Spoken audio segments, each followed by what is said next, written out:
The Society of the Spectacle by Guy Debord. Chapter 1. Separation Perfected.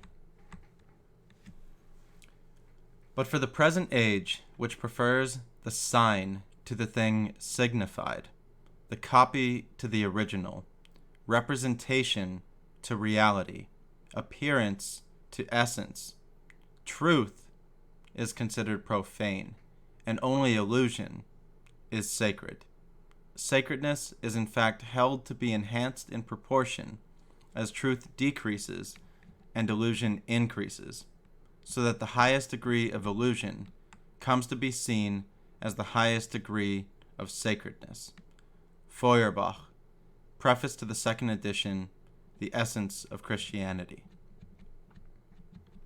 If you are viewing this on YouTube, or if you're live in the Twitch stream today, I'm going to be pausing many times to give some of my thoughts on different sections of this.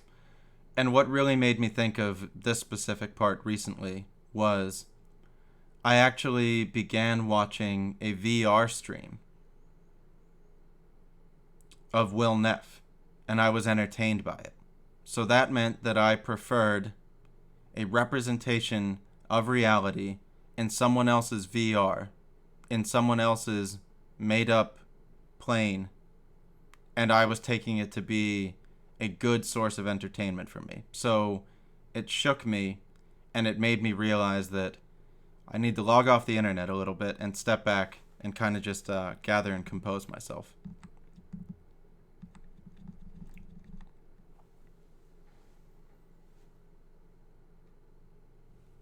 One, in societies where modern conditions of production prevail, life is presented as an immense accumulation of spectacles.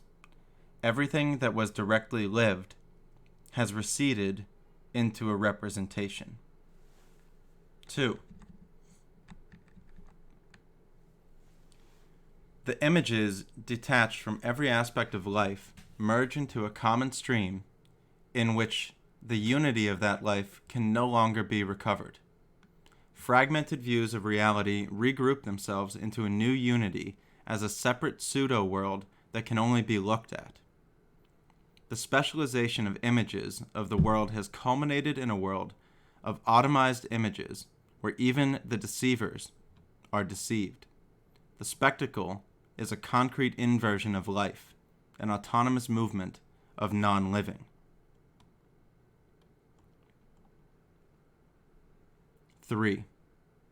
The spectacle presents itself simultaneously as society itself, as a part of society, and as a means of unification.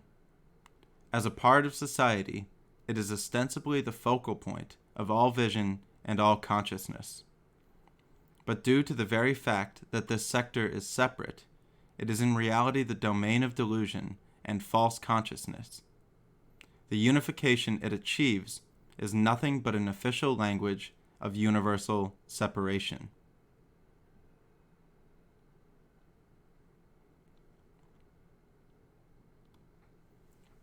4. The spectacle is not a collection of images. It is a social relation between people that is mediated by images.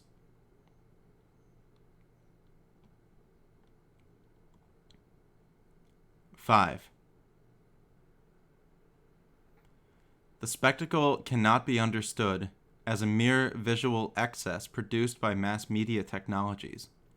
It is a worldview that has actually been materialized, that has become an objective reality. So I'll pause here and tell a story that I've told in my channel many times about my view on gods. When gods influence the actions of humans on the planet, whether or not they are true, I believe that they have materialized and become real. Whether this is Raijin, the Japanese god of thunder, Odin, the Norse god of war, Zeus, the Greek god of thunder, or so on or so forth. So 5 to me is a is an important one. A worldview that has actually been materialized, that has become an objective reality. You can also think about QAnon, if you want to, for this.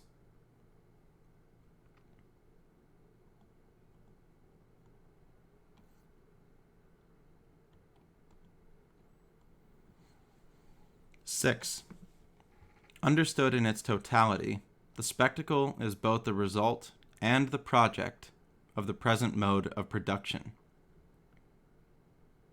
It is not a mere supplement or decoration added to the real world. It is the heart of this real society's unreality.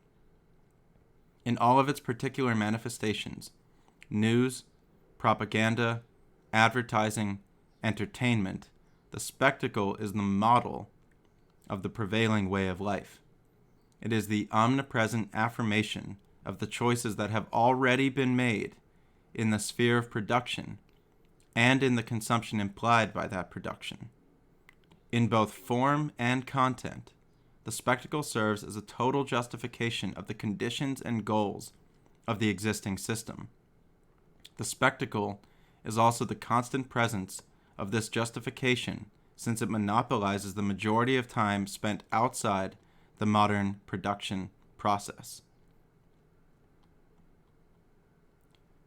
Many times throughout this reading today, I'm not going to have much to add because of how well written it is. But to try to join in on this one, Jamie Peck, when I called into the Majority Report before, said, we do all of this overproduction, and then the overproduction decides what must be consumed. And I think that this one really hits home, that the spectacle is both the result and the project of the present mode of production.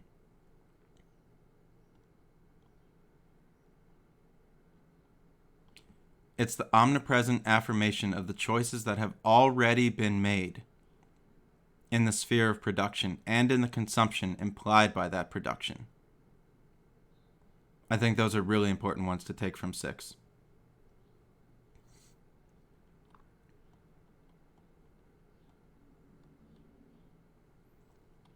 Seven, separation is itself an integral part of the unity of this world, of a global social praxis split into reality and image.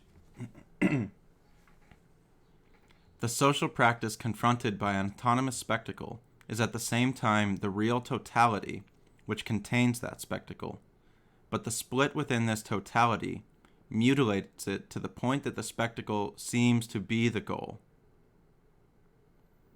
The language of the spectacle consists of signs of the dominant system of production, signs which are at the same time the ultimate end products of that system.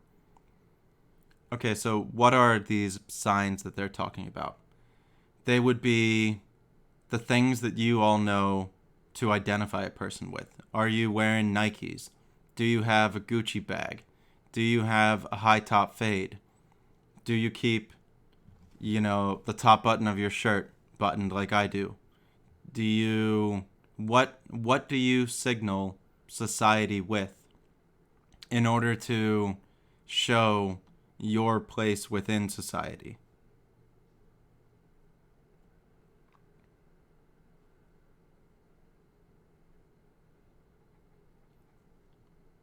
I am also in the chat today going to defer at times.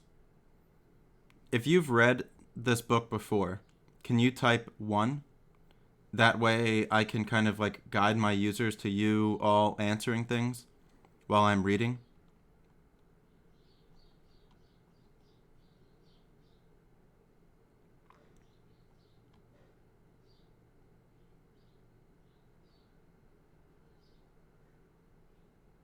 True, Jade. Okay, well, we have 2 people that have read it.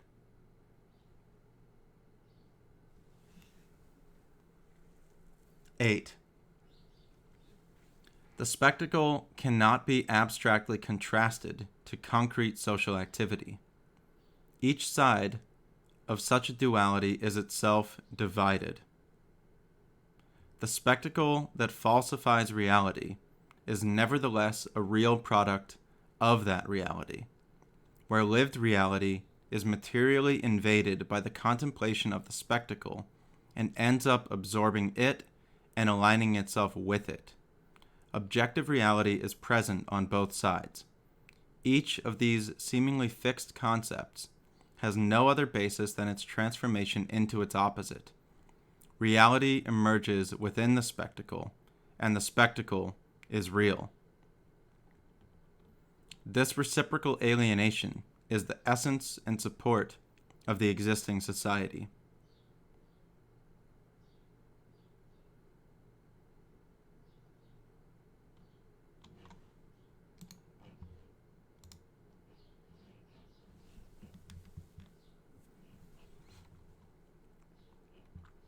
Nine. In a world that has really been turned upside down, the true is a moment of the false. What is the spectacle? The answer would probably be everything. We've replaced all that was real with a copy or a simulation of the copy. Films are a copy of a film before. Fashion is a copy of fashion before. Language is a copy of the language from before.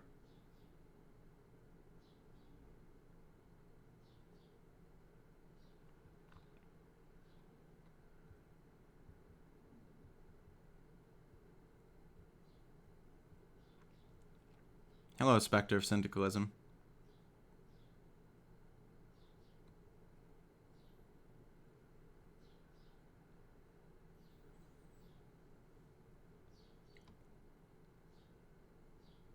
The concept of the spectacle interrelate. If you can all just stick through chapter 1, it is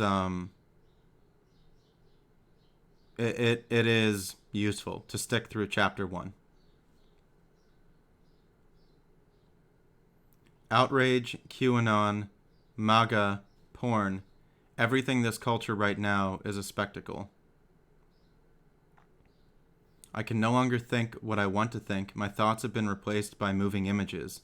Georges Duhamel, Scenes de la Vie, Future, 1930. The hard part is, when you try to critique the spectacle, you get subsumed by the spectacle. So, like, this book kind of fucks with my head, because I see the... I see kind of like the spectacle on Twitch, and I try to stay outside of it. But in order to critique it, you become a part of it. And that is where the trap lies. So in order to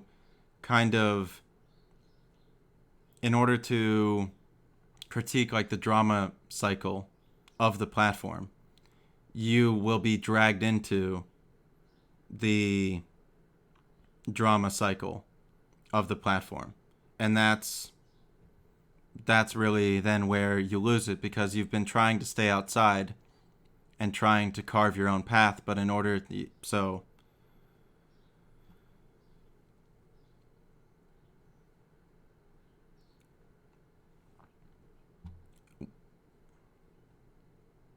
what isn't a spectacle?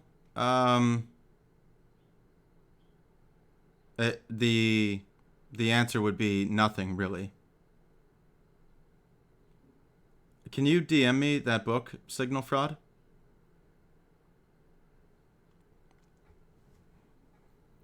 The concept of the spectacle interrelates and explains a wide range of seemingly unconnected phenomena. The apparent diversities and contrasts of these phenomena stem from the social organization of appearances, whose essential nature must itself be recognized. Considered in its own terms, the spectacle is an affirmation of appearances and an identification of all human social life with appearances. But a critique that grasps the spectacle's essential character reveals it to be a visible negation of life, a negation that has taken on a physical form.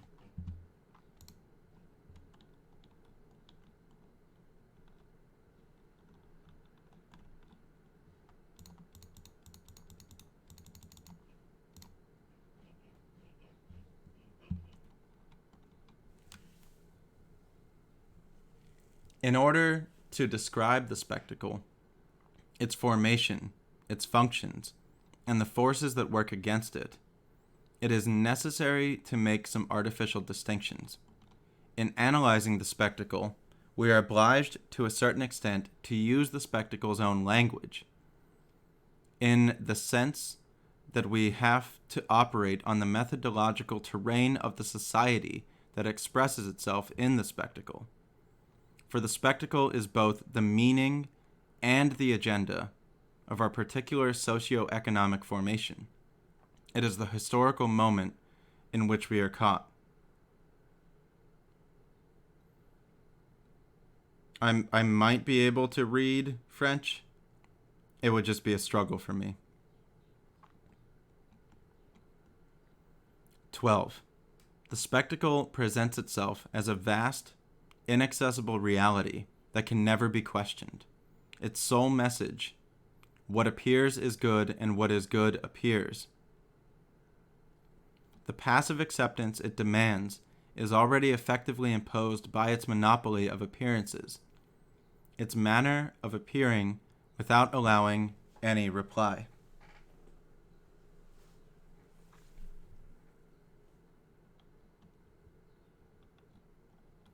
(13) The tautological character of the spectacle stems from the fact that its means and ends are identical. It is the sun that never sets over the empire of modern passivity. It covers the entire surface of the globe, endlessly basking in its own glory.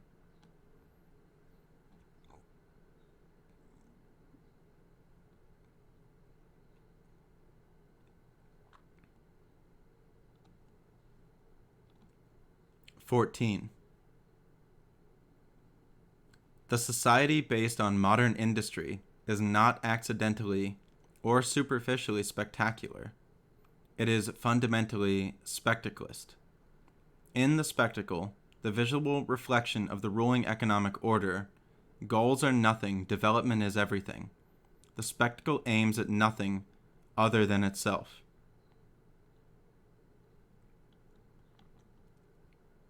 15. As indispensable embellishment of currently produced objects, as general articulation of the system's rationales, and as advanced economic sector that directly creates an ever-increasing multitude of image objects, the spectacle is the leading production of present-day society.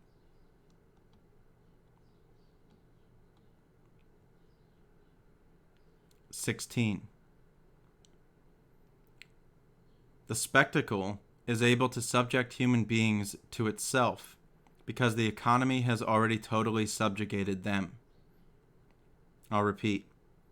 The spectacle is able to subject human beings to itself because the economy has already totally subjugated them. It is nothing other than the economy developing for itself.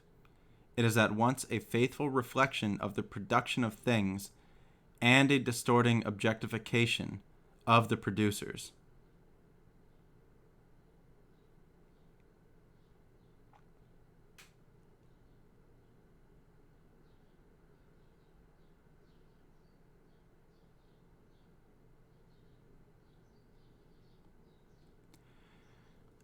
Well, the answer of trying to alter the spectacle is you try to do what you're doing now, and you share it with people, and you hope that the message can hit home, and then at least you can just be conceptually aware of it and try to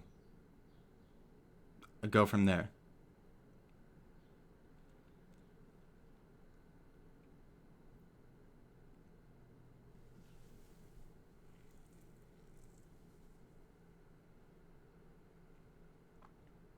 (17)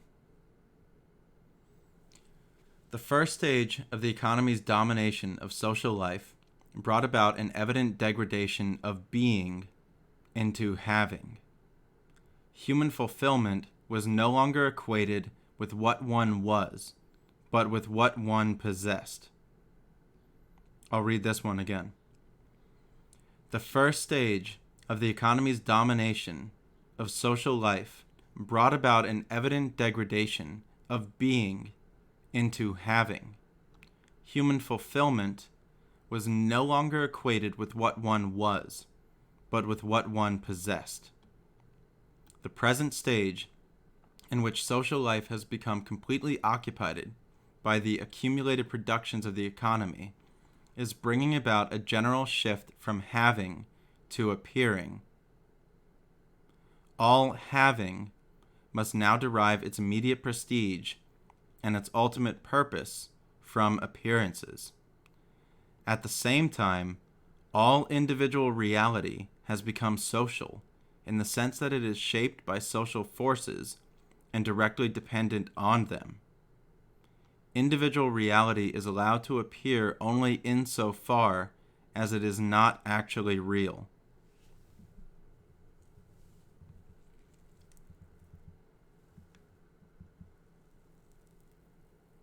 I think Zeke came close to it there. I'm going to read 17 one more time because this one's very important. The first stage of the economy's domination of social life brought about an evident degradation of being into having. Human fulfillment was no longer equated with what one was, but with what one possessed. The present stage, in which social life has become completely occupied by the accumulated productions of the economy, is bringing about a general shift from having to appearing. All having must now derive its immediate prestige and its ultimate purpose from appearances. At the same time, all individual reality has become social in the sense that it is shaped by social forces and is directly dependent on them. Individual reality is allowed to appear only insofar as it is not actually real. What do they mean by being? Think of like Instagram influencers or social media influencers. Who they are doesn't matter. Their being doesn't matter. What they show, what they represent is what matters. What they have is what matters. What they wear is what matters. Where they go is what matters. The being themselves, the individual, they don't matter. But what they display, what they signal, what they sign, what they own, what they rent, what they do, that is the part that matters.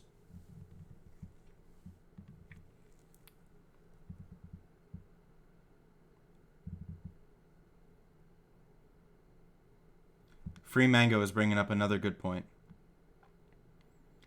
How society influenced the creation of the show Leave It to Beaver, and then families started to emulate what they saw on the show, thus influencing more sitcoms. Yeah, that's a good point too.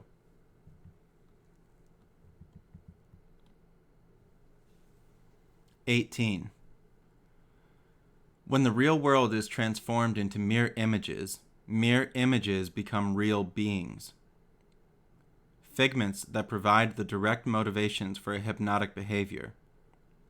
Since the spectacle's job is to use various specialized mediations in order to show us a world that can no longer be directly grasped, it naturally elevates the sense of sight to the special preeminence once occupied by touch.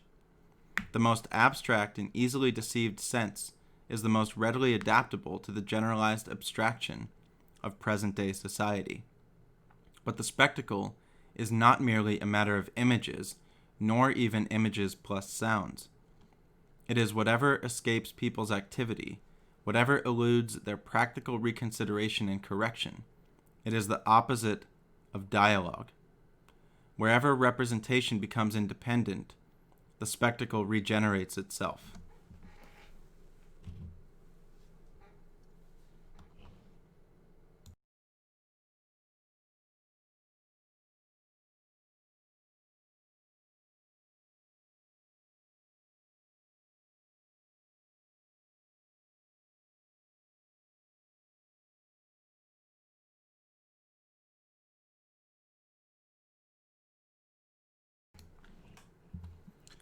(19)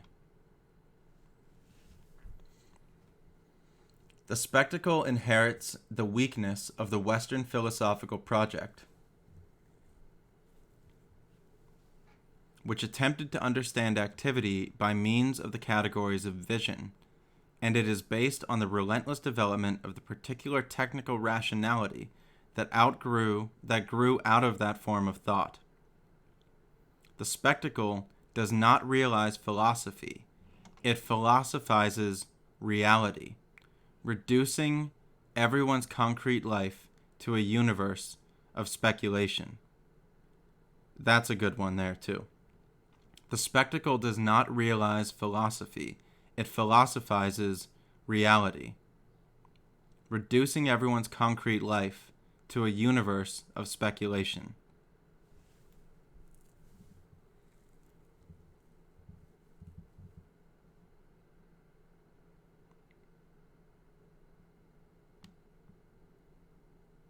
Yeah, Wing, you're right there. Narvis, yes.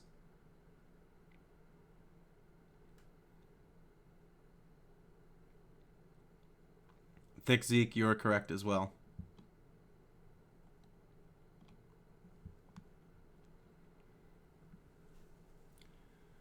(20) Philosophy, the power of separate thought, and the thought of separate power, was never by itself able to supersede theology.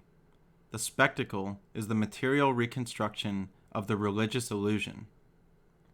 Spectacular technology has not dispersed the religious mists into which human beings had projected their own alienated powers. It has merely brought those mists down to earth, to the point that even the most mundane aspects of life have become impenetrable and unbreathable. The illusory paradise representing a total denial of earthly life is no longer projected into the heavens, it is embedded in the earthly life itself. The spectacle is the technological version of the exiling of human powers into a world beyond, the culmination of humanity's internal separation.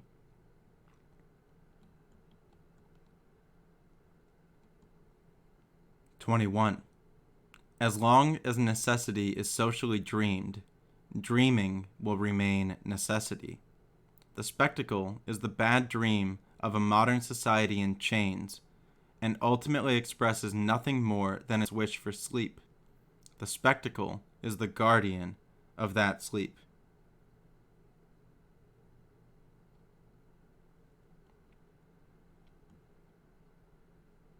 (22) The fact that the practical power of modern society has detached itself from that society and established an independent realm in the spectacle can be explained only by the additional fact that the powerful practice continued to lack cohesion and had remained in contradiction with itself. This one I don't understand. I have to read again.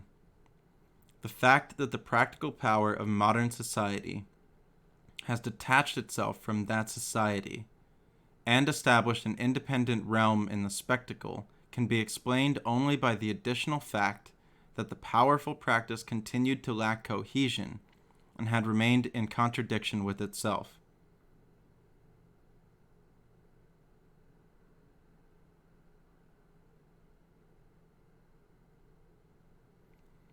I don't exactly know if it is a deterministic position. I don't know.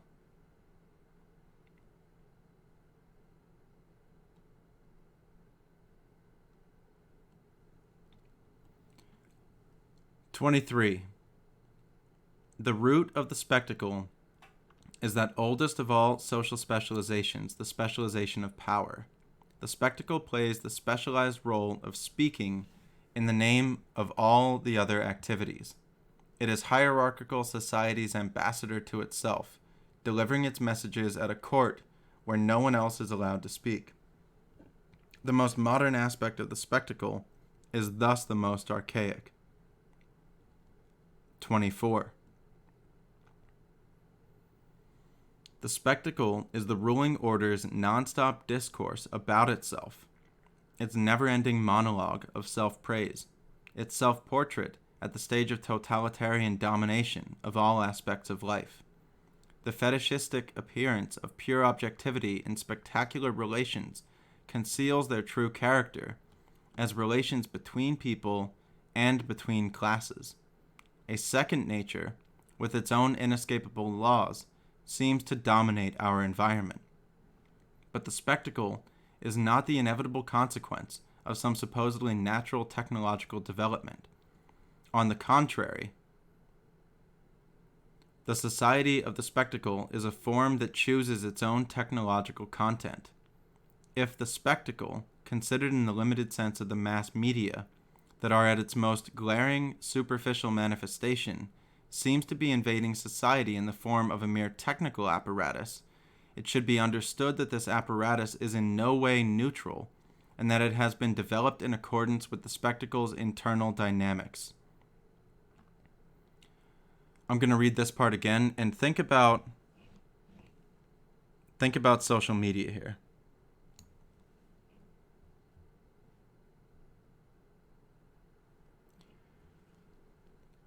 If the spectacle, considered in the limited sense of the mass media, that are its most glaring superficial manifestation, seems to be invading society in the form of a mere technical apparatus, it should be understood that this apparatus is in no way neutral, and that it has been developed in accordance with the spectacle's internal dynamics.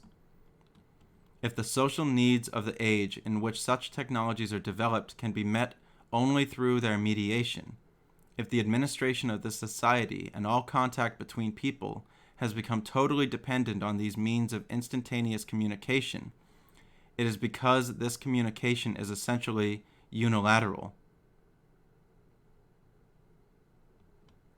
The concentration of these media thus amounts to concentrating in the hands of the administrators of the existing system the means that enable them to carry on this particular form of administration. The social separation reflected in the spectacle is inseparable from the modern state, that product of the social division of labor that is both the chief instrument of the class rule and the concentrated expression of all social divisions.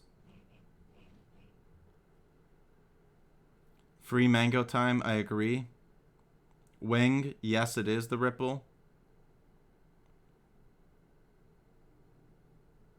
I am going to be getting into the Situationists' work. Excellent question, Braided Jade. Hello, memo for the record.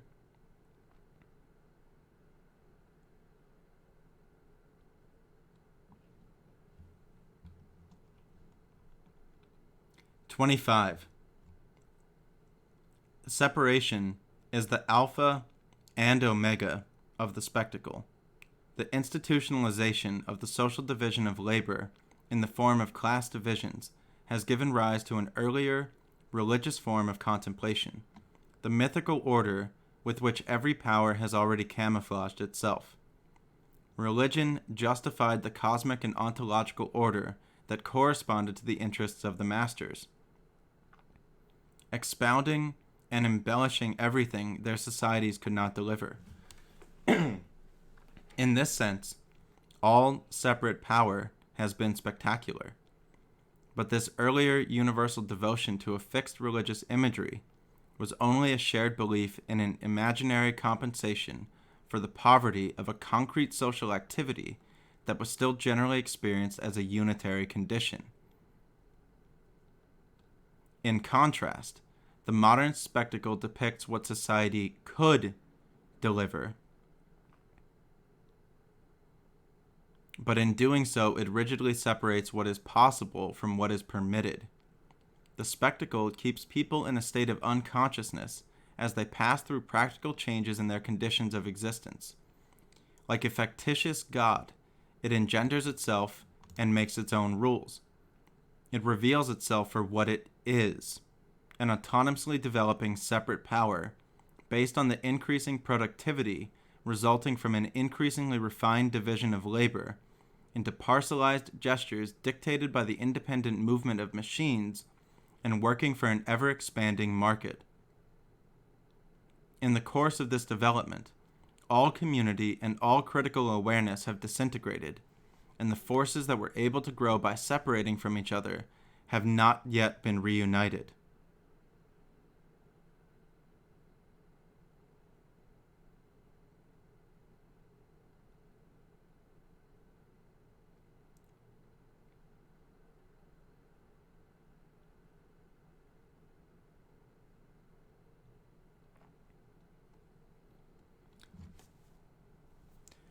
Bye-bye. 26. The general separation of worker and product tends to eliminate any direct personal communication between the producers and any comprehensive sense of what they are producing. With the increasing accumulation of separate products and the increasing concentration of the productive process, communication and comprehension are monopolized by the managers of the system. The triumph of this separation-based economic system proletarianizes the whole world.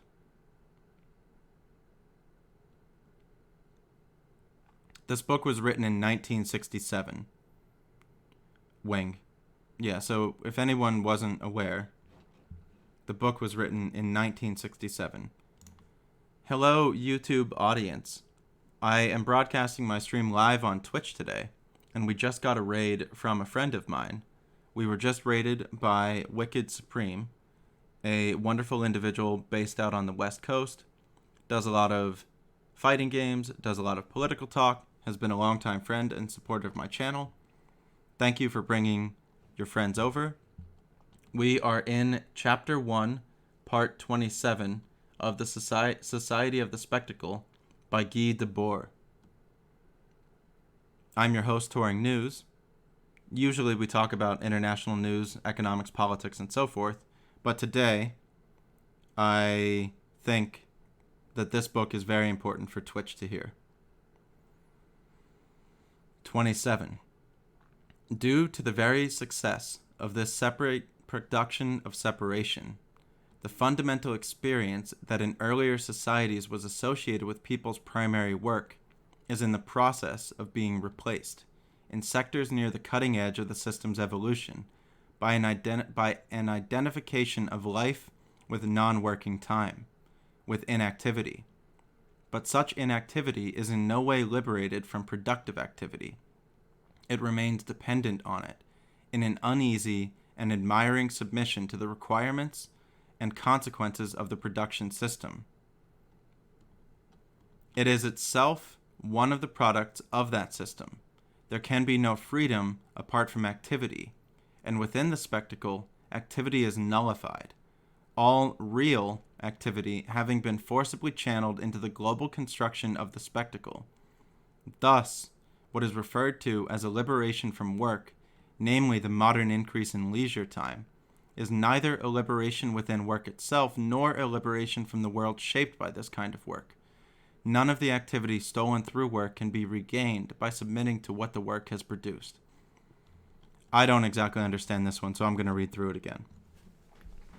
So to anyone out there who is like, there are many parts of this book that I don't understand. So I am with you, and we will go back through it. 27. Due to the very success of this separate production of separation, the fundamental experience that in earlier societies was associated with people's primary work is in the process of being replaced, in sectors near the cutting edge of the system's evolution, by an identification of life with non-working time, with inactivity.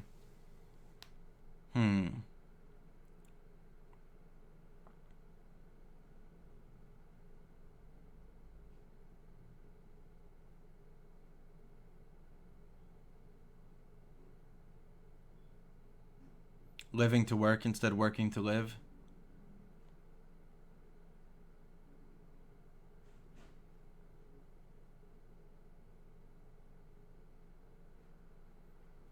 Yeah, this is one of those books where it's good to read with other people. Okay, Wing, you could be right there. But such inactivity is in no way liberated from productive activity. it remains dependent on it, in an uneasy and admiring submission to the requirements and consequences of the production system. It is itself one of the products of that system. There can be no freedom apart from activity, and within the spectacle, activity is nullified.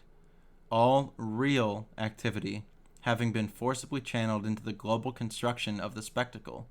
Thus, what is referred to as a liberation from work, namely the modern increase in leisure time, is neither a liberation within work itself, nor a liberation from the world shaped by this kind of work. None of the activity stolen through work can be regained by submitting to what the work has produced.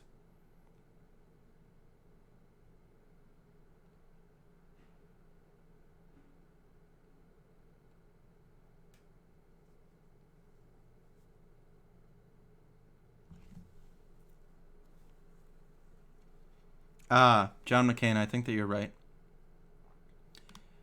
And I am going to say that this book is actually not that complexly written, Wing. As far as a venture into postmodernism, I think that this is about one of the easier to understand ones. And I'm sure that some of the people out there that have done much more postmodern reading than I have would agree that this one is kind of straightforward.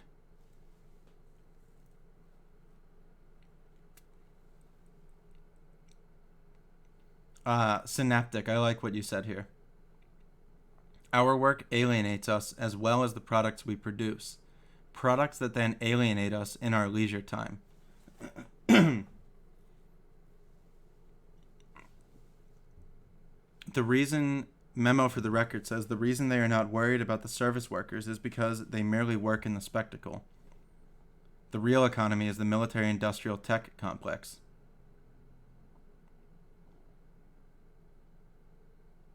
For example, watching TV or taking a trip to Florida is being complicit in the production of the spectacle, says Free Mango Time. Turash says, well, in 27 he's saying you can't get outside the spectacle by submitting yourself to productions of it. Example, the culture industry. I agree with all of these parts.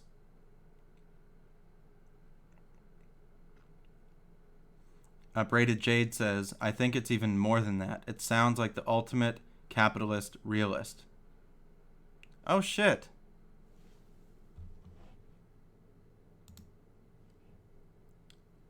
Spectre of Syndicalism donated $10 out of nowhere.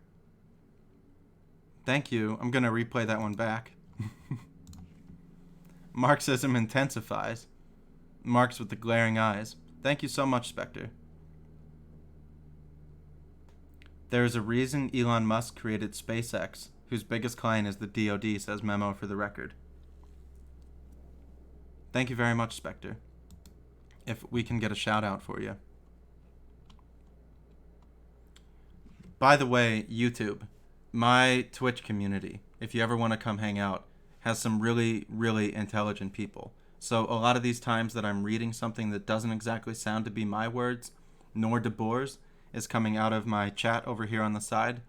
And I'm very lucky to have a community of people that are well-read, well-informed, and that can help me understand tomes and texts like this.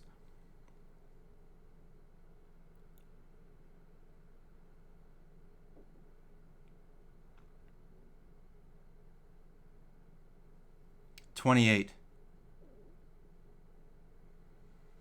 The reigning economic system is a vicious circle of isolation. I'll repeat. The reigning economic system is a vicious circle of isolation. Its technologies are based on isolation, and they contribute to that same isolation. From automobiles to television, the goods that the spectacular system chooses to produce also serve it as weapons for constantly reinforcing the conditions that engender lonely crowds. With ever-increasing concreteness, the spectacle recreates its own presuppositions. I have thought about it, Narvis. I didn't exactly think I was going to be putting this up on YouTube. It is a good thought. I'll give it further thought in the future.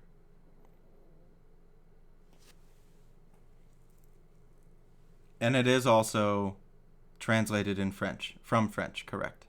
I want to read 28 again because of how important this is. The reigning economic system is a vicious circle of isolation. Its technologies are based on isolation, and they contribute to that same isolation, from automobiles to television. The goods that the spectacular system chooses to produce also serve it as weapons for constantly reinforcing the conditions that engender lonely crowds.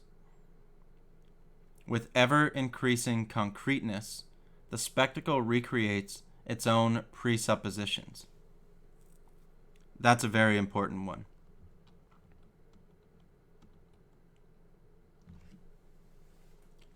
'29. To speak to what holistic field is talking about, reminds me of how mental illnesses usually perpetuate themselves. We read an article yesterday from Jacobin about the Moria camp in Greece, the refugee camp, that had around 12,000 people within it. And mental illness and despair was so rampant through the camp because of being isolated, because of not knowing when you were going to get a court date, because of knowing that you were treated below anyone else. You weren't a first-class citizen, a second-class citizen, or a third-class citizen. You're just an other. So that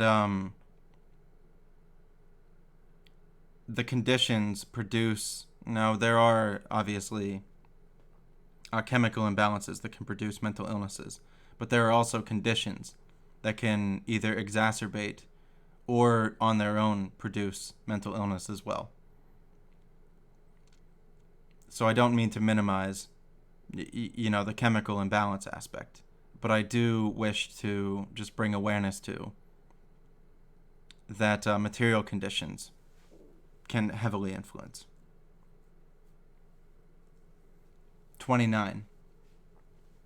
The spectacle was born from the world's loss of unity, and the immense expansion of the modern spectacle reveals the enormity of this loss. The abstractifying of all individual labor and the general abstractness of what is produced are perfectly reflected in the spectacle, whose manner of being concrete is precisely abstraction. In the spectacle, a part of the world represents itself to the world and is superior to it. The spectacle is simply the common language of this separation. Spectators are linked solely by their one-way relationship to the very center that keeps them isolated from each other. The spectacle thus reunites the separated, but it reunites them only in their separateness.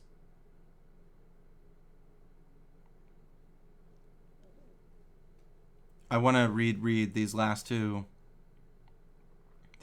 sentences.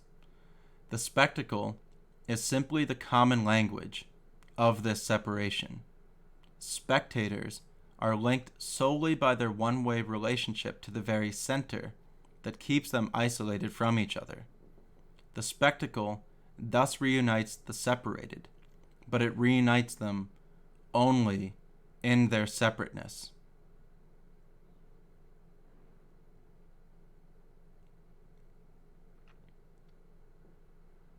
Peekaboo, I don't exactly have the time to, but potential. I don't know the answer to your question, Wing. Keyboard Smash says, so there is actually a very plausible case to be made that this book and others, the situationists, were big influences on the CIA-backed research into advertising, consumer behavior, and mind control in California. In the very same institute in Palo Alto where DARPA and specifically its AI lab was founded in the 60s. So the similarities to life now may not be prophetic, but you're reading the manual.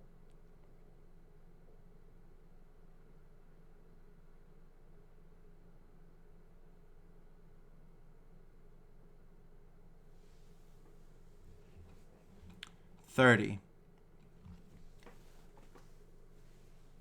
The alienation of the spectator, which reinforces the contemplated objects that result from his own unconscious activity, works like this. The more he contemplates, the less he lives. The more he identifies with the dominant images of need, the less he understands his own life and his own desires. The spectacle's estrangement from the acting subject is expressed by the fact that the individual's gestures are no longer his own. They are gestures of someone else who represents them to him. The spectator does not feel at home anywhere because the spectacle is everywhere.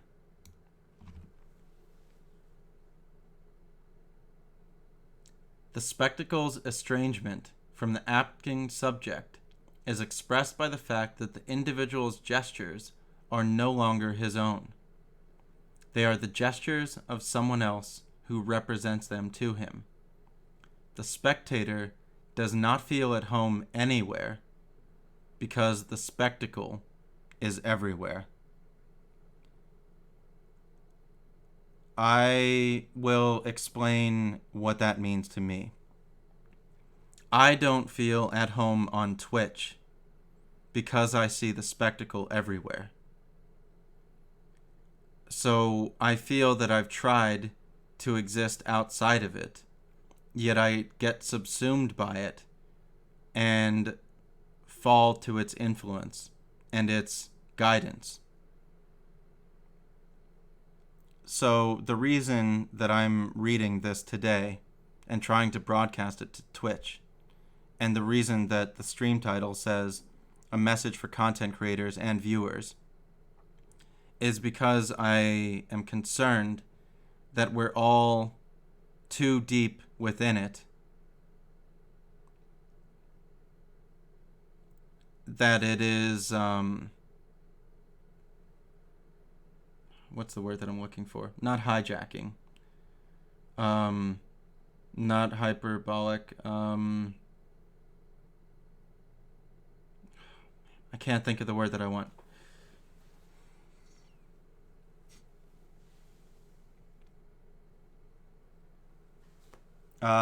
What's the word that I'm looking for? Subverting our messaging? That's not even it either.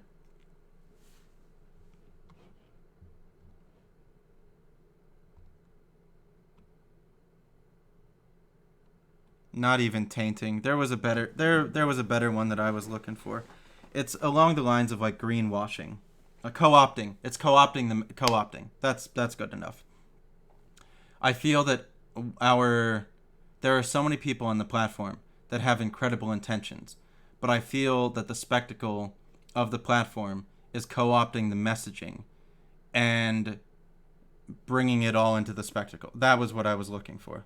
Appropriating would be another one too.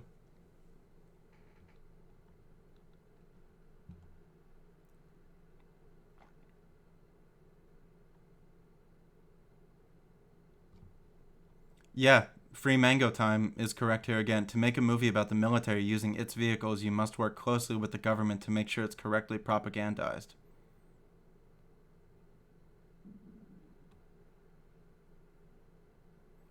Signal fraud, I don't know if that's correct, but I would like it to be correct.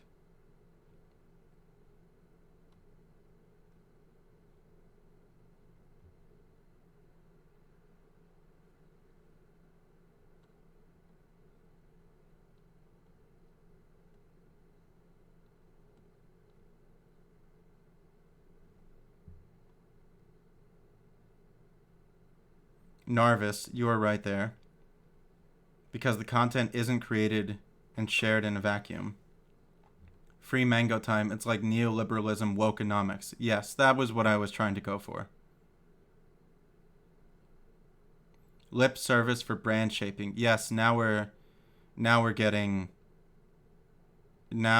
close to it. Thank you everybody for helping me there.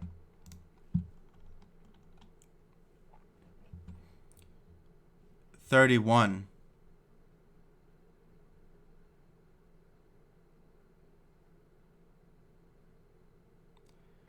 Well, so I've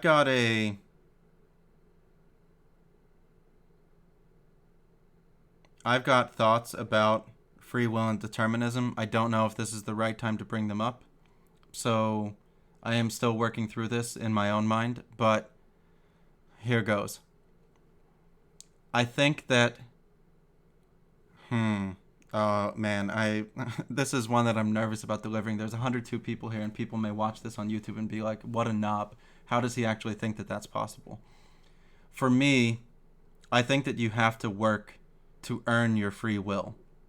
I think that you have to decondition yourself, and I think you have to deconstruct yourself, and I think you have to work back through as much as you can as to what you think has influenced you throughout your lifetime, and try to break down um, everything that you think that shaped you to get to a position where you can finally begin to try to think for yourself and finally begin to try to act for yourself.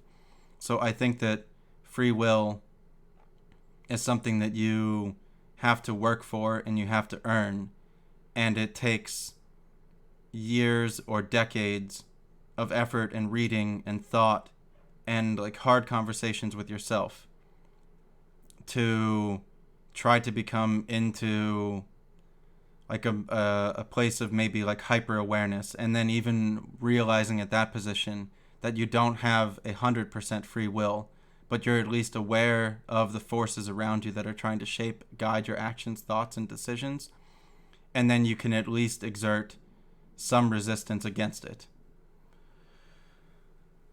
Um, so that's where I am.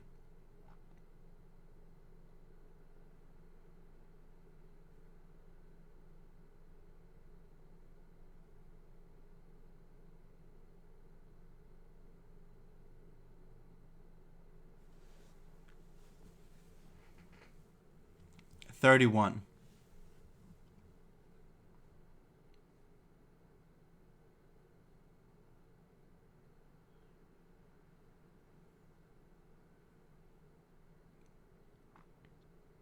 Where does that motivation to develop it come from, though? That's where the chain of decision loses you. I don't know. I don't know. I guess maybe the seed of that idea was planted in my mind in the Matrix movies. You know, I guess it can kind of come from anywhere. I'm sure that we all have that one or two of those moments in our life where we were finally, tapped on the shoulder or awakened in some type of way. Um,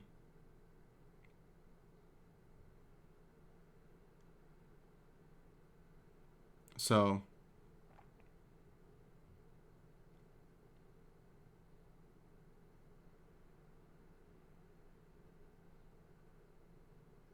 I don't know, Wing. I really don't know. You could be right. 31. Workers do not produce themselves. They produce a power independent of themselves. The success of this production, the abundance it generates, is experienced by the producers as an abundance of dispossession.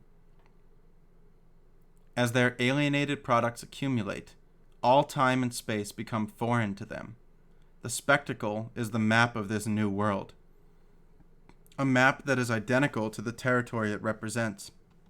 The forces that have escaped us display themselves to us in all their power. I don't know what this term culture jam means. Hello, John, by the way. Both Johns.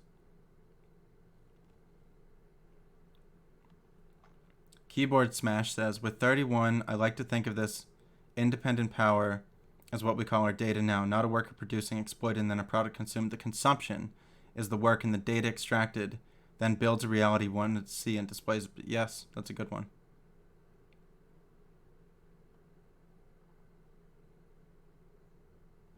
Interesting, Mr. Blinky.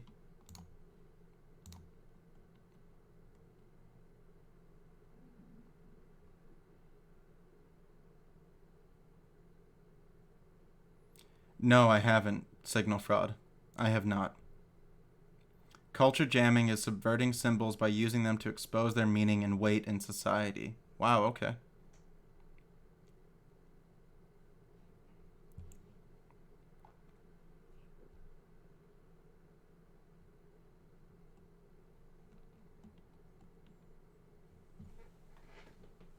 $32. The spectacle's social function is the concrete manufacture of alienation. Economic expansion consists primarily of the expansion of this particular sector of industrial production. The growth generated by an economy developing for its own sake can be nothing other than a growth of the very alienation that was at its origin.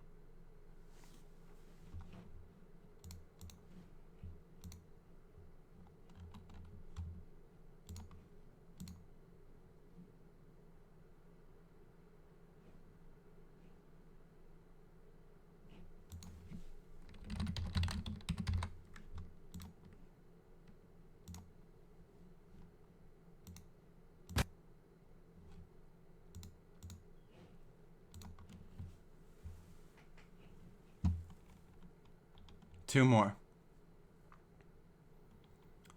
Though separated from what they produce, people nevertheless produce every detail of their world with ever-increasing power. They thus also find themselves increasingly separated from that world. The closer their life comes to being their own creation, the more they are excluded from that life. And finally, one that I know will hit home for everyone. 34. The spectacle is capital accumulated to the point that it becomes images. To be separated from what you produce means you're only a cog in a part of it. You have no ownership of what you produce. You have no stake in what you produce. You're just told to show up at a specific point in a specific time to do a specific task. But you have no bond with what you produce.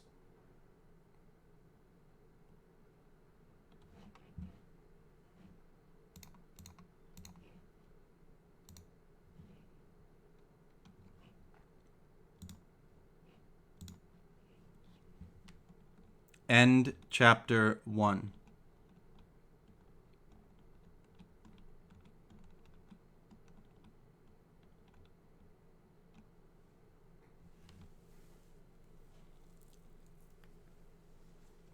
Beginning of chapter 2. Thank you, everyone, for coming into the channel today. If you like this kind of stuff, you can follow me on Twitter. You can subscribe to my YouTube channel. You could subscribe to the Patreon, of which there are no benefits for it. It just means that, I get to continue my work. If you really like my stuff, you can donate via PayPal or via cryptocurrency. I try to be outside of the influence of Amazon, influencing the way that I make my money. So those are the routes that I go.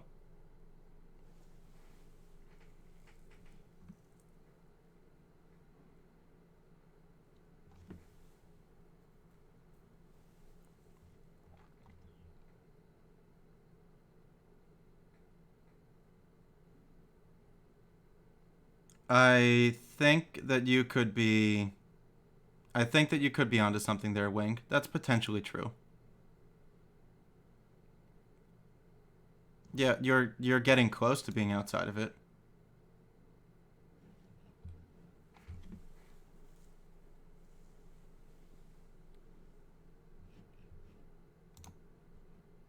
Well, those are the ways to do it. Haiti dots.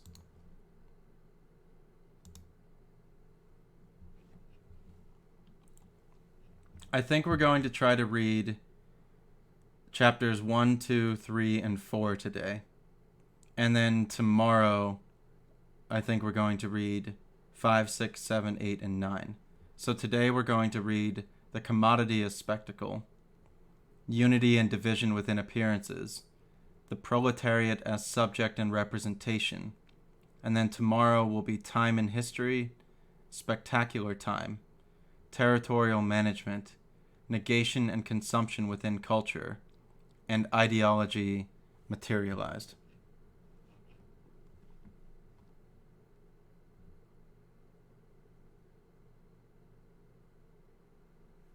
See it. Chapter 2. The Commodity as Spectacle. Quote, "The commodity can be understood in its undistorted essence only when it becomes the universal category of society as a whole. Only in this context does the reification produced by commodity relations assume decisive importance for both the objective evolution of society and for the attitudes that people adopt toward it, as it subjugates their consciousness to the forms in which this reification finds expression.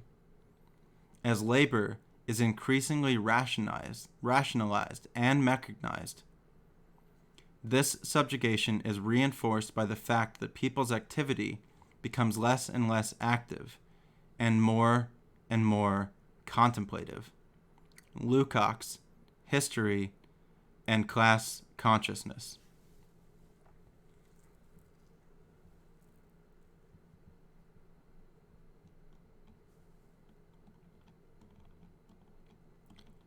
"35.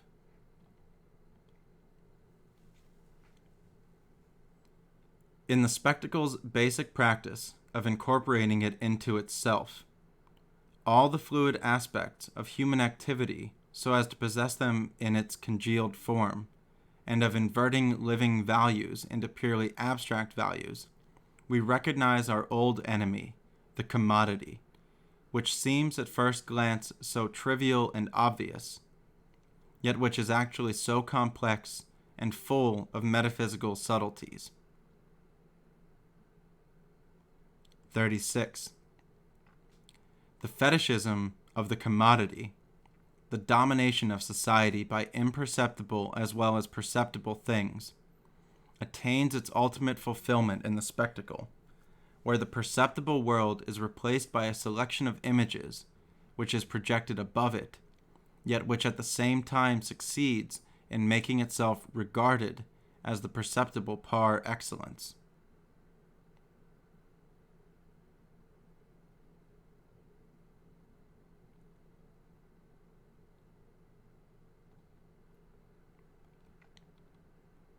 "37. The world at once present and absent that the spectacle holds up to view is the world of the commodity dominating all living experience. The world of the commodity is thus shown for what it is, because its development is identical to people's estrangement from each other and from everything they produce." 38. The loss of quality that is so evident at every level of spectacular language, from the objects it glorifies to the behavior it regulates, stems from the basic nature of a production system that shuns reality. The commodity form reduces everything to quantitative equivalence. The quantitative is what it develops, and it can develop only within the quantitative.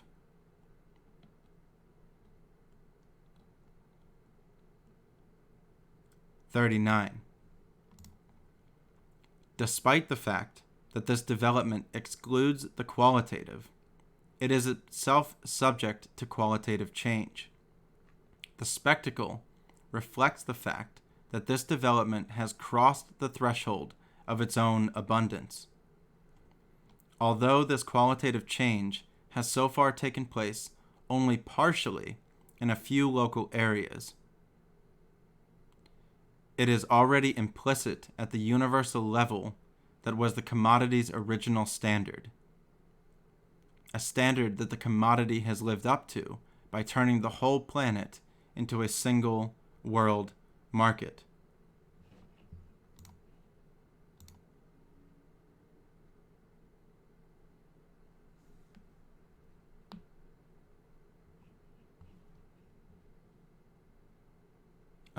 Yeah, it did in the first chapter. Speed.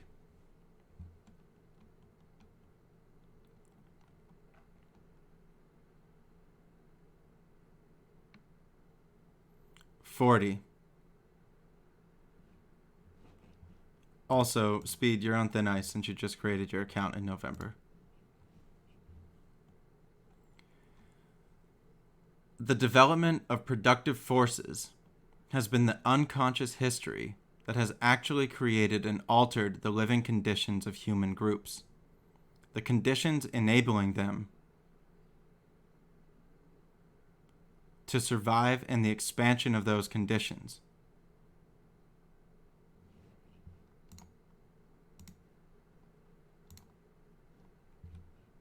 I'll restart. 40. The development of productive forces has been the unconscious history that has actually created and altered the living conditions of human groups. The conditions enabling them to survive and the expansion of those conditions. It has been the economic basis of all human undertakings. Within natural economies, the emergence of a commodity sector represented a surplus survival. Commodity production, which implies the exchange of varied products between independent producers, tended for a long time to retain its small-scale craft aspects.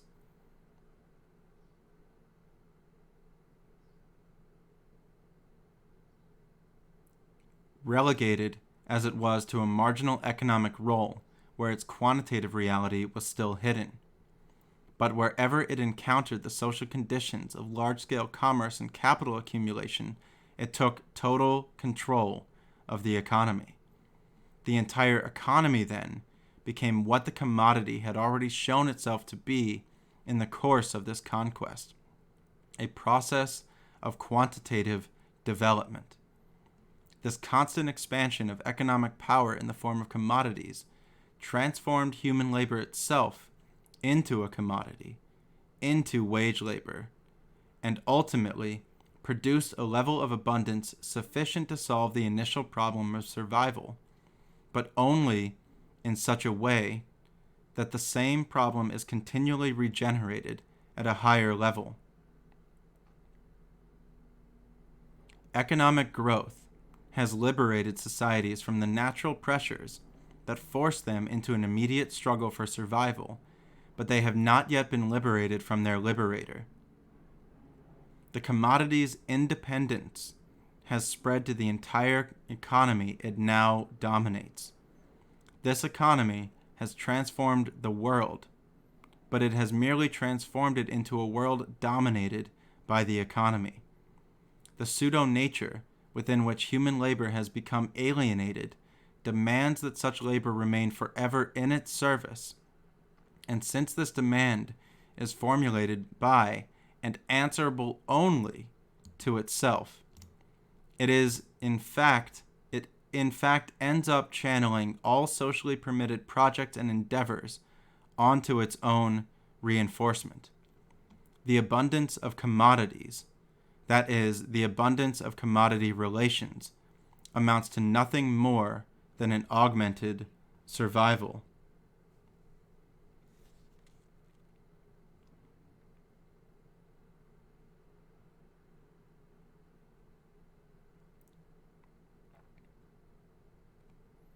What commodity are they talking about again? Any commodity.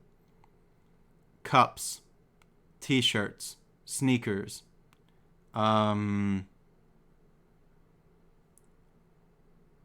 chairs, rugs, sofas, cars, computer cases, the branding of different jars of peanut butter, the packaging of a box.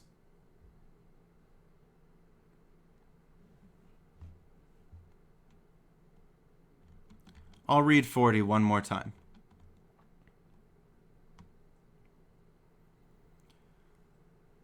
The development of productive forces has been the unconscious history that has actually created and altered the living conditions of human groups, the conditions enabling them to survive, and the expansion of those conditions.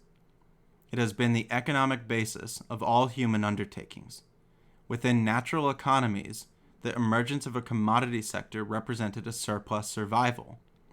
Commodity production, which implies the exchange of varied products between independent producers, tended for a long time to retain its small-scale craft aspects. Think pre-industrialization. Relegated as it was to a marginal economic role where its quantitative reality was still hidden. But wherever it encountered the social conditions of large-scale commerce and capital accumulation, it took total control of the economy. The entire economy then became what the commodity had already shown itself to be in the course of this conquest, a process of quantitative development. This constant expansion of economic power in the form of commodities transformed human labor into a commodity, into wage labor, and ultimately produced a level of abundance sufficient to solve the initial problem of survival, but only in such a way that the same problem is continually regenerated at a higher level. Economic growth has liberated societies from the natural pressures that force them into an immediate struggle for survival, but they have not yet been liberated from their liberator. The commodity's independence has spread to the entire economy it now dominates. The economy has transformed the world, but it has merely transformed it into a world dominated by the economy. The pseudo-nature within which human labor has become alienated demands that such labor remain forever in its service. And since this demand is formulated by and answerable only to itself, it in fact ends up channeling all socially permitted projects and endeavors into its own reinforcement. The abundance of commodities, that is, the abundance of commodity relations, amounts to nothing more than an augmented survival.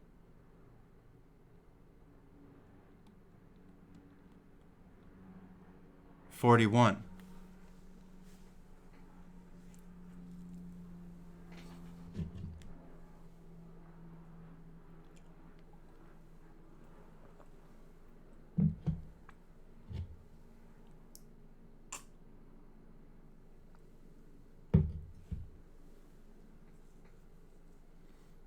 Hello.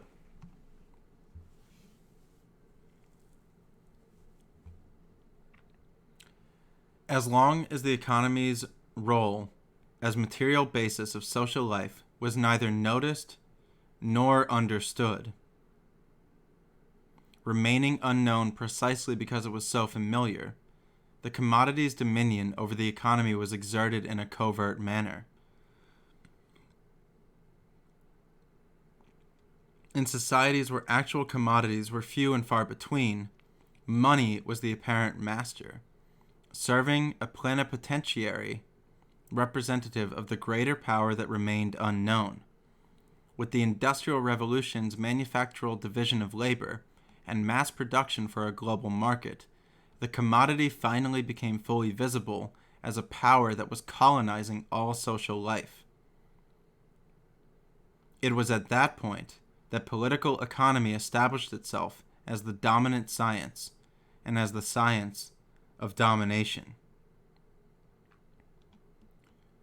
42.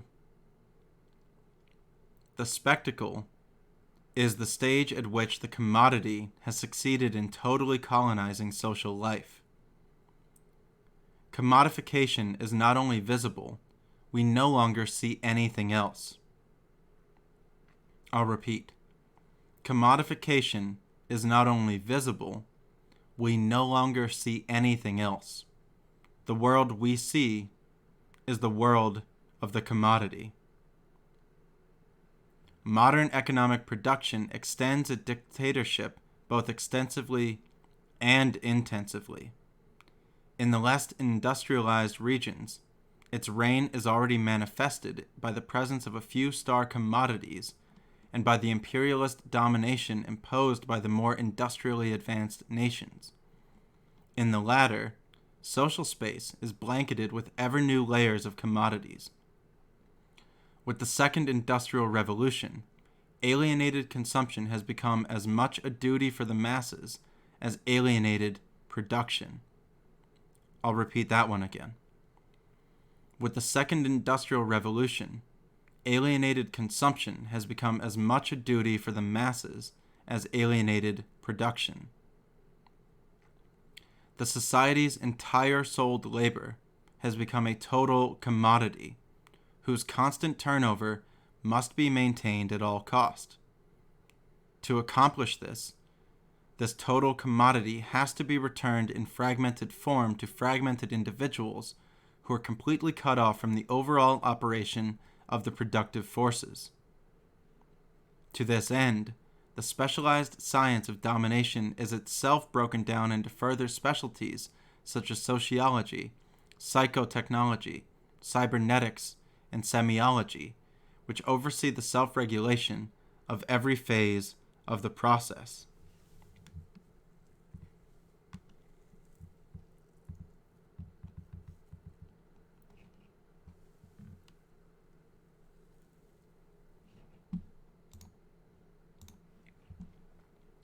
(43)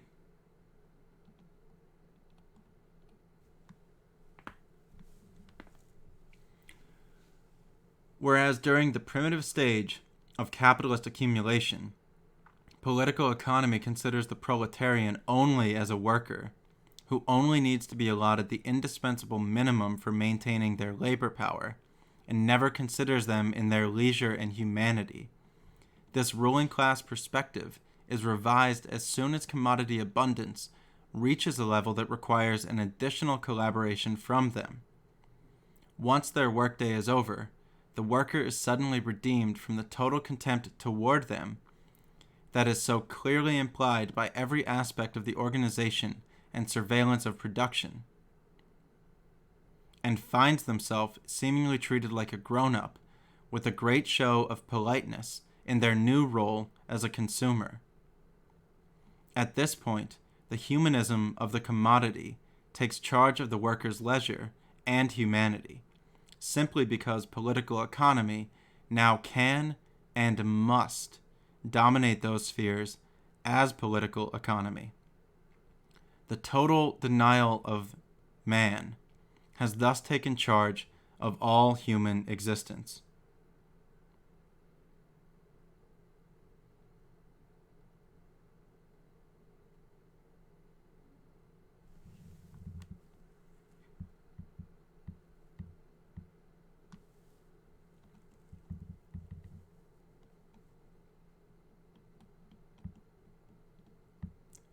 (44)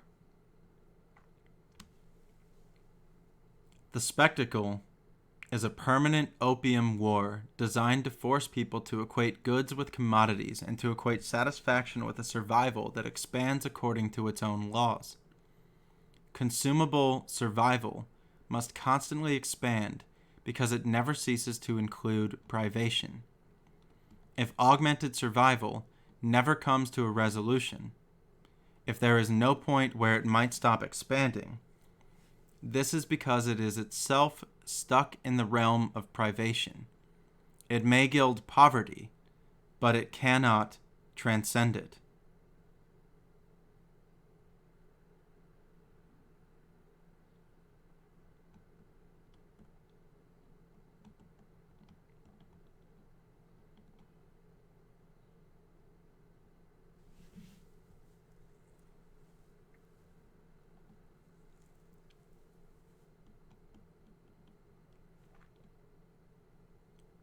(45)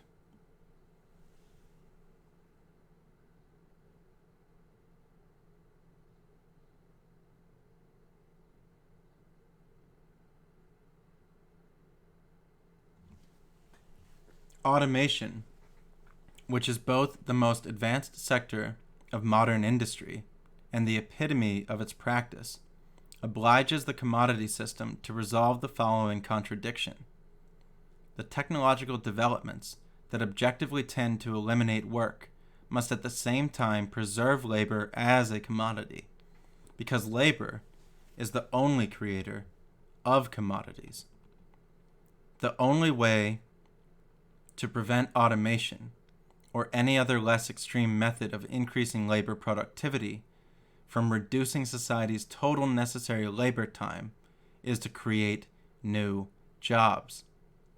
To this end, the reserve army of the unemployed is enlisted into the tertiary or service sector, reinforcing the troops responsible for distributing and glorifying the latest commodities at a time when increasingly extensive campaigns are necessary to convince people to buy increasingly unnecessary commodities. I'm going to read this one again. 45. Automation, which is both the most advanced sector of modern industry and the epitome of its practice, obliges the commodity system to resolve the following contradiction. The technological developments that objectively tend to eliminate work must at the same time preserve labor as a commodity, because labor is the only creator of commodities. The only way to prevent automation or any other less extreme method of increasing labor productivity from reducing society's total necessary labor time is to create new jobs.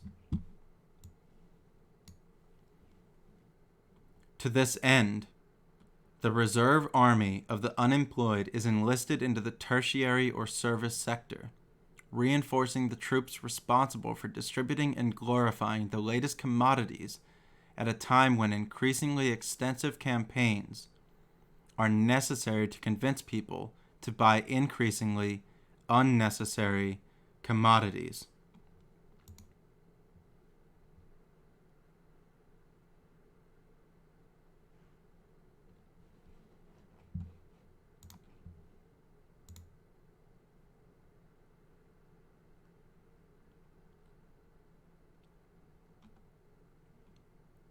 If the whole working day were to shrink to the length of its necessary component, surplus labor would vanish, something which is impossible under the regime of capital.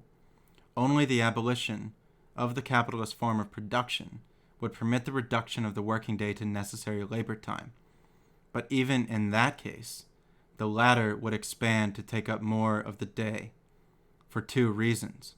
First, because the workers' conditions of life would improve and their aspirations become greater, and second, because a part of what is now surplus labor would then count as necessary labor, namely, the labor which is necessary for the formation of a social fund for reserve and accumulation. Thank you, Silver. Hello, JAKYHH.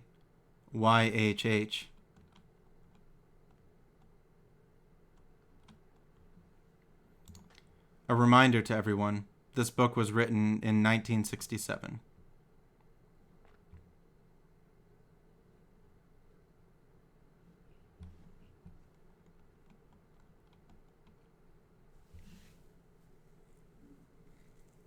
"46.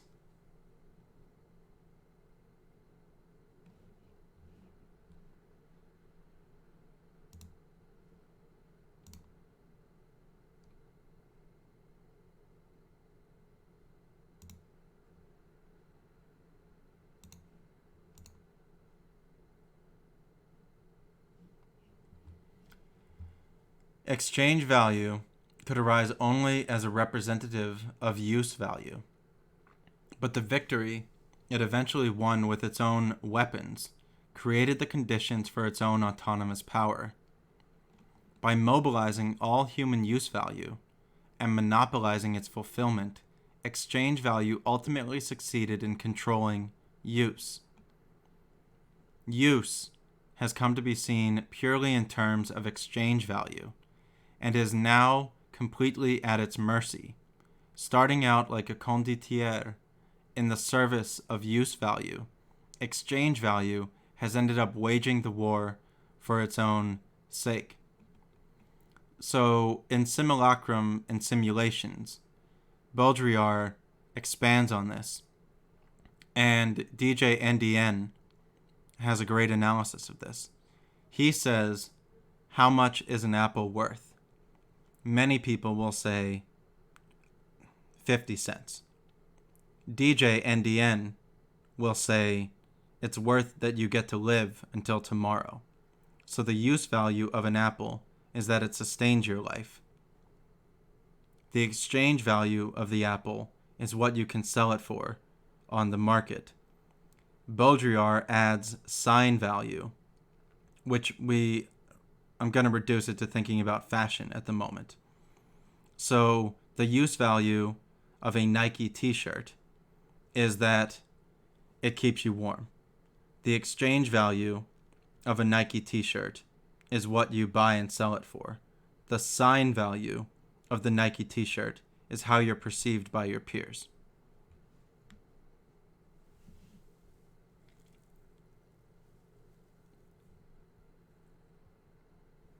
Hello, David.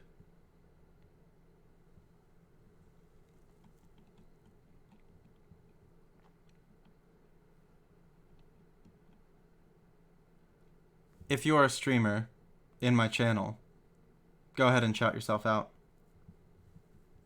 I don't often have this large of an audience, so if you can get a follower or two, I suggest you go for it.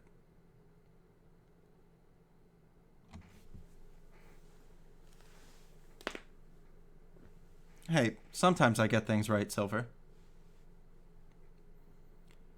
47. The constant decline of use value that has always characterized the capitalist economy has given rise to a new form of poverty within the realm of augmented survival, alongside the old poverty which still persists, since the vast majority of people are still forced to take part as wage workers in the unending pursuit of the system's ends, and each of them knows that they must submit or die.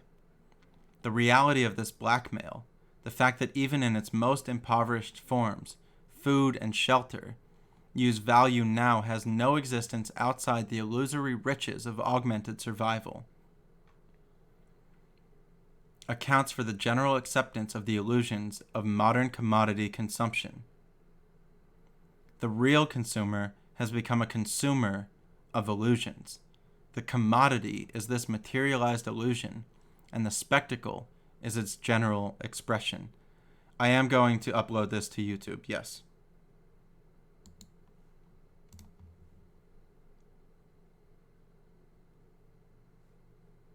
The sign value, says Silver, is important due to capitalist realism and white supremacy as well. It's through social conditioning pressures that we feel obligated to join the status quo. The message, $27, I am not fully able to articulate. But the message is mostly that I am worried that the platform that we broadcast on is swallowed by the spectacle, and it has co-opted and neoliberalized or wokeified or appropriated or subsumed an important message that is trying to be delivered by a multitude of different people. And we may not be able to escape from the spectacle, but at least we can become aware of it and try to minimize how much it influences us in our delivery, our decorum, our expressions, our signals, our use, our words, our values.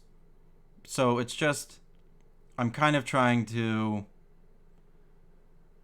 just say to all of us as creators and all of us as viewers that if we're not careful, we're going to go further down this road that we've already begun traversing on, to a position that we're going to look back and not be happy about it.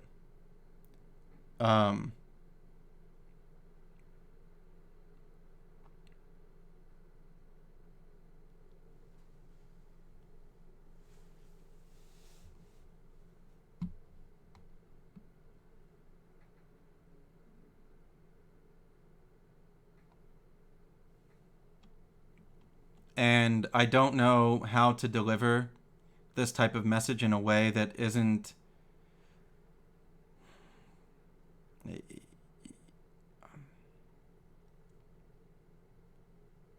it's hard to deliver this type of message because I'm not holier than thou. Like I'm not immune to being absorbed in it. I'm not outside of its influence. I'm not outside of the things that I may be alluding to or speaking against. So the only way that I can try to deliver this type of information is by going through a text that has so accurately articulated what I think needs to be heard, and to try to bring awareness that I do worry. I do worry. I do have a YouTube video from October of 2019 on my channel that talks about how as we use clickbait, the audience expects it, and as the audience expects it, we do it again because the numbers go up, and then you, instead of, as Toole says, spiral out, reaching out, you spiral down, and you kind of fall together. So it's the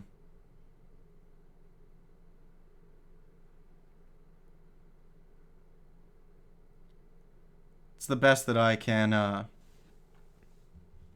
do.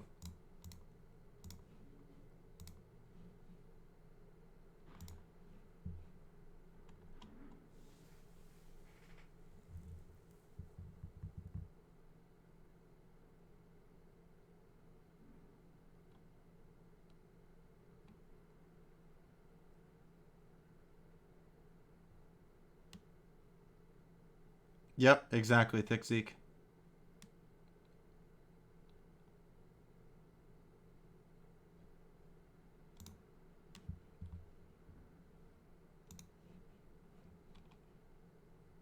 I agree, B. McMoo.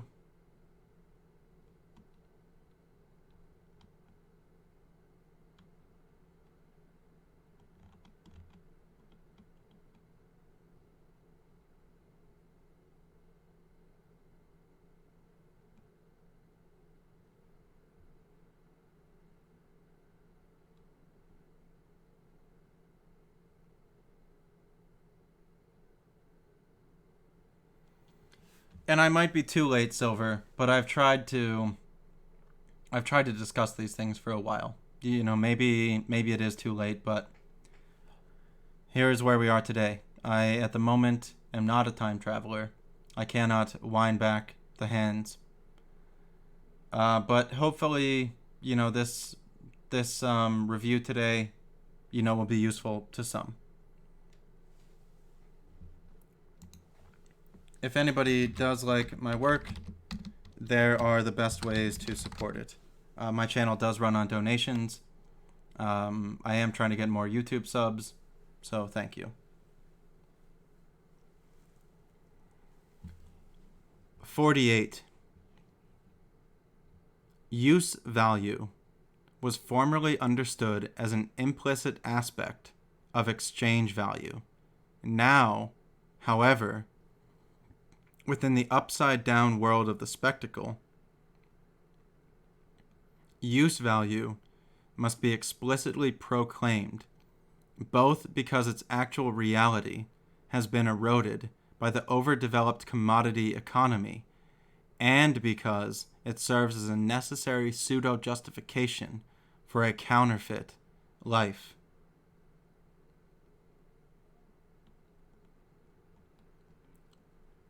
49. The spectacle is the flip side of money. It, too, is an abstract general equivalent of all commodities. But whereas money has dominated society as the representation of universal equivalence, the exchangeability of different goods whose uses remain uncomparable, the spectacle is the modern complement of money, a representation of the commodity world as a whole, which serves as a general equivalent for what the entire society can be and can do. The society is money one can only look at, because in it all use has already been exchanged for the totality of abstract representation. The spectacle is not just a servant of pseudo-use, it is already in itself a pseudo-use of life.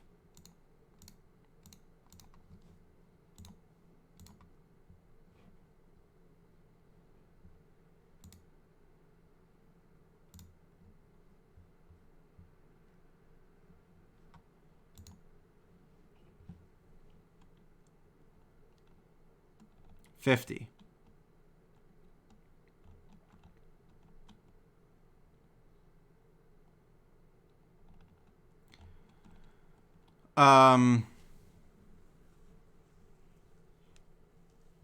I think mostly that the commodity has overtaken money. So now all that money is a means to exchange for a commodity.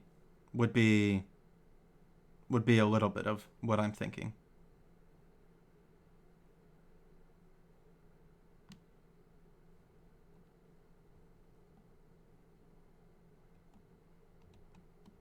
But there are smarter people than I in the channel that can expand it better for you.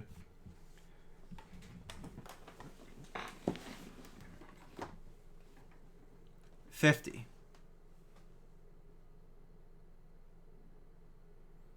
With the achievement of economic abundance, the concentrated result of social labor becomes visible, subjecting all reality to the appearances that are now that labor's primary product.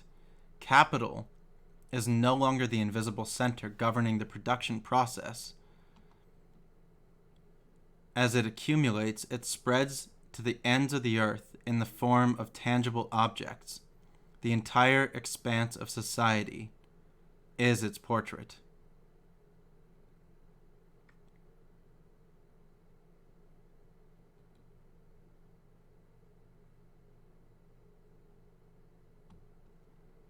I'm getting a question from our community. The spectacle is money one can only look at.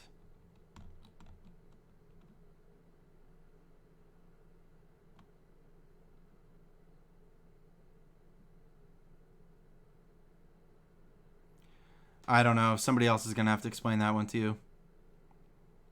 I cannot help you there. Sorry. Some of these I don't exactly, I can't exactly articulate.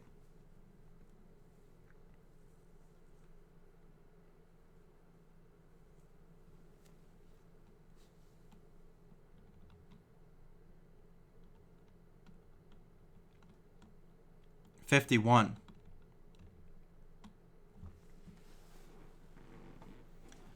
The economy's triumph as an independent power at the same time spells its own doom, because the forces it has unleashed have eliminated the economic necessity that was the unchanging basis of earlier societies.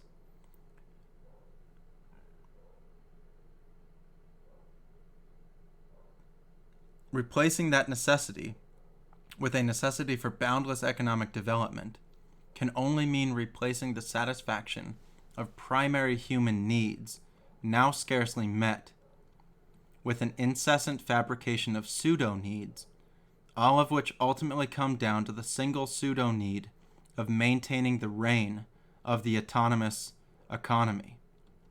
But that economy loses all connection with authentic needs insofar as it emerges from the social unconscious that unknowingly depended on it. In a quote from Freud, Whatever is conscious wears out. What is unconscious remains unalterable. But once it is freed, does it not fall to ruin in its turn?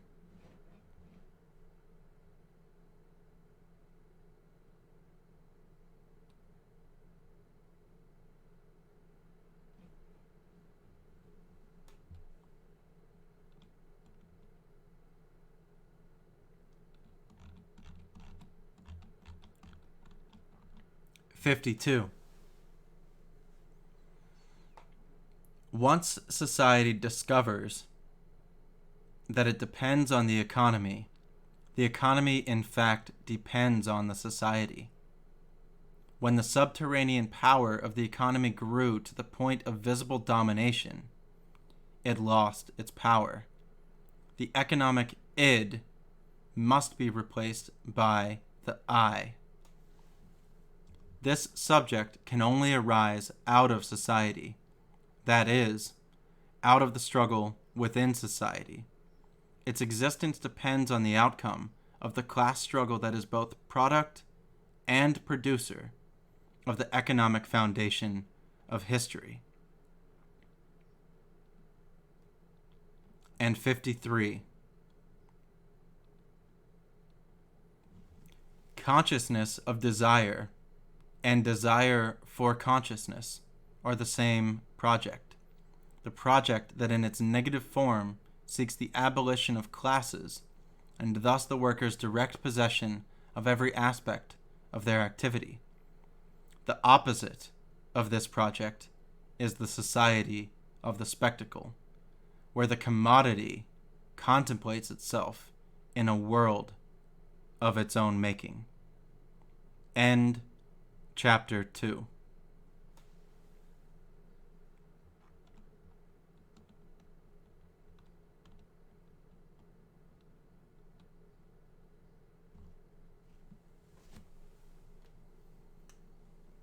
We are 2 hours and 10 minutes into the stream.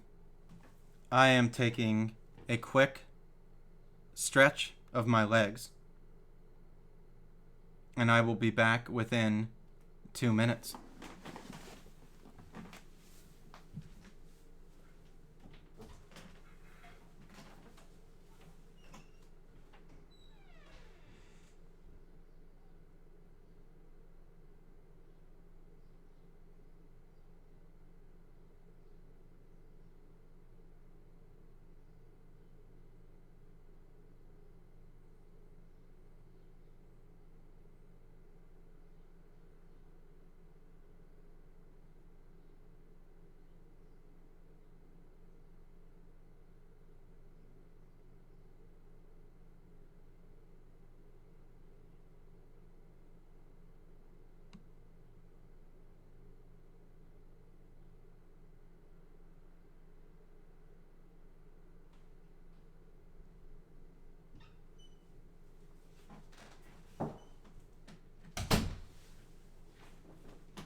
Perhaps I should do book club more often, since these are the biggest numbers that I ever get.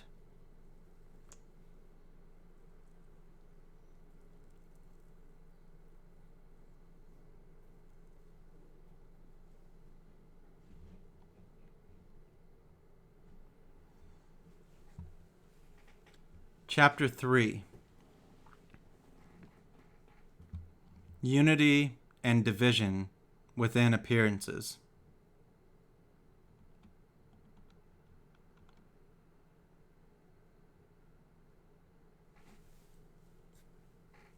An intense new polemic is unfolding on the philosophical front in this country, focusing on the concepts one divides into two, and two fuse into one. This debate is a struggle between those who are for and those who are against the materialist dialectic. a struggle between two conceptions of the world, a proletarian conception and the bourgeois conception. Those who maintain that one divides into two is the fundamental law of things are on the side of the materialistic dialectic. Those who maintain that the fundamental law of things is that two fuse into one are against the materialist dialectic. The two sides have drawn a clear line of demarcation between them, and their arguments are diametrically opposed. This polemic is a reflection on the ideological level of the acute and complex class struggle taking place in China and in the world. Red Flag, Beijing, September 21st, 1964. Chapter 3, Unity and Division Within Appearances, Society of the Spectacle, by Guy Debord.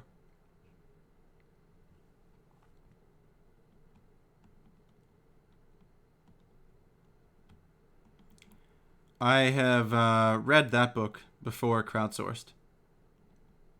I read a decent amount of it on here as well.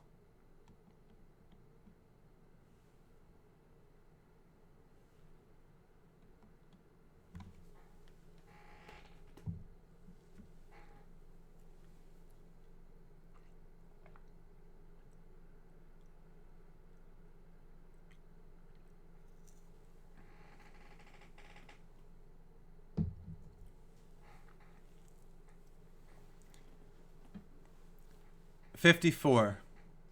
The spectacle, like modern society itself, is at once united and divided.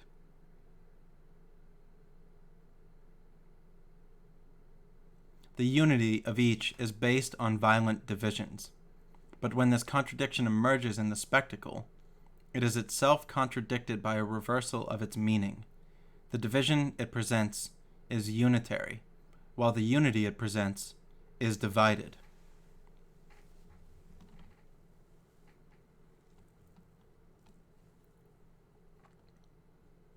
'55. Although the struggles between different powers for control of the same socio-economic system are officially presented as fundamental antagonisms, they actually reflect that system's fundamental unity, both internationally and within each nation. '56.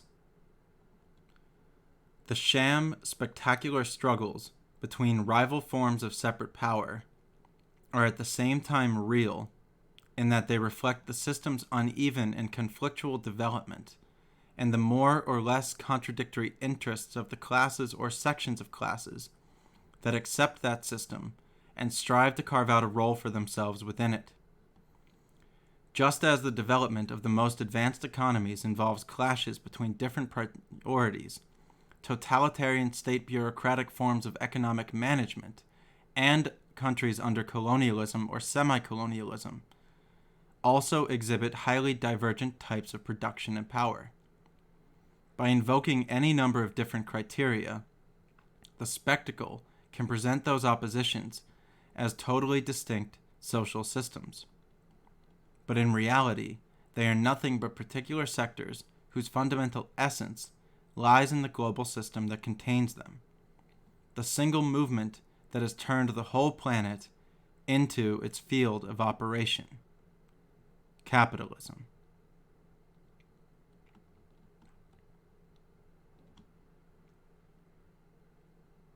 '57.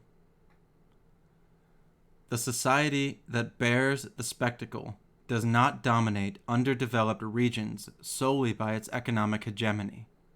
It also dominates them as the society of the spectacle.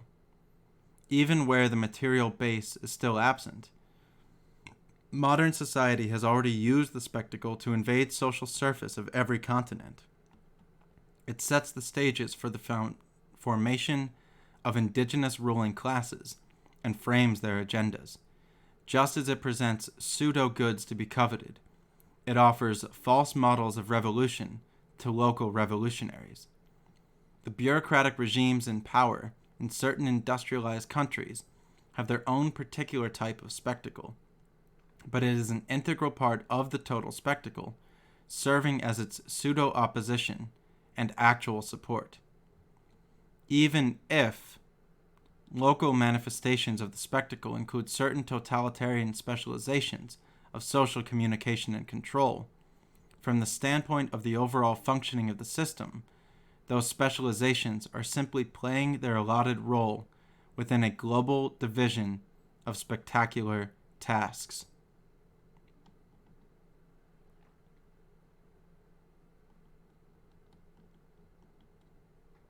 '58. Although this division of spectacular tasks preserves the existing order as a whole, it is primarily oriented toward protecting its dominant pole of development. The spectacle is rooted in the economy of abundance, and the products of that economy ultimately tend to dominate the spectacular market and override the ideological or police state protectionist barriers set up by local spectacles with pretensions of independence.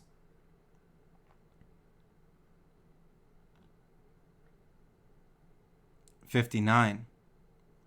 Behind the glitter of spectacular distractions, a tendency toward banalization dominates modern society. Coffee.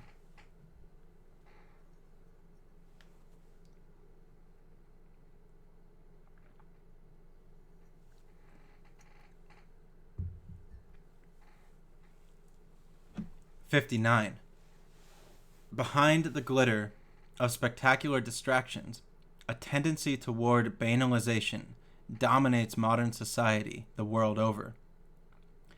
Even where the more advanced forms of commodity consumption have seemingly multiplied the variety of roles and objects to choose from, the vestiges of religion and of the family, the latter is still the primary mechanism for transferring power from one generation to the next. Along with the vestiges of moral repression imposed by those two institutions, can be blended with ostentatious pretensions of worldly gratification, precisely because life in this particular world remains repressive and offers nothing but pseudo-gratifications. Complacent acceptance of the status quo may also coexist with purely spectacular rebelliousness. Dissatisfaction itself becomes a commodity as soon as the economy of abundance develops the capacity to process that particular raw material.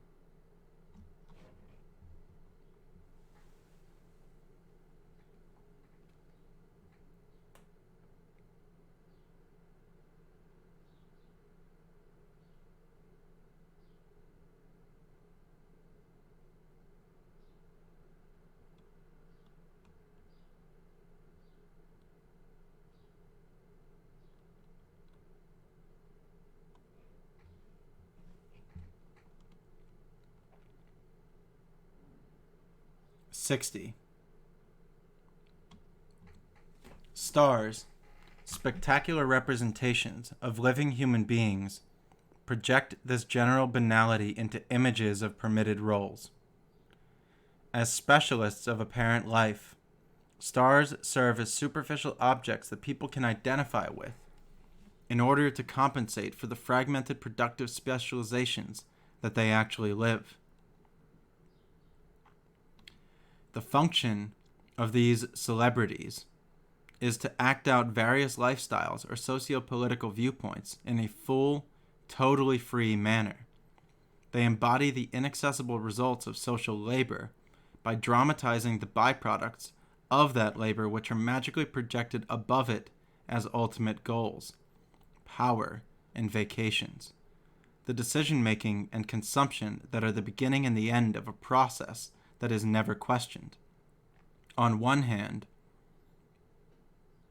a governmental power may personalize itself as a pseudo-star. On the other hand, a star of consumption may campaign for recognition as a pseudo-power over life.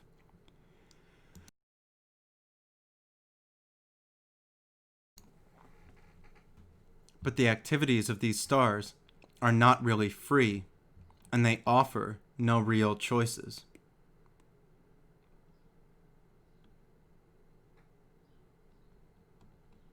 '61.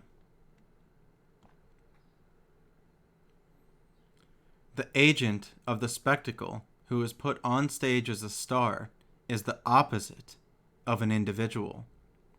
They is as clearly the enemy of their own individuality as of the individuality of others. Entering the spectacle as a model to be identified with, they renounce all autonomous qualities in order to identify themselves with the general law of obedience to the flow of things. The stars of consumption, though outwardly representing different personality types, show each of these types enjoying equal access to and deriving equal happiness from the entire realm of consumption. The stars of decision-making must possess the full range of admired human qualities. Official differences between them are thus cancelled out by the official similarity implied by their supposed excellence in every field of endeavor. As head of state, Khrushchev retrospectively became a general so as to take credit for the victory of the Battle of Kursk 20 years after it happened. And Kennedy survived as an orator to the point of delivering his own funeral oration, since Theodore Sorensen continued to write speeches for his successor in the same style that had contributed so much toward the dead man's public persona. The admirable people who personify the system are well known for not being what they seem. They attain greatness by stooping below the reality of the most insignificant individual life, and everyone knows it.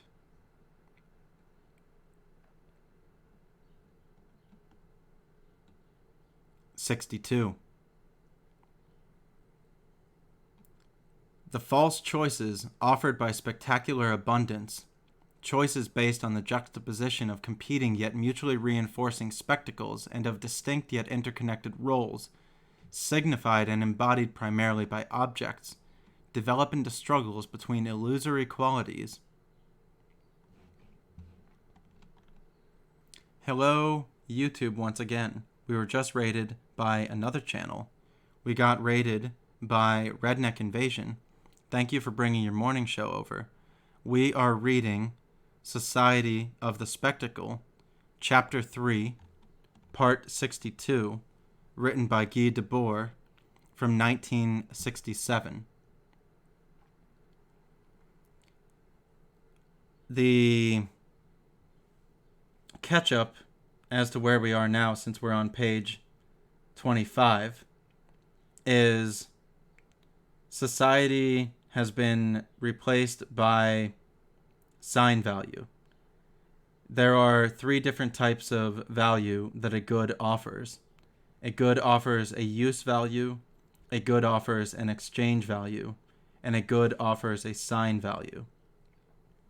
To use a Nike t-shirt as an example, the use value of a Nike t-shirt is that it keeps you warm. The exchange value of a Nike t-shirt is what it's worth to buy and sell. The sign value of a Nike t-shirt is how you are perceived by others for wearing said piece of item. So as the commodification has taken over the economy, the commodification of goods has taken over the world. This book was written in 1967 by Guy Debord, Society of the Spectacle, Chapter 3, Unity and Division Within Experiences, Part 62. Thank you for bringing your team over.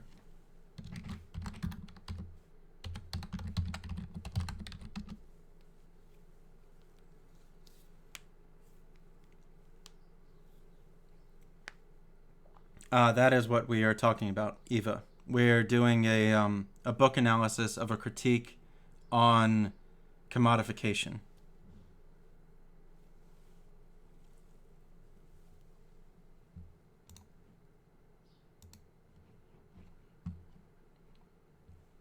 The next book that we'll be reading on the channel will be Simulacrum and Simulation by Baudrillard from the 80s.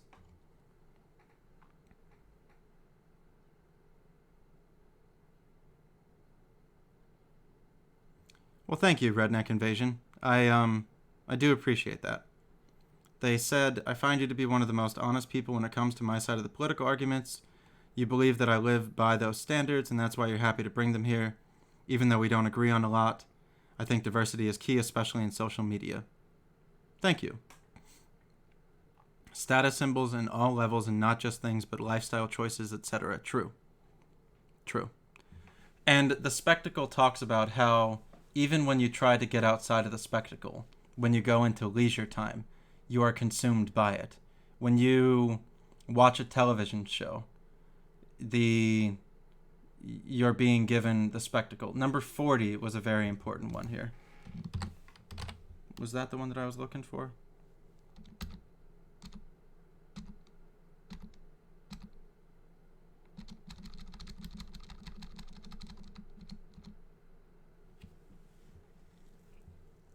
Was this the one that I wanted?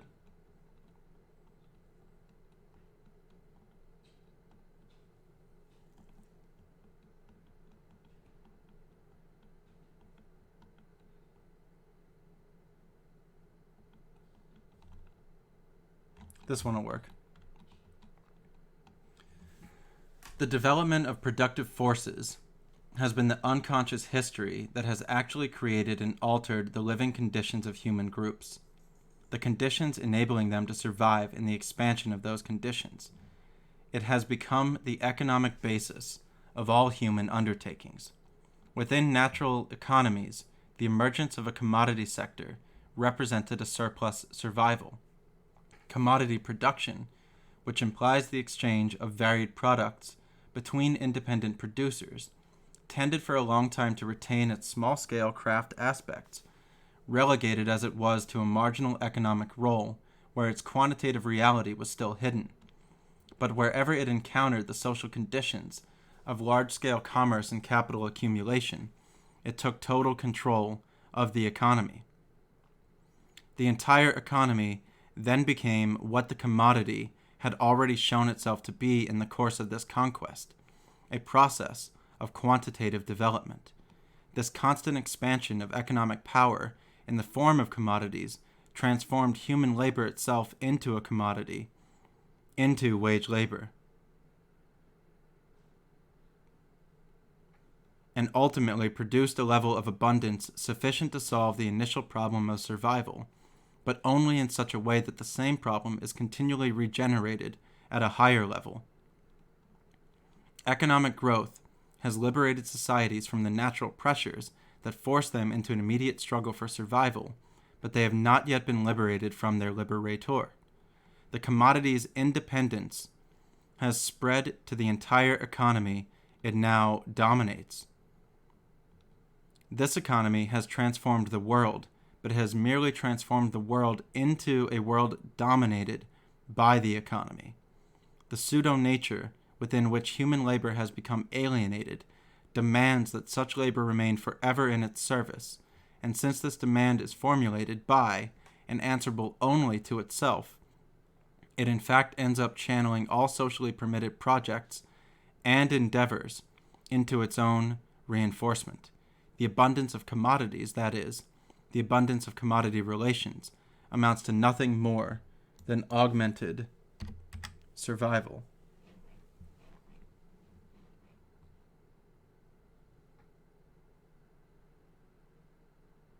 Hello, Marcavius.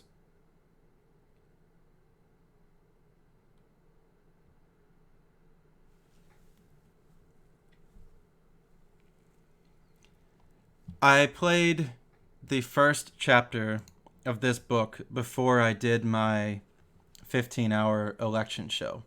I felt that people needed to be aware that we were going into a spectacle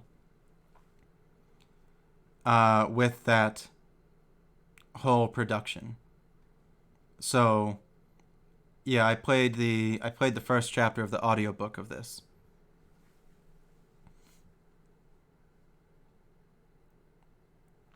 '62.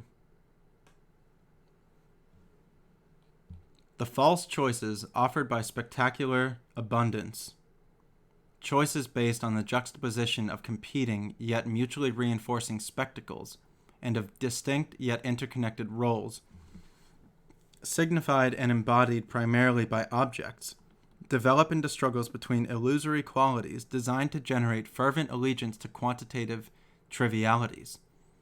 Fallacious, archaic oppositions are revived.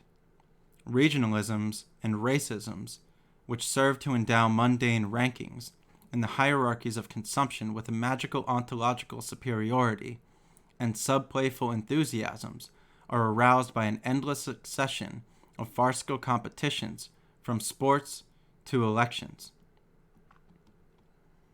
Wherever abundant consumption is established, one particular spectacular opposition is always in the forefront of the illusory roles. The antagonism between youth and adults. But real adults, people who are masters of their own lives, are in fact nowhere to be found.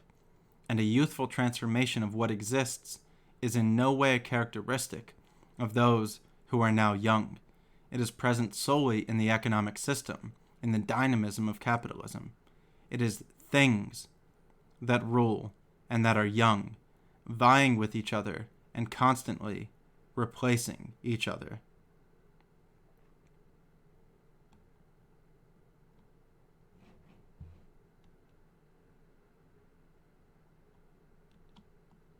In Baudrillard's final analysis, it's just signs of competence in mimicking vogue, says Signal Fraud. Thank you, everyone, for the follows today. I do appreciate it. Part 63.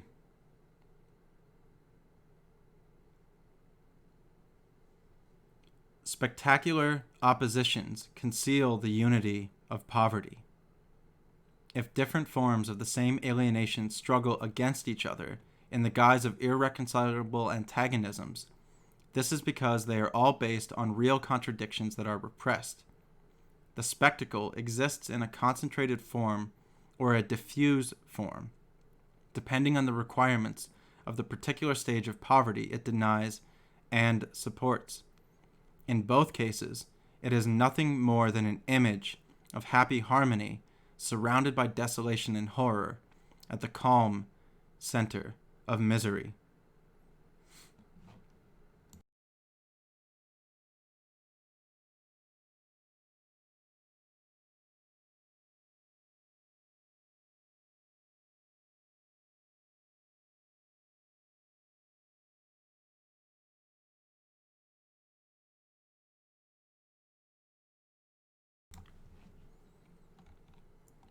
'64. The concentrated spectacle is primarily associated with bureaucratic capitalism, though it may also be imported as a technique for reinforcing state power in more backward mixed economies, or even adopted by advanced capitalism during certain moments of crisis. Bureaucratic property is itself concentrated, in that the individual bureaucrat takes part in the ownership of the entire economy only through their membership in the community of bureaucrats. And since commodity production is less developed under bureaucratic capitalism, it too takes on a concentrated form. The commodity the bureaucracy appropriates is the total social labor.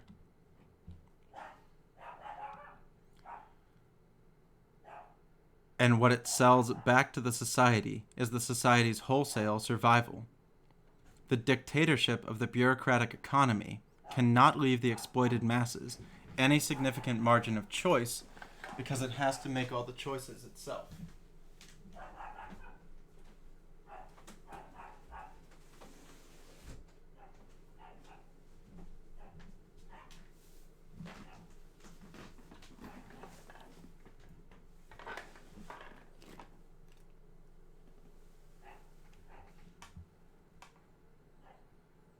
The dictatorship of the bureaucratic economy cannot leave the exploited masses any significant margin of choice because it has had to make all the choices itself, and any choice made independently of it, whether regarding food or music or anything else, thus amounts to a declaration of war against it. This dictatorship must be enforced by permanent violence. Its spectacle imposes an image on the good which subsumes everything that officially exists. An image which is usually concentrated in a single individual, the guarantor of the system's totalitarian cohesion. Everyone must magically identify with this absolute star or disappear. This master of everyone else's non-consumption is the heroic image that disguises the absolute exploitation entailed by the system of primitive accumulation accelerated by terror. If the entire Chinese population has to study Mao to the point of identifying with Mao, this is because there is nothing else they can be. The concentrated spectacle implies a police state.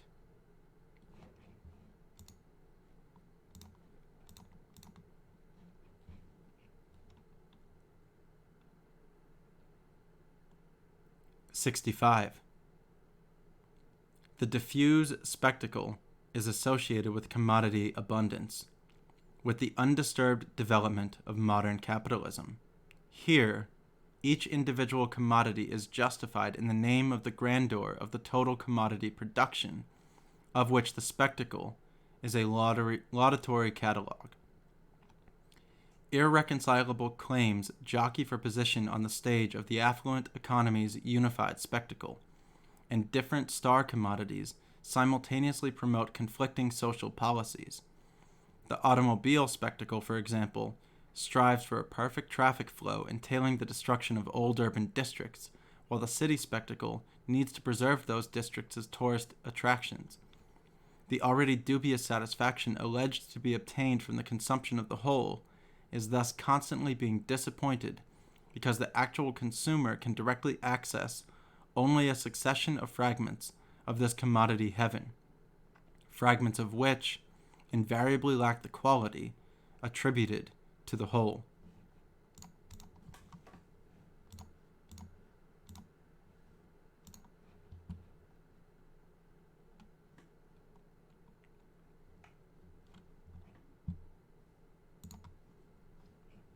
'66.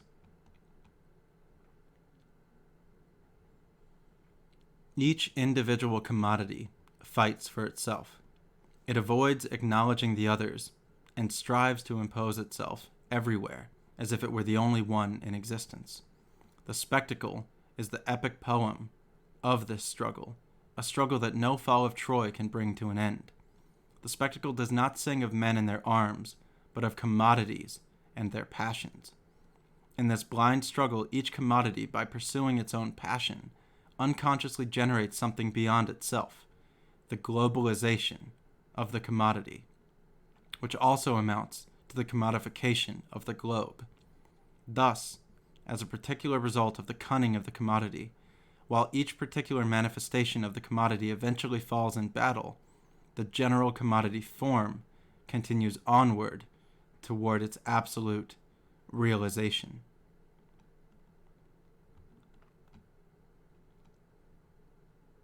'67. The satisfaction that no longer comes from using the commodities produced in abundance is now sought through the recognition of their value as commodities. Consumers are filled with religious fervor for the sovereign freedom of commodities whose use has become an end in itself. Waves of enthusiasm for particular products are propagated by all the communications media. A film sparks a fashion craze. A magazine publicizes night spots, which in turn spin off different lines of products. The proliferation of faddish gadgets reflects the fact that as the mass of commodities becomes increasingly absurd, absurdity itself becomes a commodity. Trinkets, such as keychains, which come as free bonuses with the purchase of a luxury product, but which end up being traded back and forth as valuable collectibles in their own right, reflect a mystical self-abandonment to commodity transcendence. Those who collect the trinkets that have been manufactured for the sole purpose of being collected are accumulating commodity indulgences, glorious tokens of the commodity's real presence among the faithful. Reified people proudly display the proofs of their intimacy with the commodity. Like the old religious fetishism, with its convulsory raptures and miraculous cures, the fetishism of commodities generates its own moments of fervent arousal. All this is useful for only one purpose: producing habitual submission.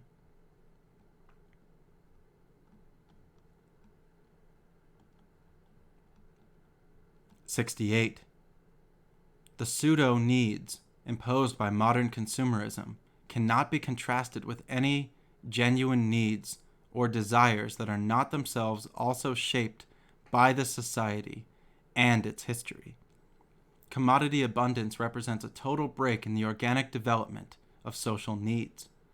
Its mechanical accumulation unleashes an unlimited artificiality which overpowers any living desires. The cumulative power of this autonomously artificially ends up falsifying all social life.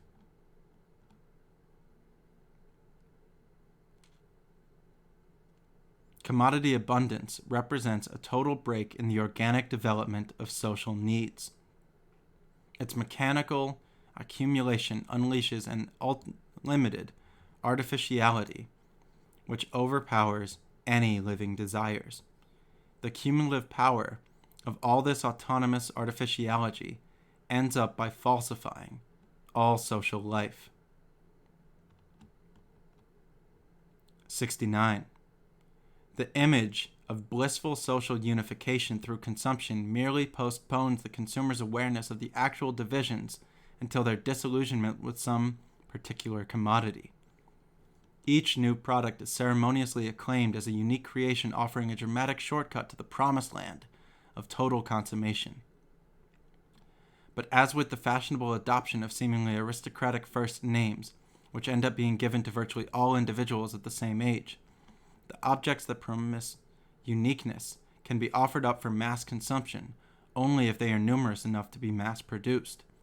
The prestigiousness of mediocre objects of this kind is solely due to the fact that they have been placed, however briefly, at the center of social life, and hailed as a revelation of the unfathomable purposes of production.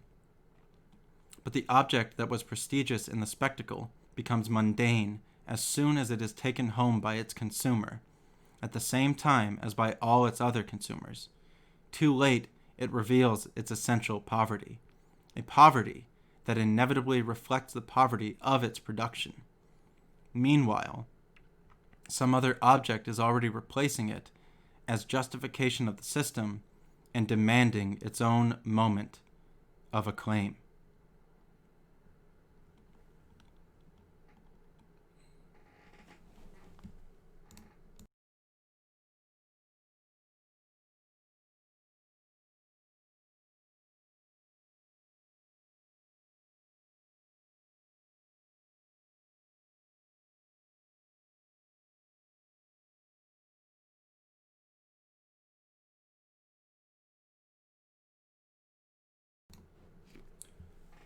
'70. The fraudulence of the satisfactions offered by the system is exposed by this continual replacement of products and of general conditions of production. In both the diffuse and the concentrated spectacle, entities that have brazenly asserted their definitive perfection nevertheless end up changing, and only the system endures. Stalin, like any other outmoded commodity, is denounced by the very forces that originally promoted him. Each new lie of the advertising industry is an admission of its previous lie. And with each downfall of a personification of totalitarian power, the illusory community that had unanimously approved him is exposed as a mere conglomeration of loners without illusions.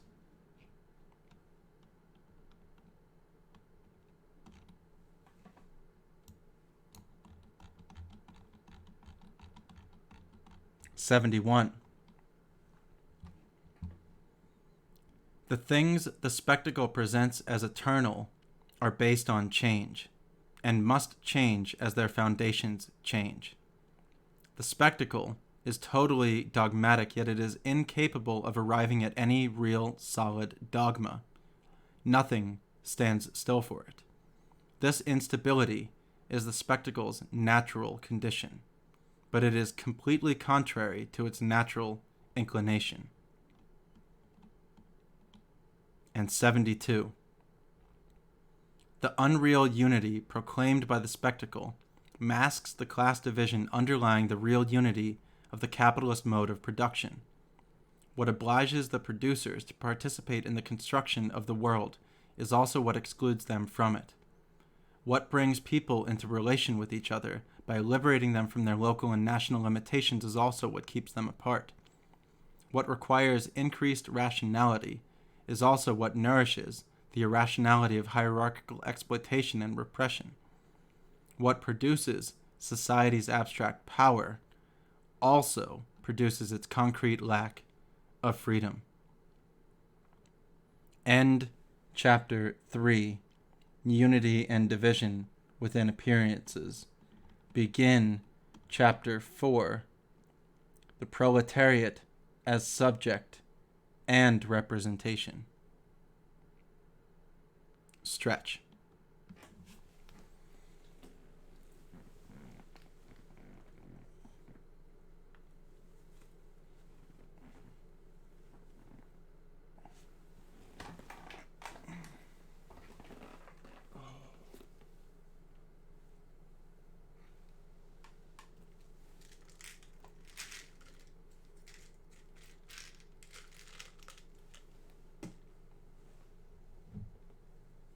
Hello, Olo. Nice to see you.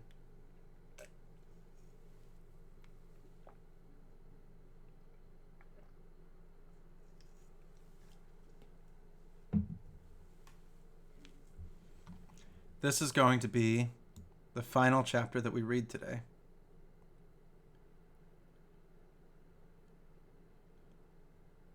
It goes for a long time.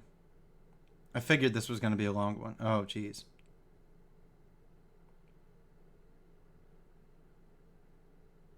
Probably the longest chapter, huh?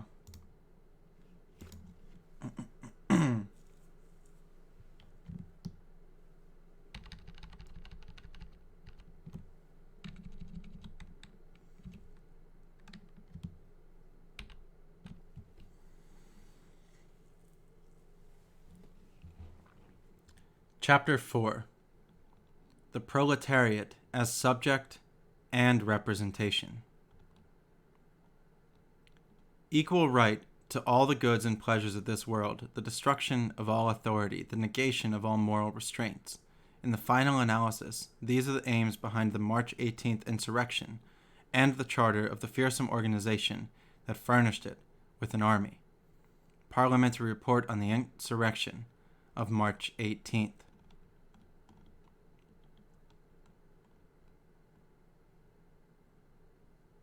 '73.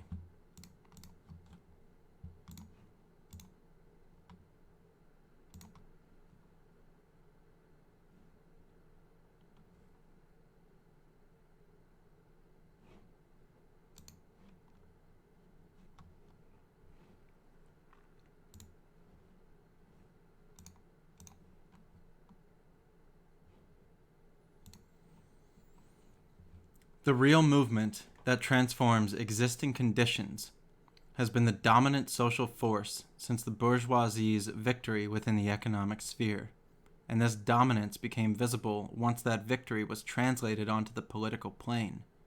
The development of productive forces shattered the old production relations, and all static order crumbled into dust. Everything that was absolute became historical. Hello, Berlinguer 95. Nice to meet you. Welcome into the channel. 74. When people are thrust into history and forced to take part in the work and struggles that constitute history, they find themselves obliged to view their relationships in a clear and disabled manner. This history has no object distinct from what it creates from out of itself. Although the final, unconscious, metaphysical vision of the historical era considered the productive progression through which history had unfolded as itself the object of history.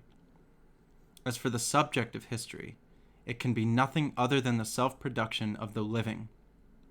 Living people become masters and possessors of their own historical world and of their own fully conscious adventures. The class struggles of the long era of revolutions, initiated by the rise of the bourgeoisie, have developed in tandem with the dialectical thought of history, the thought which is no longer content to seek the meaning of what exists, but which strives to comprehend the dissolution of everything that exists, and in this process breaks down every separation. 76. For Hegel, the point was no longer to interpret the world, but to interpret the transformation of the world.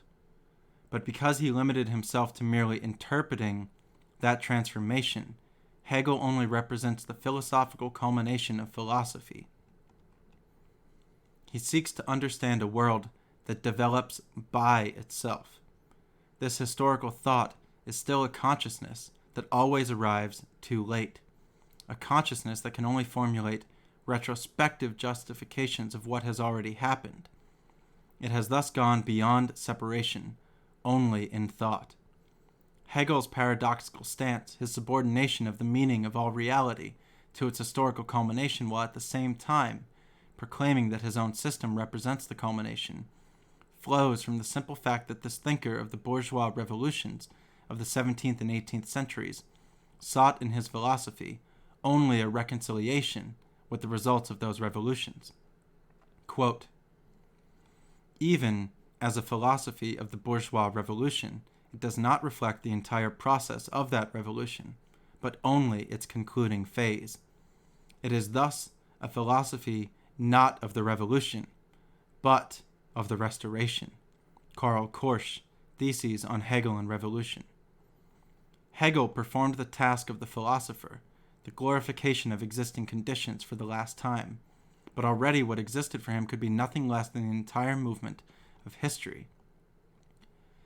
Since he nevertheless maintained the external position of thought, this externality could be masked only by identifying that thought with a pre-existing project of the spirit, of that absolute heroic force which has done what it willed and willed what it has done, and whose ultimate goal coincides with the present. Philosophy, in the process of being superseded by historical thought, has thus arrived at the point where it can glorify its world only by denying it, since in order to speak, it must presuppose that the total history to which it has relegated everything has already come to an end, and that the only tribunal where truth could be judged is closed.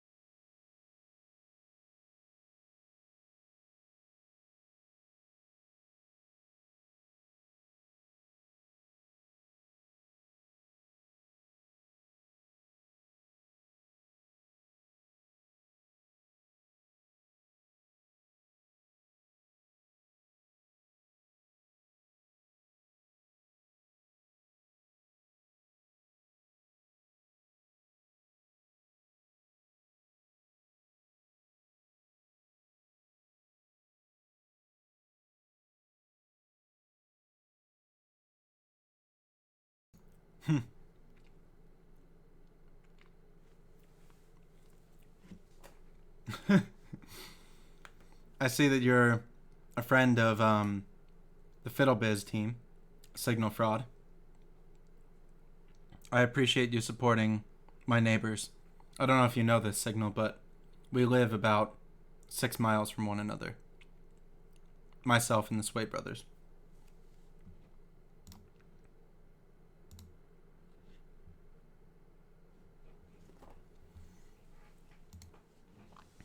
(77) When the proletariat demonstrates through its own actions that this historical thought has not been forgotten. Its refutation of that thought's conclusion is at the same time a confirmation of its method. 78. Historical thought can be salvaged only by becoming practical thought, and the practice of the proletariat as a revolutionary class can be nothing less than historical consciousness operating on the totality of its world.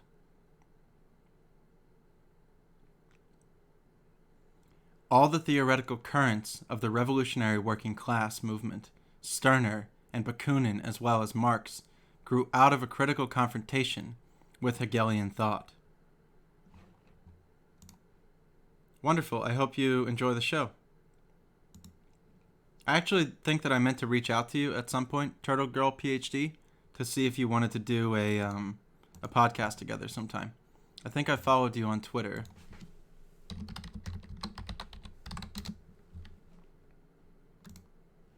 Yeah, I would actually like to talk to you about environmental sciences and biology if you'd ever like to get together for a show.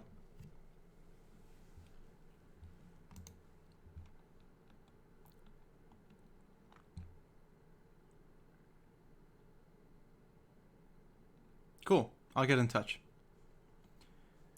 79.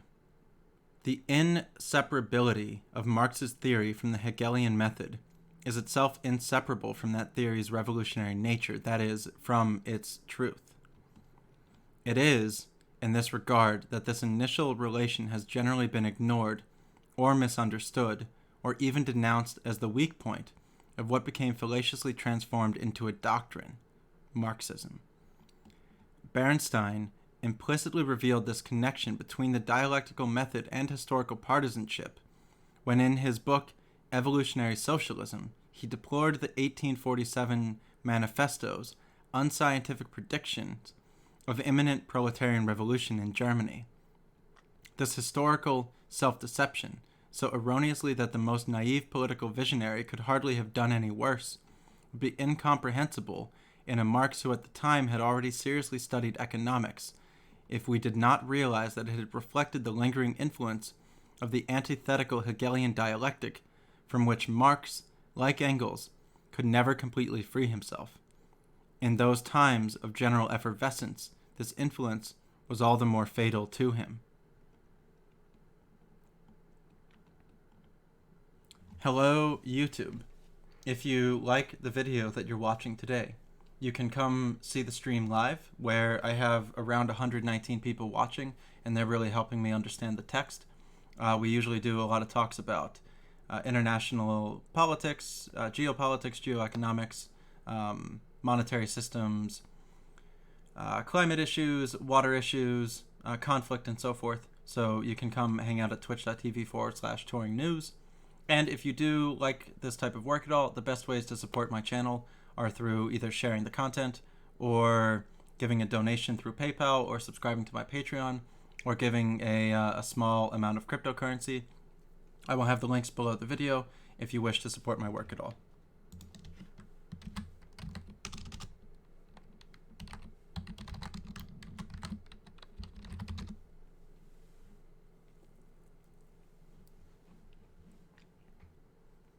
'80. The radical transformation carried out by Marx in order to salvage the thought of the bourgeois revolution by transplanting it into a different context does not trivially consist of putting the materialist development of the productive forces in place of the journey of the Hegelian spirit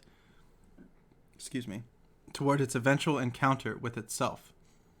The spirit whose objectification is identical to its alienation and whose historical wounds leave no scars. For once history becomes real, it no longer has an end. Marx demolished Hegel's position of detachment from events, as well as passive contemplation by any supreme external agent whatsoever. Henceforth, theory's concern is simply to know what it is itself doing. In contrast, present-day society's passive contemplation of the movement of the economy is an untransformed holdover from the undialectical aspect of the Hegelian attempt to create a circular system. It is an approval that is no longer on the conceptual level and that no longer needs a Hegelianism to justify itself. Because the movement it now praises is a sector of a world where thought no longer has any place, a sector whose mechanical development effectively dominates everything. Marx's project is a project of conscious history, in which the quantitativeness that arises out of the blind development of merely economic productive forces must be transformed into a qualitative appropriation of history. The critique of political economy is the first act of this end of prehistory.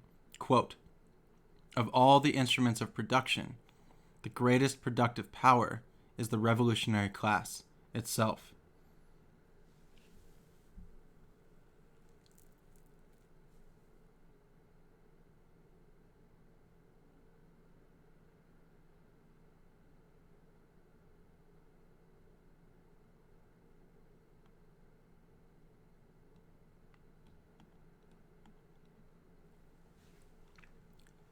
'81. Marx's theory is closely linked with scientific thought, insofar as it seeks a rational understanding of the forces that really operate in society. But it ultimately goes beyond scientific thought, preserving it only by superseding it. It seeks to understand struggles, not laws. We recognize only one science, the science of history, from the German ideology.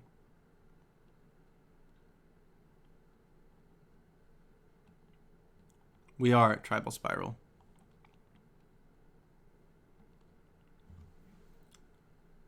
'82.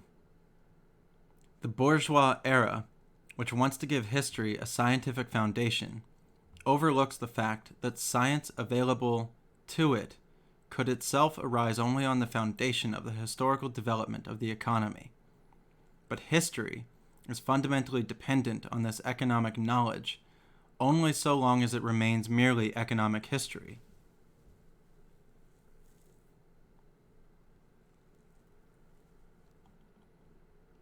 The extent to which the viewpoint of scientific observation could overlook history's effect on the economy, an overall process that modifies its own scientific premises, is shown by the vanity of those socialists who thought they had calculated the exact periodicity of economic crises. Now that constant governmental intervention has managed to counteract governmental intervention,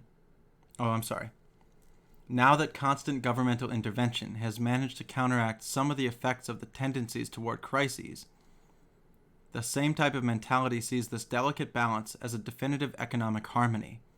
The project of transcending the economy and mastering history must indeed grasp and incorporate the science of society, but it cannot itself be a scientific project.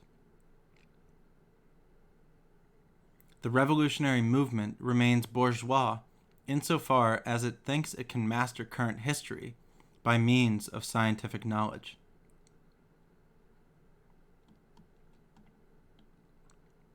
'83. The utopian currents of socialism, though they are historically grounded in criticism of the existing social system, can rightly be called utopian insofar as they ignore history, that is, insofar as they ignore actual struggles taking place and any passage of time outside the immutable perfection of their image of a happy society, but not because they reject science.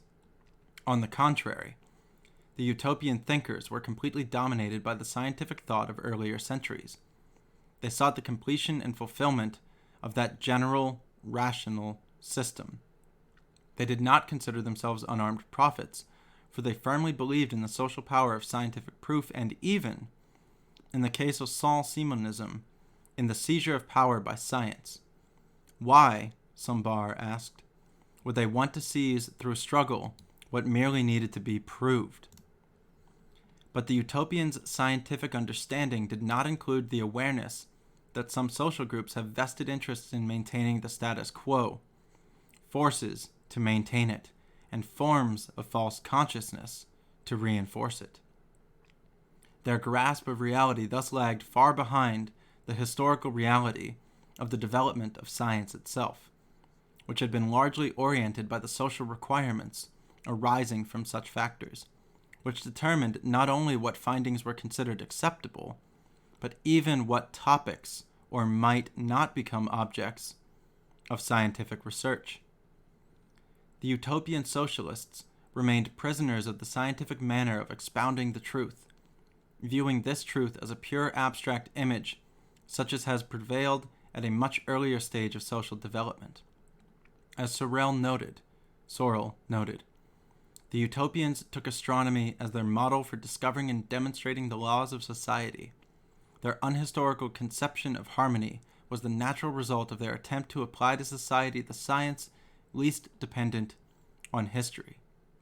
They described this harmony as if they were Newtons discovering universal scientific laws, and happy ending they constantly evoked, quote, plays a role in their social science analogous to the role of inertia in classical physics.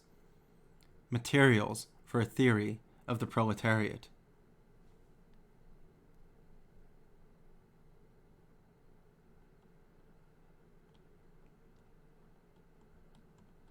Thank you all for joining the show today.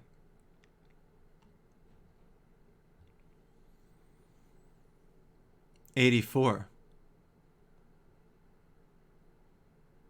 The scientific determinist aspect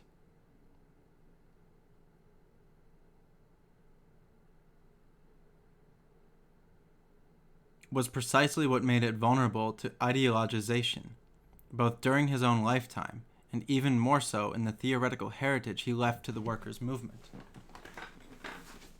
The advent of the historical subject continues to be postponed, and it is economics, the historical science par excellence, which is increasingly seen as guaranteeing the inevitability of its own future negation.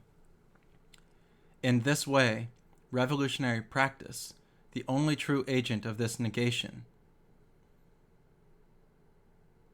tends to be pushed out of the theory's field of vision.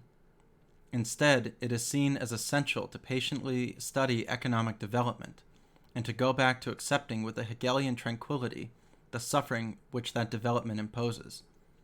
The result remains a graveyard of good intentions. The science of revolutions then concludes that consciousness always comes too soon and has to be taught. History has shown that we, and all who thought like us, were wrong, Engels wrote in 1800s.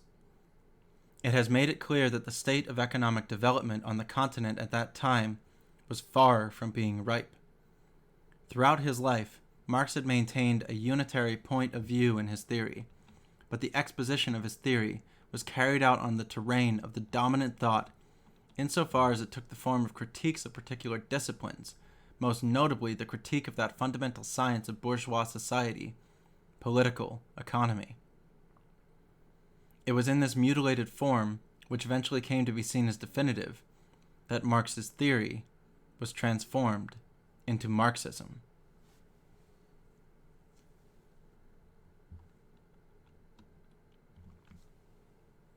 '85. The weakness of Marx's theory is naturally linked to the weakness of the revolutionary struggle of the proletariat of his time. The German working class failed to initiate a permanent revolution in 1848. The Paris Commune was defeated in isolation. As a result, revolutionary theory could not yet be fully realized. The fact that Marx was reduced to defending and refining it by cloistered scholarly work in a British museum had a debilitating effect on the theory itself. His scientific conclusions about the future development of the working class and the organizational practice apparently implied by those conclusions became obstacles to proletarian consciousness at a later stage.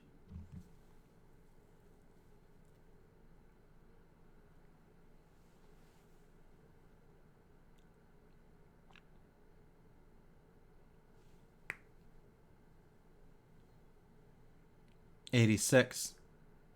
The theoretical shortcomings of the scientific defense of proletarian revolution, both in its content and in its form of exposition, all ultimately result from identifying the proletariat with the bourgeoisie with respect to the revolutionary seizure of power.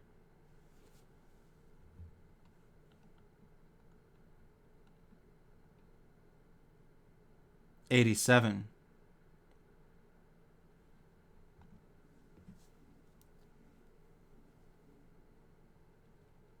As early as the Communist Manifesto, Marx's effort to demonstrate the scientific legitimacy of proletarian power by citing a repetitive sequence of precedents led him to oversimplify his historical analysis into a linear model of the development of modes of production in which class struggles invariably resulted either in a revolutionary transformation of the entire society or in the mutual ruin of the contending classes.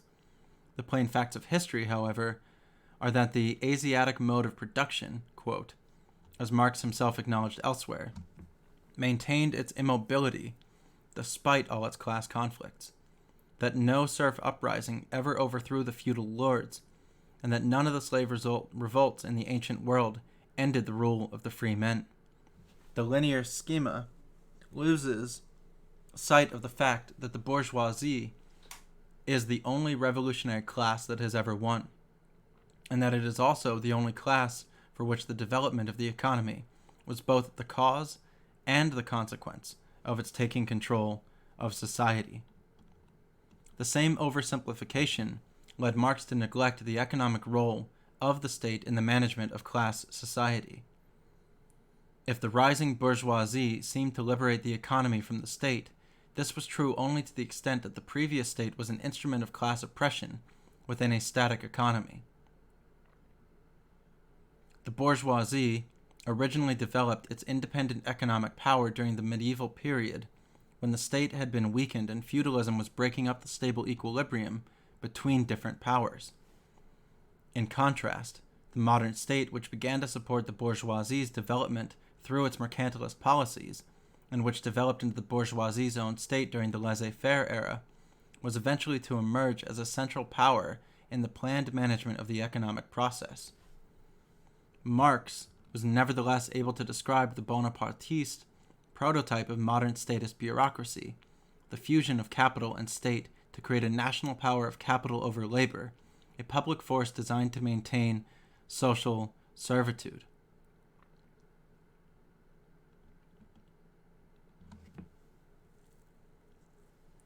A form of social order in which the bourgeoisie renounces all historical life apart from what has been reduced to the economic history of things, and would like to be condemned to the same political nullity as all the other classes. The socio-political foundations of the modern spectacle are already discernible here, and this result negatively implies that the proletariat is the only pretender to historical life. 88. The only two classes that really correspond to Marx's theory, the two pure classes that the entire analysis of capital brings to the fore, are the bourgeoisie and the proletariat. These are the only two revolutionary classes in history, but operating under different conditions. The bourgeois revolution has been accomplished. The proletarian revolution is a yet unrealized project, born on the foundation of the earlier revolution but differing from it qualitatively. If one overlooks the originality of the historical role of the bourgeoisie, one also tends to overlook the specific originality of the proletarian project, which can achieve nothing unless it carries its own banners and recognizes the immensity of its tasks. The bourgeoisie came to power because it was the class of the developing economy. The proletariat cannot embody its own new form of power, except by becoming the class of consciousness. The growth of productive forces will not in itself guarantee the emergence of such a power, not even indirectly by way of the increasing dispossession which that growth entails. Nor can a Jacobin-style seizure of the state be a means to this end. The proletariat cannot make use of any ideology designed to disguise partial goals as general goals, because the proletariat cannot preserve any partial reality that is truly its own. 89. If Marx, during a certain period of his participation in the proletarian struggle, put too great an emphasis on scientific prediction to the point of creating the intellectual basis for the illusions of economism, it is clear that he himself did not succumb to those illusions. In a well-known letter of December 7, 1867, accompanying an article reviewing Capital, which he himself had written, but which he wanted Engels to present to the press as the work of an adversary, Marx clearly indicated the limits of his own science. Quote, "The author's subjective tendency, imposed on him perhaps by political position in his past, namely the manner in which he presents to himself and to others the ultimate outcome of the present movement, of the present social process, has no connection with his actual analysis. By thus disparaging the, quote, tendentious conclusions of his own objective analysis, and by the irony of the perhaps with reference to the extra scientific choices supposedly imposed on him, Marx implicitly revealed the methodological key to fusing the two aspects.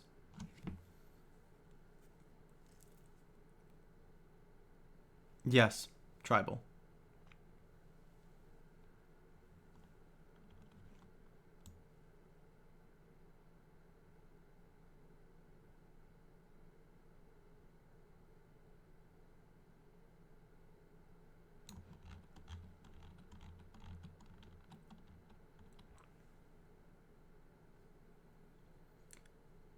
'90. The fusion of knowledge and action must be effected within the historical struggle itself, in such a way that each depends on the other for its validation. The proletarian class is formed into a subject in its process of organizing revolutionary struggles and in its reorganization of society at the moment of revolution. This is where the practical conditions of consciousness must exist.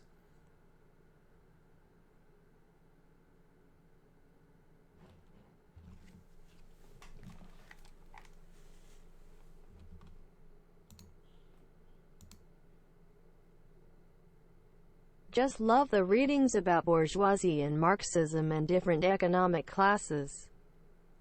Thank you very much, A3 Voices, for another donation.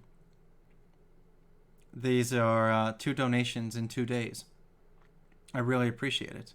Thank you very much.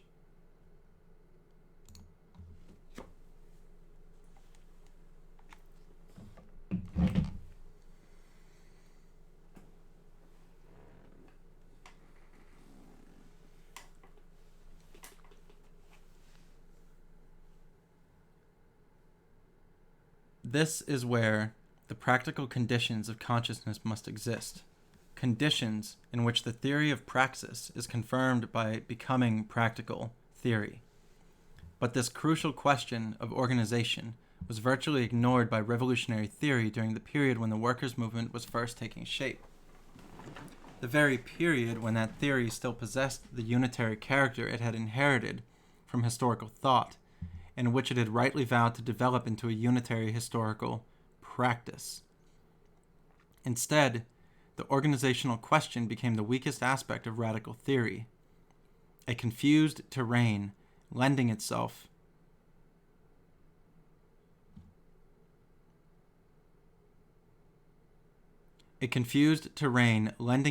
to the revival of the hierarchical and statist tactics borrowed from the bourgeois revolution. The forms of organization of the workers' movement that were developed on the basis of this theoretical negligence tended in turn to inhibit the maintenance of a unitary theory by breaking it up into various specialized and fragmented disciplines. This ideologically alienated theory was then no longer able to recognize the practical verifications of the unitary historical thought it had betrayed. When such verifications emerged in spontaneous working class struggles, instead, it contributed toward repressing every manifestation and memory of them. Yet those historical forms that took shape in struggle were precisely the practical terrain that was needed in order to validate the theory. They were what the theory needed, yet that need had not been formulated theoretically. The Soviet, for example, was not a theoretical discovery, and the most advanced theoretical truth of the International Working Men's Association was its own existence in practice.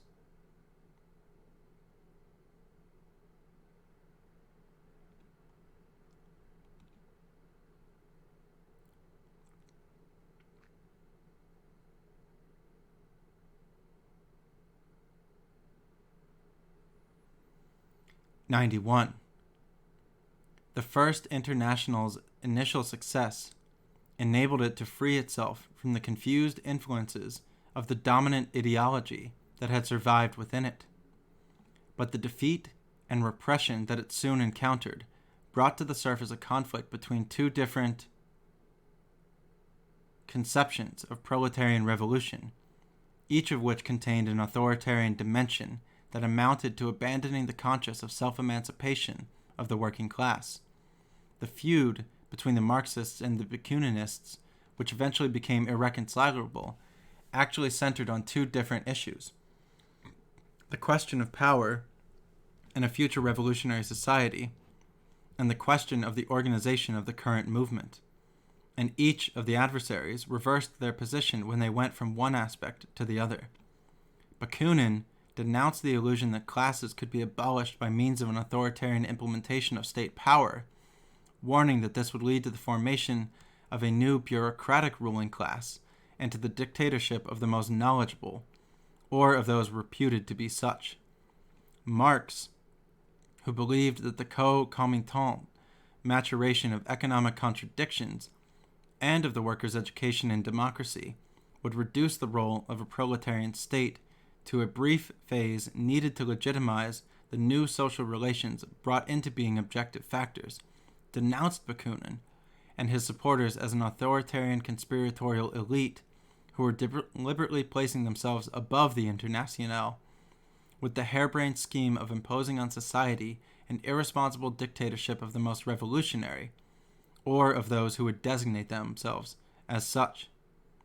Bakunin did in fact recruit followers on such a basis. Quote, "In the midst of the popular tempest, we must be the invisible pilots guiding the revolution, not through any kind of overt power, but through the collective dictatorship of our alliance, a dictatorship without any insignia or titles or official status, yet all the more powerful because it will have none of the appearances of power.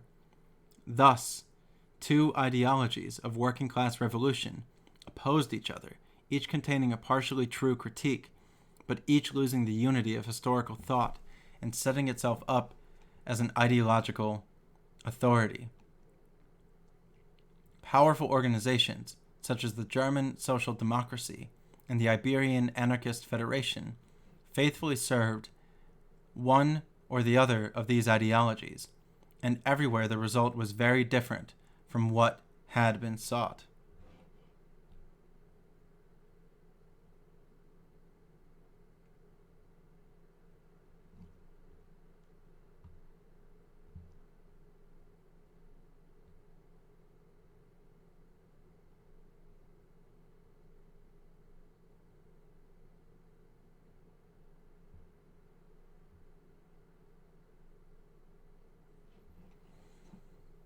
'92.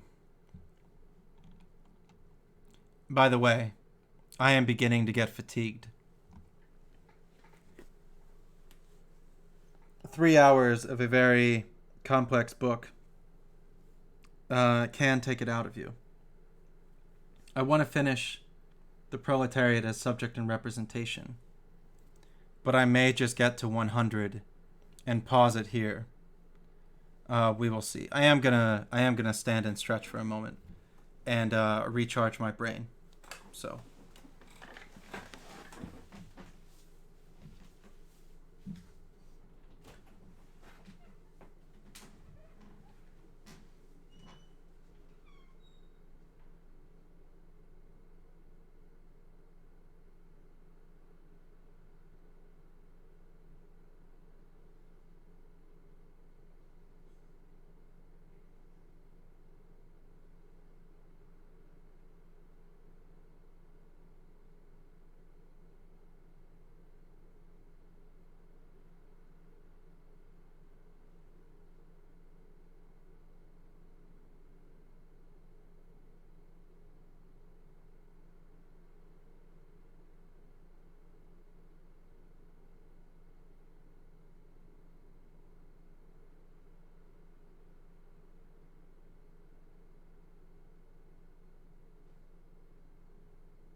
92.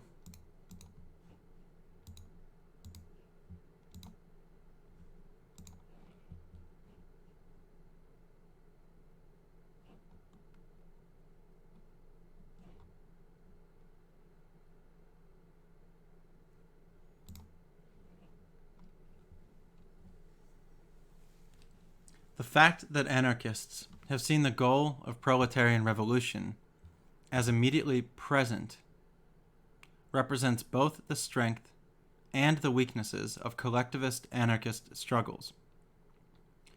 The only forms of anarchism that can be taken seriously, the pretensions of the individualist forms of anarchism, have always been ludicrous. From the historical thought of modern class struggles, collectivist anarchism retains only the conclusion, and its constant harping on the conclusion is accompanied by a deliberate indifference to any consideration of methods. Its critique of political struggle has thus remained abstract, while its commitment to economic struggle has been channeled toward the mirage of a definitive solution that will supposedly be achieved by a single blow on this terrain, on the day of the general strike or the insurrection. The anarchists strive to realize an ideal. Anarchism is still an ideological negation of the state and of class society. The very social conditions which in turn foster separate ideologies. It is the ideology of pure freedom, an ideology that puts everything on the same level and eliminates any conception of historical evil. This fusion of all partial demands into a single all-encompassing demand has given anarchism the merit of representing the rejection of existing conditions in the name of the whole of life, rather than from the standpoint of some particular critical specialization. But the fact that this fusion has been envisaged only in the absolute, in accordance with individual whim, and in advance of any practical actualization, has doomed anarchism to an all too obvious incoherence. Anarchism responds to each particular struggle by repeating and reapplying the same simple and all-embracing lesson, because this lesson has from the beginning been considered the be-all and end-all of the movement. This is reflected in Bakunin's 1873 letter of resignation from the Hura Foundation. During the past 9 years, the International has developed more than enough ideas to save the world, if ideas alone could save it, and I challenge anyone to come up with a new one. It's no longer the time for ideas. It's time for actions. This perspective undoubtedly remains proletarian historical. This perspective undoubtedly retains proletarian historical thought's recognition that ideas must be put into practice, but it abandons the historical terrain by assuming that the appropriate forms for this transition to practice have already been discovered and will never change.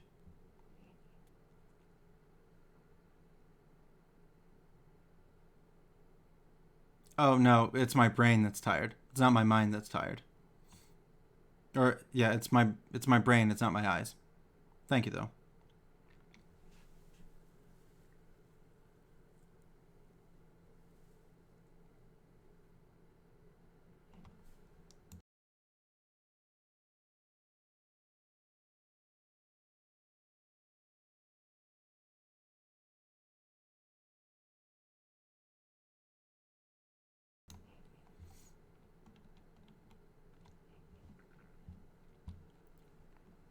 So it sounds like... now, I'm not familiar with the rest of Debord's works. Thank you. It sounds like Debord does not like anarchism very much. Am I taking this... am I taking this correctly?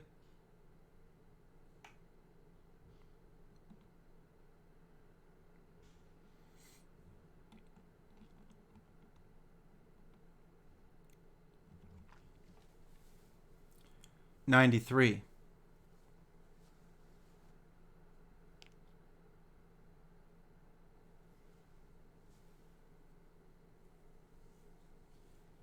The anarchists who explicitly distinguished themselves from the rest of the workers' movement by their ideological conviction,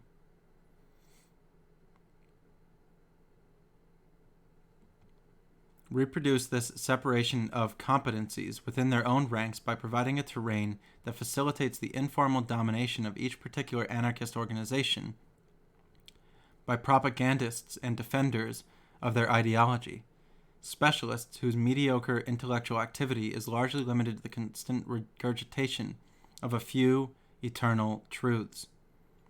The anarchists' ideological reverence for unanimous decision-making has ended up paving the way for uncontrolled manipulation of their own organizations by specialists in freedom, and revolutionary anarchism expects the same type of unanimity, obtained by the same means from the masses once they have been liberated.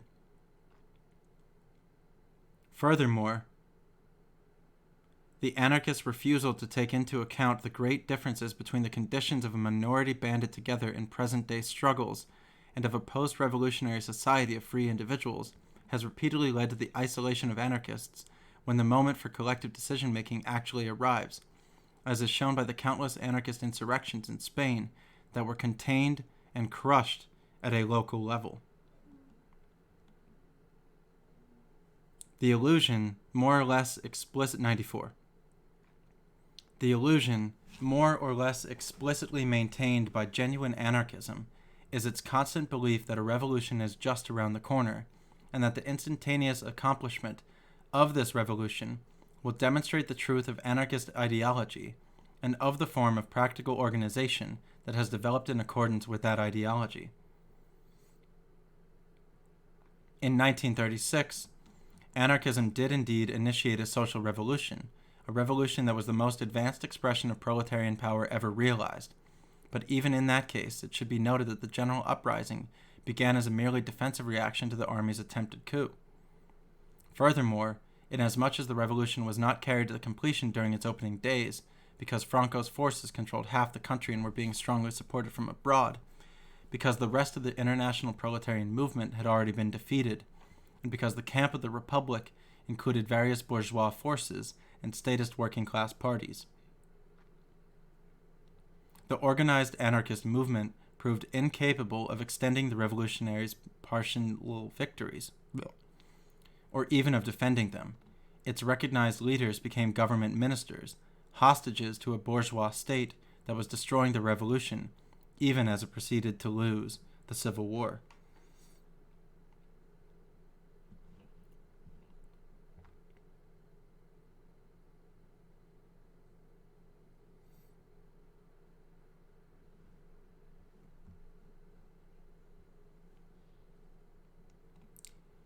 '95.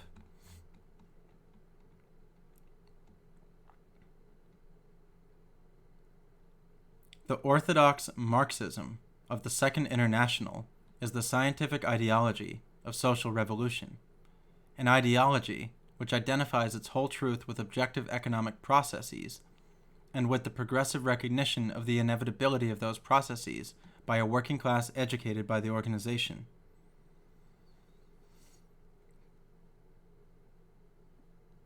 The ideology revives the faith in pedagogical demonstration that was found among the Utopian socialists, combining that faith with a contemplative invocation of the course of history. But it has lost both the Hegelian dimension of total history and the static image of totality presented by the Utopians, most richly by Fourier. This type of scientific attitude, which can do nothing more than resurrect the traditional dilemmas between symmetrical ethical choices, is at the root of Hilferding's absurd conclusion that recognizing the inevitability of socialism, quote, gives no indication to what practical attitude should be adopted. For it is one thing to recognize that something is inevitable, and quite another to put oneself in the service of that inevitability, finance capital. Those who fail to realize that for Marx, for the revolutionary proletariat, unitary historical thought was in no way distinct from a practical attitude to be adopted, generally ended up becoming victims of the practice they did adopt.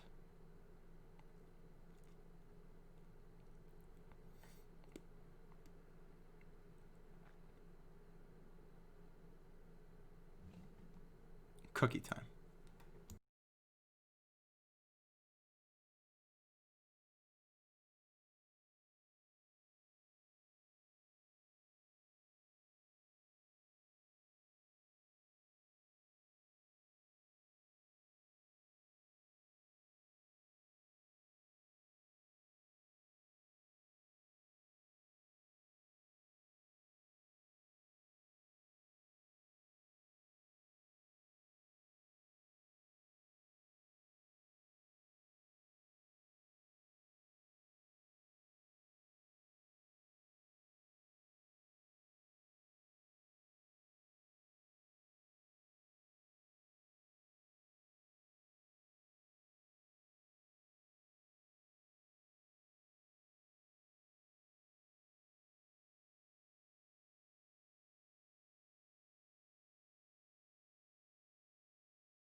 Yeah, I'm happy that I now have, I feel that I have more time than I had before in order to read. An announcement to make for tonight. At 7 p.m. Eastern Standard Time, I am going to be broadcasting the Philadelphia DSA Where Do We Go From Here event that is going to be attended by Mark Dudzik, Ben Burgess, Paul Prescott, and Olivia Harding. So at 7 p.m. Eastern tonight, if anybody wants to take a listen into a Philly DSA organizing event, you can come watch live, as I am a member of it, and we can all kind of listen to what they're thinking about here in Philadelphia.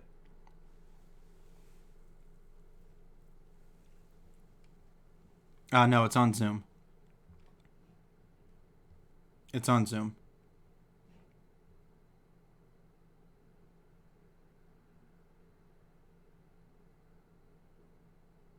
Yeah, 7 p.m. Eastern today. 1900 EST. Well, I guess EDT, but I always say EST. If you've made it this far through the YouTube video, stay strong and stay with it. We have about 10 more pages until we finish Chapter 4, The Proletariat as Subject and Representation. And then tomorrow, November 11th, I will be reading the final 5 chapters: Time and History, Spectacular Time, Territorial Management, Negation and Consumption Within Culture, and Ideology Materialized.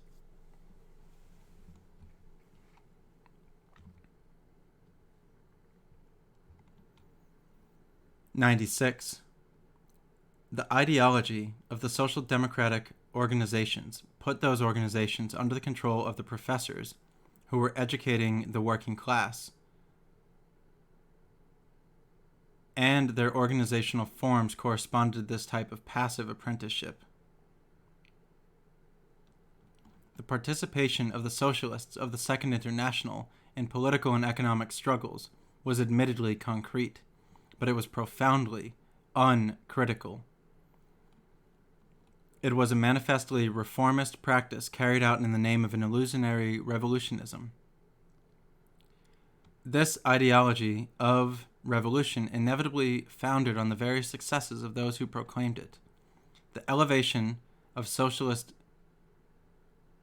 journalists and parliamentary representatives above the rest of the movement encouraged them to become habituated to a bourgeois lifestyle. Most of them had in any case been recruited from the bourgeois intelligentsia, while industrial workers who had been recruited out of struggles in the factories were transformed by the labor union bureaucracy into brokers of labor power, whose task was to make sure that the commodity was sold, quote, at a fair price, quote. For the activity of all these people to have retained any appearance of being revolutionary, capitalism would have had to have turned out to be conveniently incapable of tolerating this economic reformism, despite the fact that it had no trouble tolerating the legalistic political expressions of the same reformism. The Social Democrats' scientific ideology confidently affirmed that capitalism could not tolerate these economic reforms, but history repeatedly proved them wrong.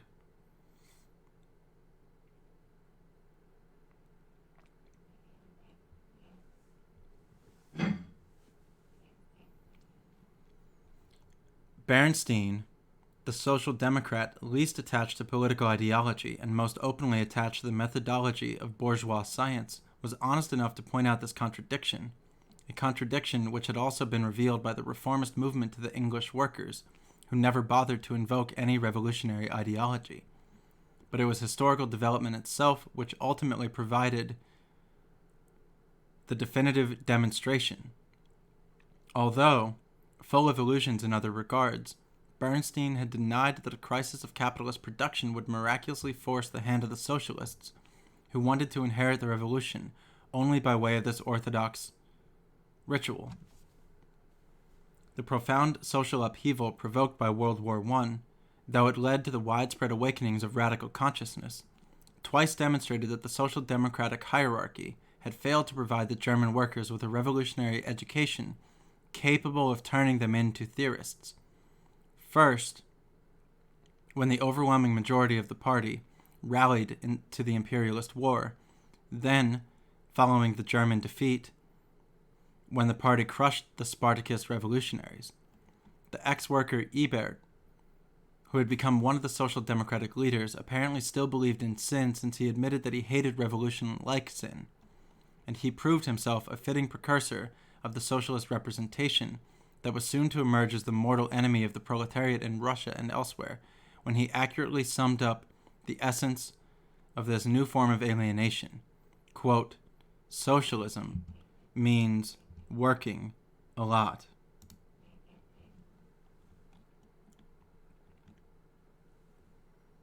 '98.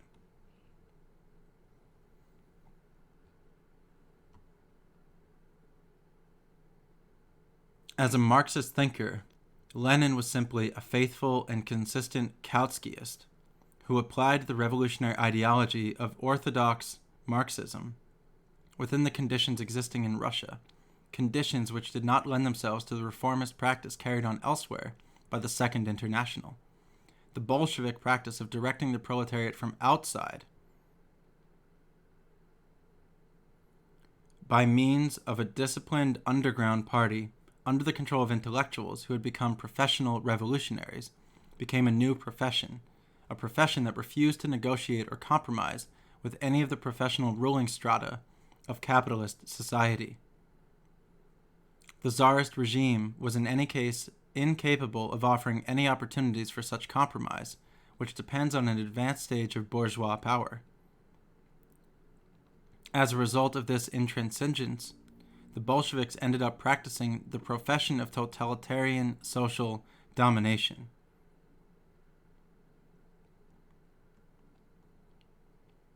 '99.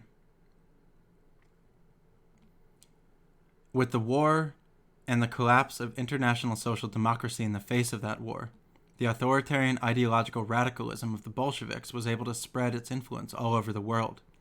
The bloody end of democratic illusions of the workers' movement transformed the entire world into a Russia, and Bolshevism, reigning over the first revolutionary breakthrough, engendered by this period of crisis, offered its hierarchical and ideological model to the proletariat of all countries, urging them to adopt it in order to, quote, speak Russian, quote, to their own ruling classes.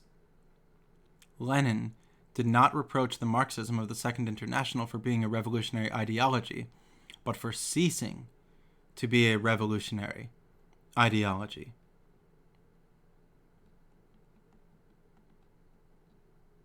'100.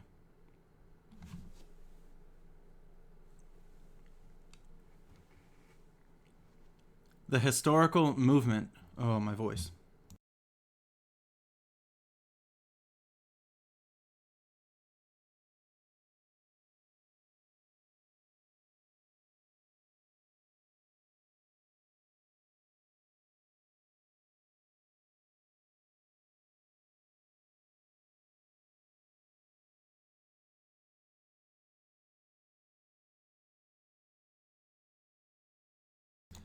I actually like that my voice lately has gotten deeper and more raspy. I'm hoping that as I continue to age, maybe eventually I'll devolve to the Chomsky voice, where it's been utilized for such a period of time that it's just a coarse crackle of sound that comes out.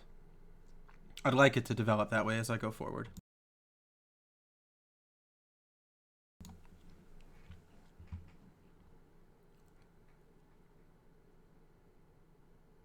Up the volume a bit. It seems that I'm in a good area of volume, but I can't. I upped it a tiny bit.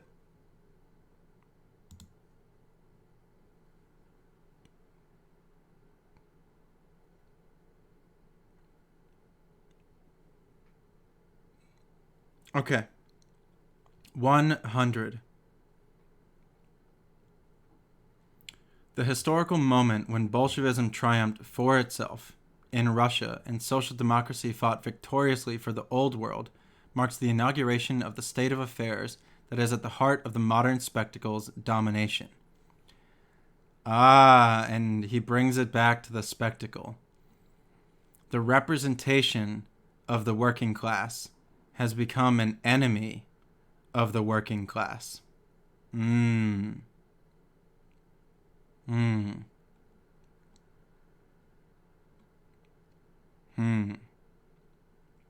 That's good.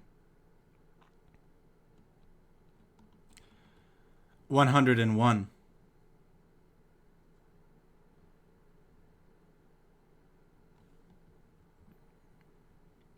In all previous revolutions, wrote Rosa Luxemburg in Die Rote Fahne of December 21st, 1918, the combatants faced each other openly and directly, class against class, program after program. In the present revolution, the troops protecting the old order are not fighting under the insignia of the ruling class, but under the banner of the Social Democratic Party. If the central question of revolution was posed openly and honestly, capitalism or socialism, the great mass of the proletariat would today have no doubts or hesitations. Thus, a few days before its destruction, the radical current of the German proletariat discovered the secret of the new conditions engendered by the whole process that had gone before, a development to which the representation of the working class had greatly contributed, the spectacular organization of the ruling order's defense, the social reign of appearances where no central question can any longer be posed openly and honestly. The revolutionary representation of the proletariat had at this stage become both the primary cause and the central result of the general falsification of society.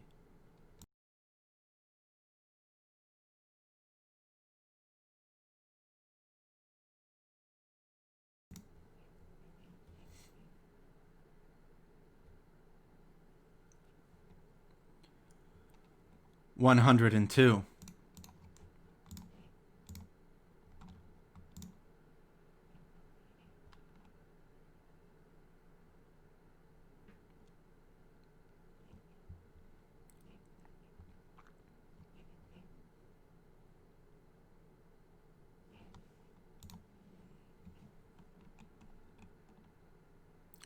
The organization of the proletariat on the Bolshevik model resulted from the backwardness of Russia and from the abandonment of revolutionary struggle by the workers' movements of the advanced countries. And those same backward conditions also tended to foster the counter-revolutionary aspects that form of organization had unconsciously contained from its inception.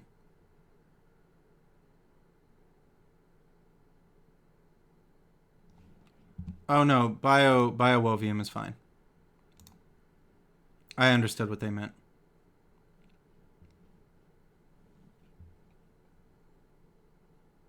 I don't intend on doing that, I don't intend on doing that to my voice until I am happy with what my life's work is.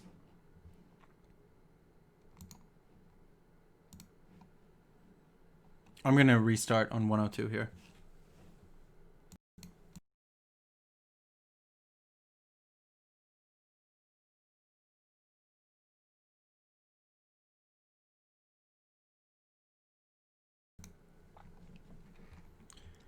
$102.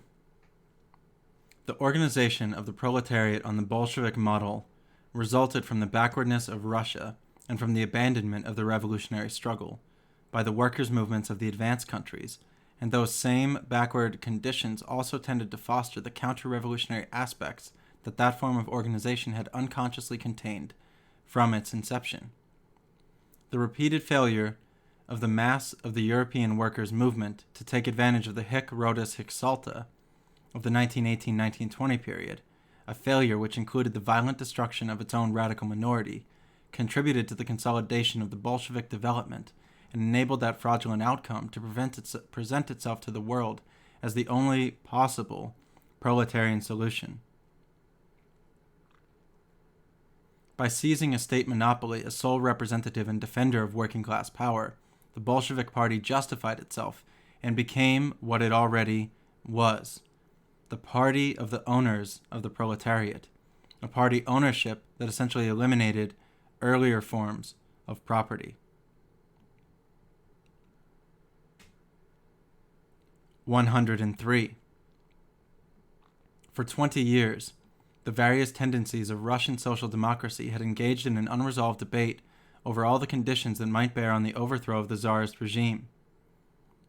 The weakness of the bourgeoisie, the preponderance of the peasant majority, and the potentially decisive role of a proletariat which was concentrated and combative, but which concentrated and constituted only a small minority of the population.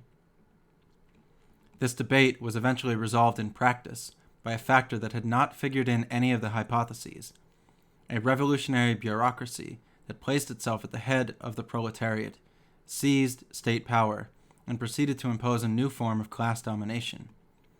A strictly bourgeois revolution had been impossible. Talk of a democratic dictatorship of workers and peasants was meaningless verbiage.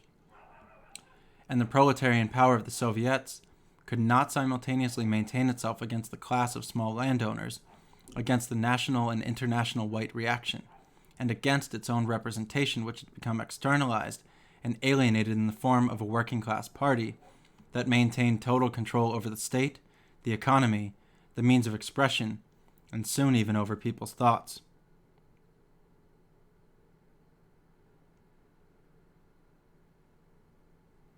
Trotsky and Parvus's theory of permanent revolution, which Lenin adopted in April 1917, was the only theory that proved true for countries with underdeveloped bourgeoisies, but it became true only after this unforeseen factor of bureaucratic class power came into the picture.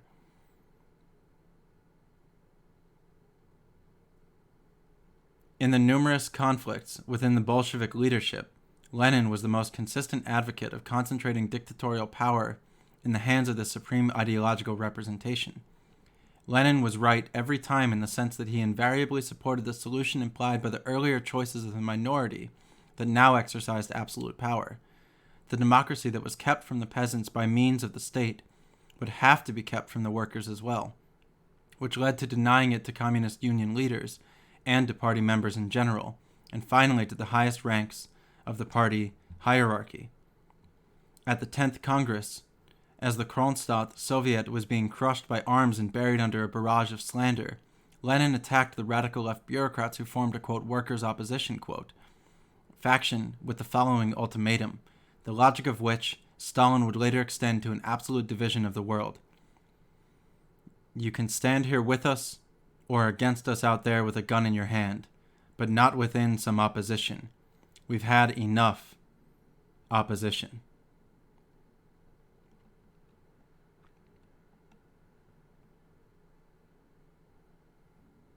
(104) After Kronstadt, the bureaucracy consolidated its power as sole owner of a system of state capitalism, internally by means of a temporary alliance with the peasantry, the new economic policy, and externally by using the workers regimented into the bureaucratic parties of the Third International as a backup force for Russian diplomacy, sabotaging the entire revolutionary movement and supporting bourgeois governments whose support it in turn hoped to secure the sphere of international politics. The Kuomintang regime in China of 1925 to 1927, the Popular Front in Spain and France. The Russian bureaucracy then carried this consolidation of power to the next stage by subjecting the peasantry to a reign of terror, implementing the most brutal primitive accumulation of capital in history. The industrialization of the Stalin era revealed the bureaucracy's ultimate function, continuing the reign of the economy by preserving the essence of market society, commodified labor. It also demonstrated the independence of the economy. The economy has come to dominate society so completely that it has proved capable of recreating the class domination it needs for its own continued operation. The bourgeoisie has created an independent power that is capable of maintaining itself even without a bourgeoisie. The totalitarian bureaucracy was not, quote, the last owning class in history, quote, in Bruno Rizzi's sense. It was merely a substitute ruling class for the commodity economy. I like how he ties it back to the commodity economy. A faltering capitalist property system was replaced by a cruder version of itself, simplified, less diversified, and concentrated as the collective property of the bureaucratic class. The underdeveloped type of ruling class is also a reflection of economic underdevelopment, and it has no agenda beyond overcoming this underdevelopment in certain regions of the world. The hierarchical and statist framework for this crude remake of the capitalist ruling class was provided by the Working Class Party. Nice. Which was itself modeled on the hierarchical separations of bourgeois organizations. As Ante Chuliga noted while in one of Stalin's prisons, technical questions of organization turned out to be social questions from Lenin and the Revolution. We have been streaming for 4 hours and 2 minutes, everybody. If you like my work, you can follow me on Twitter. You can subscribe to the YouTube channel. If you want to subscribe to my Patreon, you don't get any benefits for being a member of my Patreon. You just get to support my work. I have long had a position of I never want to put anything that I do behind a paywall. I hope that if I ever write a book in the future, I will probably just sell it at cost, that it took to develop, manufacture, and ship. Or actually, I guess I would probably just put it out there as a PDF. But I don't really... I think that if a person is fortunate enough to be able to be in a position where they don't have to sell their work, it's kind of a good way to go. So you can support me via a PayPal tip, a cryptocurrency donation, or a Patreon subscription. Thank you for the host, Ellieface. Thank you for the YouTube subscription, Chelsea.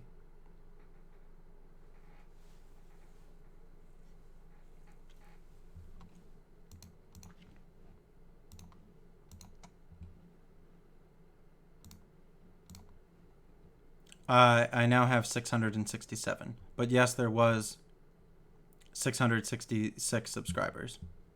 Thankfully, that has shifted.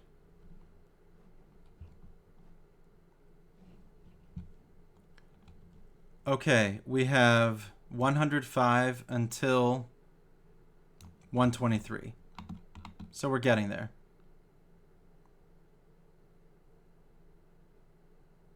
About 10 pages left, it seems.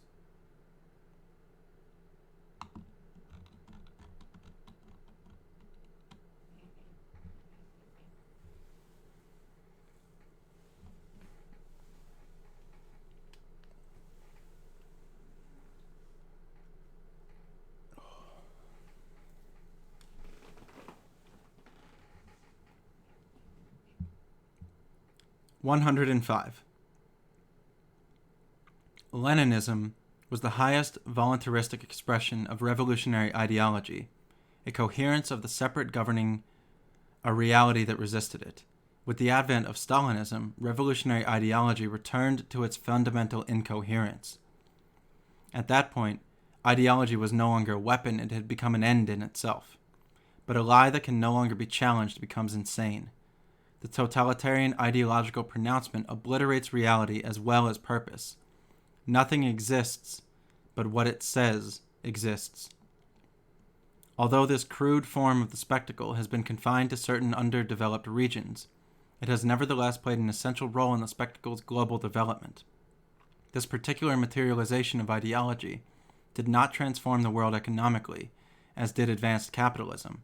It simply used police-state methods to transform people's perceptions of the world. 106. The ruling totalitarian ideological class is the ruler of a world turned upside down. The more powerful the class, the more it claims not to exist, and its power is employed above all to enforce this claim. It is modest only on this one point.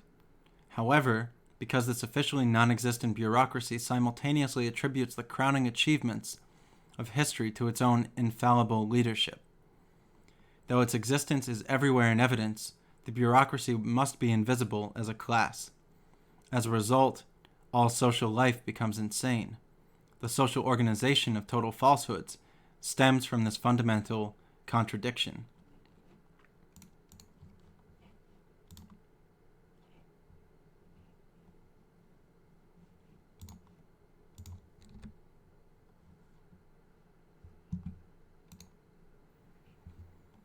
(107)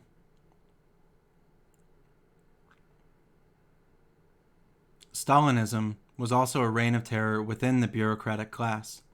The terrorism on which this class's power was based inevitably came to strike the class itself. Because this class has no jurisdictional legitimacy, no legally recognized status as an owning class which could be extended to each of its members, its ownership has to be masked because it is based on false consciousness.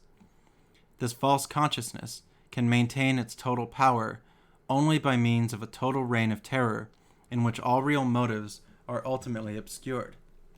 The members of the ruling bureaucratic class have the right of ownership over society only collectively, as participants in a fundamental lie. They have to play the role of the proletariat governing a socialist society. They have to be actors faithful to a script of ideological betrayal.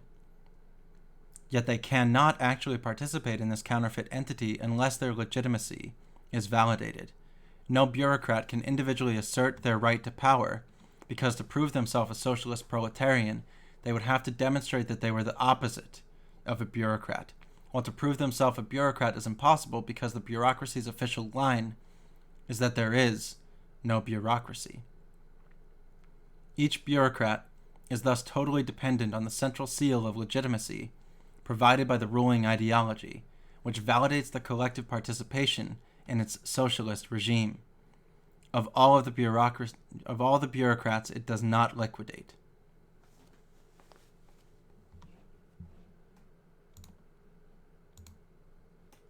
We have been, during the readings, at times, Saturn.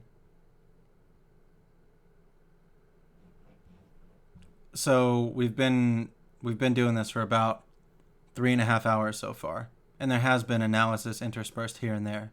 However, I will also say I cannot write or be as eloquent as Debord nearly at all, and I really don't have much to contribute in a decent amount of points. So I did botch that last part, so I'm going to read that again. Each bureaucrat is thus totally dependent on the central seal of legitimacy provided by the ruling ideology, which validates the collective participation in its socialist regime. Of all the bureaucrats, it does not liquidate. Although the bureaucrats are collectively empowered to make all social decisions, the cohesion of their own class can be ensured only by the concentration of their terrorist power in a single person. In this person resides the only practical truth of the ruling lie, the power to determine an unchallengeable boundary line, which is nevertheless constantly being adjusted. Stalin decides without appeal who is and who is not a member of the ruling bureaucracy, who should be considered a proletarian in power, and who branded a traitor in the pay of Wall Street and the Mikado. The atomized bureaucrats can find their collective legitimacy only in the person of Stalin, the lord of the world, who thus comes to see himself as the absolute person. for whom no superior spirit exists. The Lord and Master of the world recognizes his own nature. Omnipresent power, through the destructive violence he exerts against the contrastingly powerless selfhood of his subjects. He is the power that defines the terrain of domination, and he is also the power that ravages the terrain.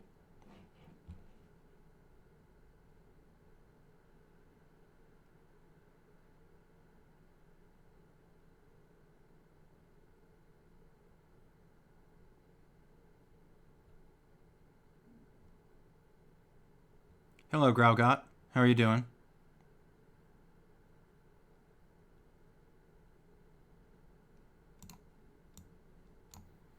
To any new viewers of my stream, usually I don't do book readings. Usually we talk about economics, international politics, MENA region, Middle East, North Africa, One Belt, One Road, climate change, private debt, monetary systems, all of these different type of things. However, I thought that the platform of Twitch needs to be aware of, in my opinion, the spectacle that it's been subsumed by. So I wanted to read through this book today with people. So we are about 20 minutes away from finishing today's reading. And then I think I'm going to play the first half of Hypernormalization. Then tomorrow we will finish reading the book and we'll play the second half of Hypernormalization. Then this week I need to read The Price of Tomorrow so I can prepare for an interview with Jeff Booth next week. Then after I finish The Price of Tomorrow, we're going to be reading Simulacrum and Simulation from Baudrillard. Then I need to get into some of the situationist papers and so forth. Yeah, I thought hypernormalization would be a good way to wind down from this text.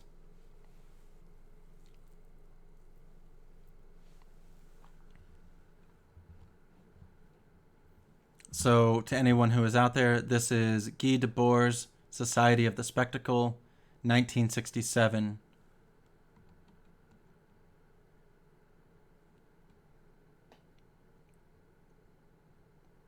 (108)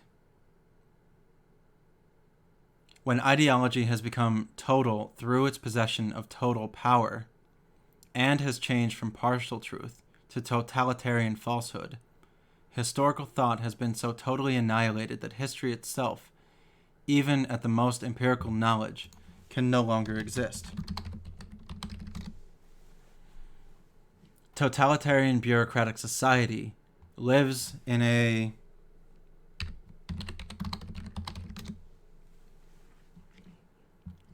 perpetual present in which whatever has previously happened exists for it solely as a space accessible to its police.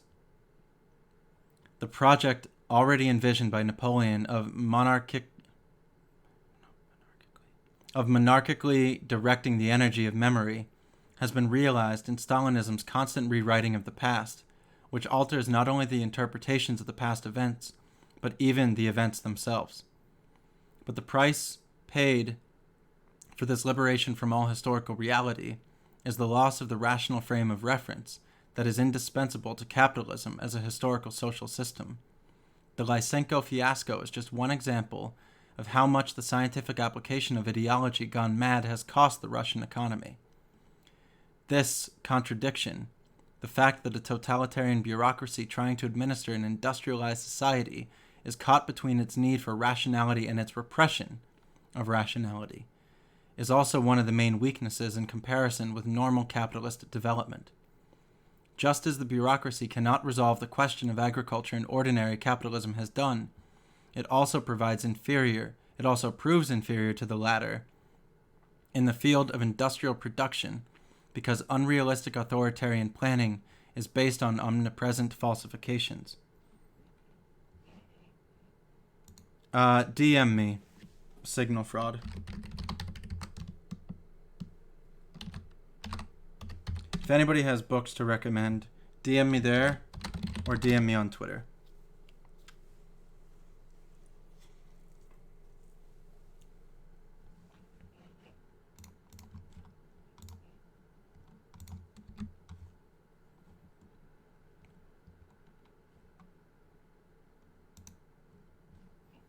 $109.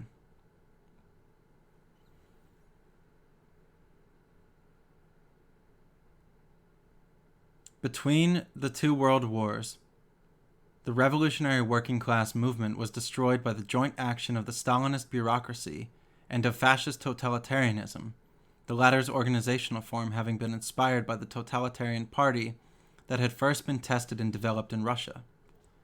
Fascism was a desperate attempt to defend the bourgeois economy from the dual threat of crises and proletarian subversion, a state of siege in which capitalist society saved itself by giving itself an emergency dose of rationalization in the form of massive state intervention. But this rationalization is hampered by the extreme irrationality of its methods. Although fascism rallies to the defense of the main icons of the bourgeois ideology that has become conservative, family, private property, moral order, patriotism, while mobilizing the petty bourgeoisie and the unemployed workers who are panic-stricken by economic crisis or disillusioned by the socialist movement's failure to bring about a revolution, it is not itself fundamentally ideological. It presents itself as what it is, a violent resurrection of myth calling for participation in a community defined by archaic pseudo-values, race, blood, leader. Fascism is a technologically equipped primitivism. Its factitious mythological rehashes are presented in the spectacular context of the most modern means of conditioning and illusion. It is thus a significant factor in the formation of the modern spectacle, and its role in the destruction of the old working class movement also makes it one of the founding forces of present-day society.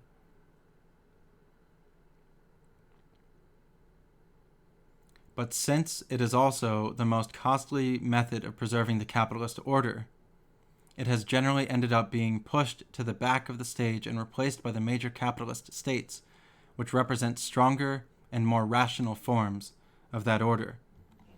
Sarr says, the broader point being made is when existing and pervasive hierarchies are made informal as if they don't exist, society turns into a game of make-believe. When rulers pretend to be of the people, yet the people have no say in the ruling, you can't process something if you don't admit it.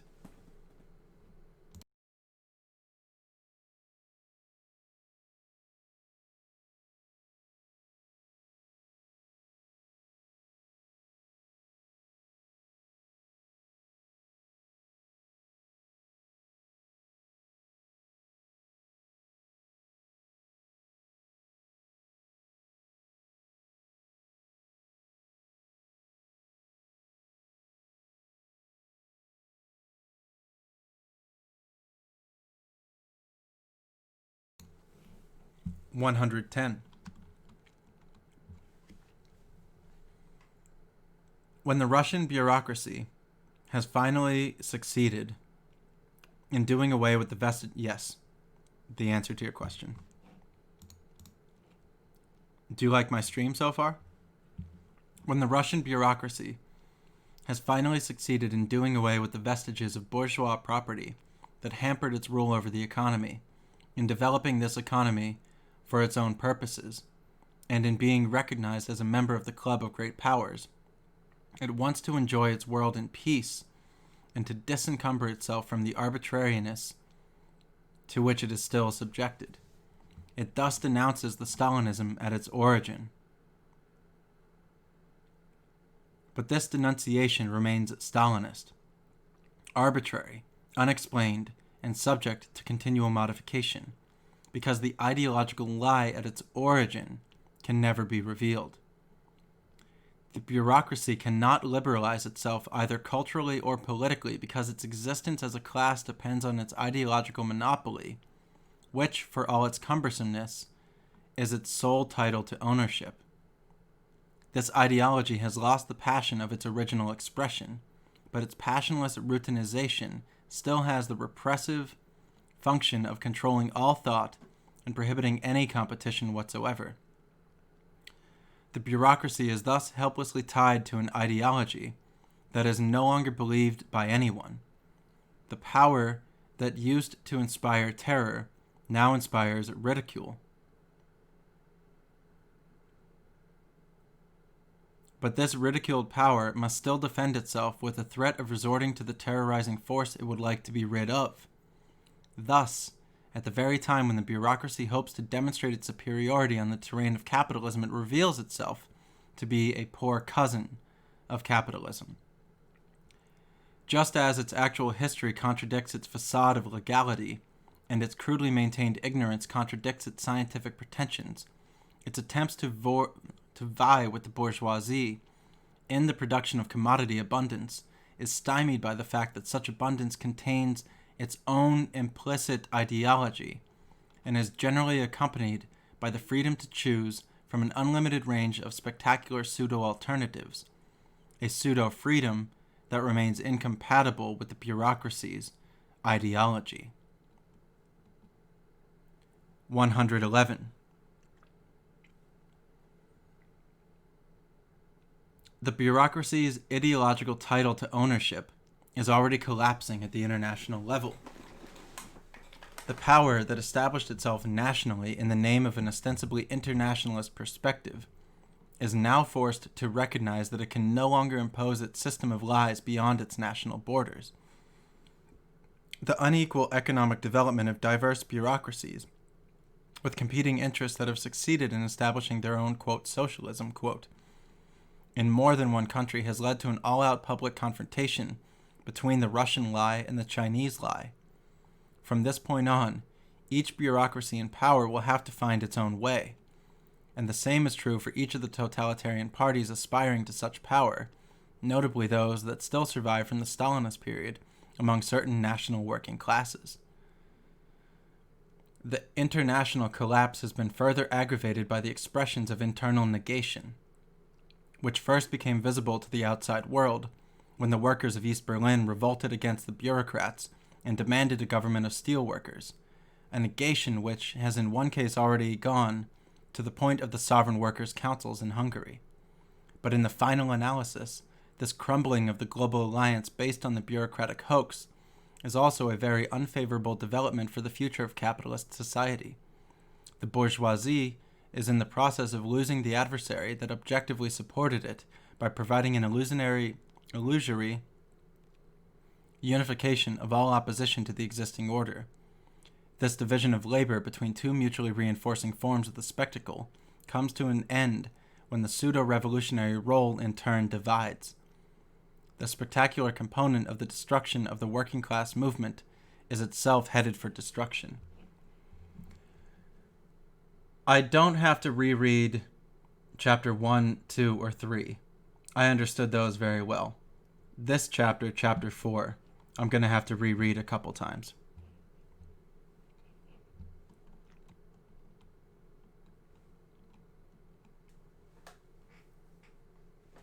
Thank you for subscribing to the YouTube channel. 112. The only current partisans of the Leninist illusion are the various Trotskyist tendencies, which stubbornly persist in identifying the proletarian project with an ideological-based hierarchical organization, despite all the historical experiences that have refuted that perspective. The distance that separates Trotskyism from a revolutionary critique of present-day society is related to the deferential distance the Trotskyists maintain regarding positions that were already mistaken when they were acted on in real struggles. Trotsky remained fundamentally loyal to the upper bureaucracy until 1927, while striving to gain control of it so as to make it resume a genuinely Bolshevik foreign policy. It is well known, for example, that in order to help conceal Lenin's famous, quote, testament, quote, he went so far as to slanderously disavow his own supporter Max Eastman, who made it public. Trotsky was doomed by his basic perspective, because once the bureaucracy became aware that it had evolved in a counter-revolutionary class on the domestic front, it was bound to opt for a similarly counter-revolutionary role in other countries. Though still, of course, in the name of the revolution. Trotsky's subsequent efforts to create a Fourth International reflect the same inconsistency. Once he had become an unconditional partisan of the Bolshevik form of organization, which he did during the Second Russian Revolution, he refused for the rest of his life to recognize that the bureaucracy was a new ruling class. When Lukács, in 1923, presented this same organizational form as a long-sought link between theory and practice, in which proletarians cease being mere spectators, and the events that occur in their organizations, and begin consciously choosing and experiencing those events, he was describing as merits of the Bolshevik Party everything that the party was not. Despite his profound theoretical work, Lukács remained an ideologue, speaking in the name of the power that was most grossly alien to the proletarian movement, yet believing and pretending that he found himself completely at home with it. As subsequent events demonstrated how that power disavows and suppresses its lackeys, Lukács's endless self-repudiations revealed the caricatural clarity that he had identified with the total opposite of himself and of everything he had argued for in history and class consciousness.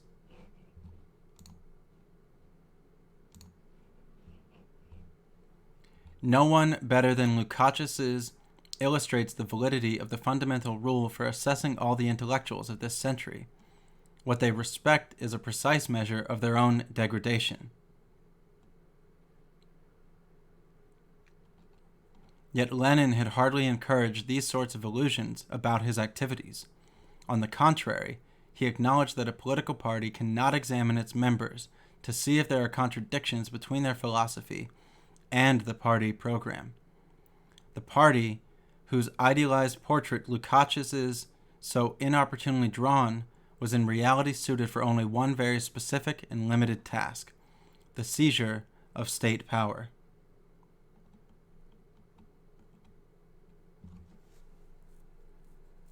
$113. How much do we have left here? All right, they're starting to get shorter. Nice.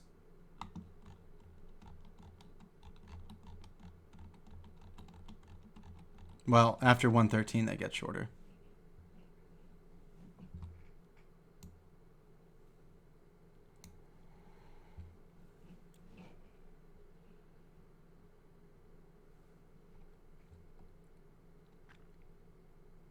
Since the neo-Leninist illusion, carried on by present-day Trotskyism, is constantly being contradicted by the reality of modern capitalist societies, both bourgeois and bureaucratic, it is not surprising that it gets its most favorable reception in the nominally independent, underdeveloped countries, where the local ruling class's versions of bureaucratic state socialism end up amounting to little more than a mere ideology of economic development. The hybrid composition of these ruling classes tends to correspond to their position within the bourgeois bureaucratic spectrum. Their international maneuvering between the two poles of capitalist power, along with their numerous ideological compromises, notably with Islam, stemming from their heterogeneous social bases, ended up removing from these degraded versions of ideological socialism everything serious except the police.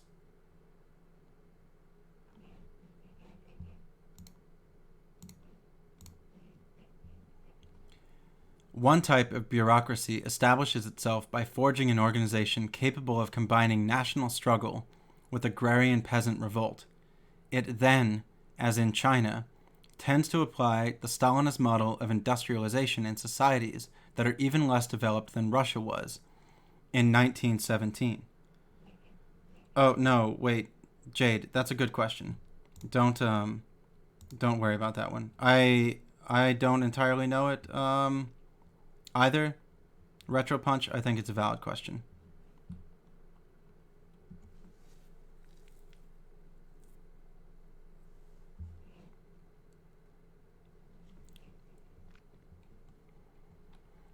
One type of bureaucracy establishes itself by forging an organization capable of combining national struggle with agrarian peasant revolt.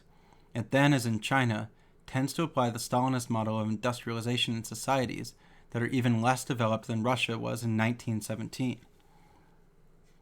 A bureaucracy able to industrialize the nation may also develop out of the petty bourgeoisie, with power being seized by army officers as happened in Egypt. In other situations, such as the aftermath of the Algerian War of Independence, a bureaucracy that has established itself as a parastate authority in the course of struggle may seek a stabilizing compromise by merging with a weak national bourgeoisie. Finally, in the former colonies of Black Africa that remain openly tied to the American and European bourgeoisie, a local bourgeoisie constitutes itself, usually forming around the traditional tribal chiefs through its possession of the state.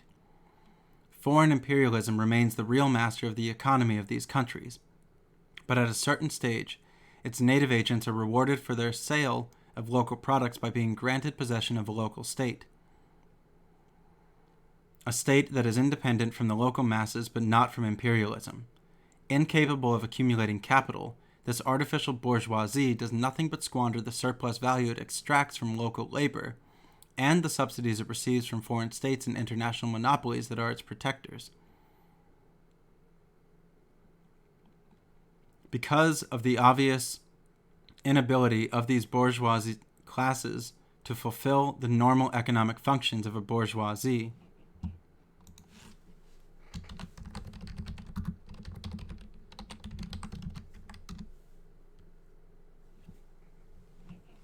they soon find themselves challenged by oppositional movements based on the bureaucratic model, more or less adapted to particular local conditions. But if such bureaucracies succeed in their fundamental project of industrialization, they produce the historical conditions for their own defeat. By accumulating capital, they also accumulate a proletariat, thus creating their own negation in countries where that negation had not previously existed.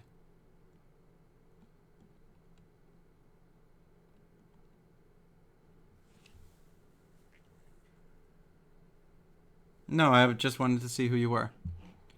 Retro Punch. The only reason that I am unsure who you are is your account on Twitch is only 19 hours old. That's not a very common thing to have. So I do welcome you into the channel, and I appreciate you being here, and I appreciate you trying to learn.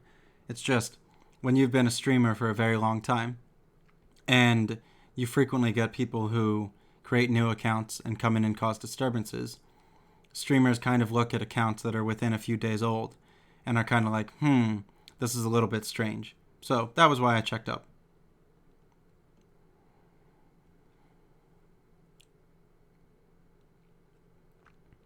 "114. In the course of this complex and terrible evolution, which has brought the era of class struggles to a new set of conditions, the proletariat of the industrial countries has lost its ability to assert its own independent perspective. In a fundamental sense, it has also lost its illusions. But it has not lost its being. The proletariat has not been eliminated. It remains irreducibly present within the intensified alienation of modern capitalism.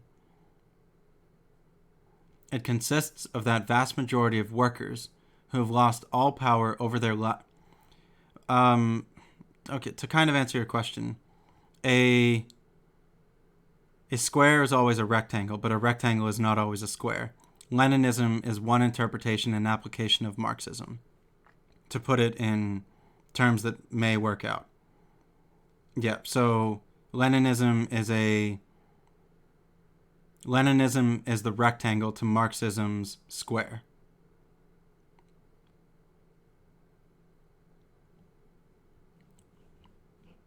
Does that make sense, Tribal Spiral, the way that I explained it? In very simple terms, without getting into the deep weeds of it.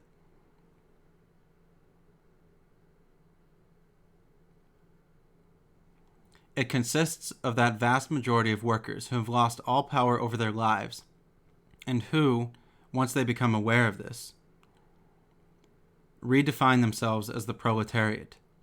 the force working to negate the society from within. This proletariat is being objectively reinforced by the virtual elimination of the peasantry and by the increasing degree to which the service sectors and intellectual professions are being subjugated to factory-like working conditions.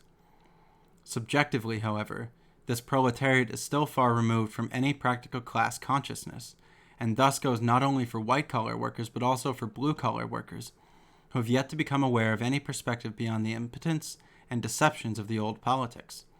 But when the proletariat discovers that its own externalized power contributes to the constant reinforcement of capitalist society, no longer in the form of its alienated labor, but also in the form of labor unions, political parties, and state powers that it had created in the effort to liberate itself, it also discovers through concrete historical experience that it is the class that must totally oppose all rigidified externalizations and all specializations of power.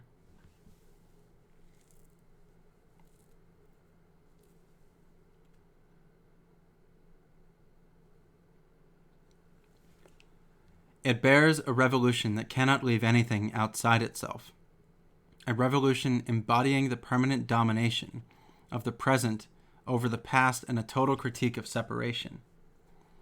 And it must discover the appropriate forms of action to carry out this revolution. No quantitative amelioration of its impoverishment, no illusory participation in a hierarchized system can provide a lasting cure for its dissatisfaction, because the proletariat cannot truly recognize itself in any particular wrong it has suffered, nor in the righting of any particular wrong. It cannot recognize itself even in the righting of many such wrongs, but only in the righting of the absolute wrong of being excluded from any real life. Yeah, this is like a 300 level course book. It's well above my head in a lot of positions as well. So there are going to be many of us who have to go back and reread, myself included. Okay, final push. We have 6 or 7 more to read, and then we have made it through the first half of Society of the Spectacle by Guy Debord.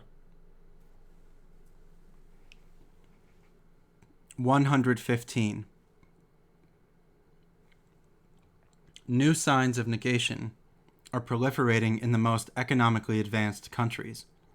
Although these signs are misunderstood and falsified by the spectacle, they are sufficient proof that a new period has begun. We have already seen the failure of the first proletarian assault against capitalism. Now we are witnessing the failure of capitalist abundance. On one hand, anti-union struggles of Western workers are being repressed, first of all, by the unions. On the other, rebellious youth are raising new protests which are still vague and confused, but which clearly imply a rejection of art, of everyday life, and of the old specialized politics. These are two sides of a new spontaneous struggle that is, at first, taking on a criminal appearance. They foreshadow a second proletarian assault against class society. As the lost children of this and yet immobile army reappear on this battleground, a battleground which has changed and yet remains the same, they are following a new General Ludd, who this time urges them to attack the machinery of permitted consumption.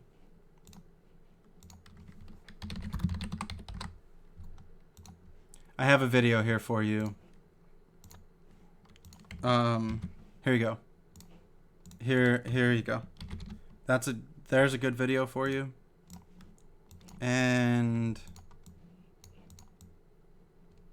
goddamn, my mouse is breaking.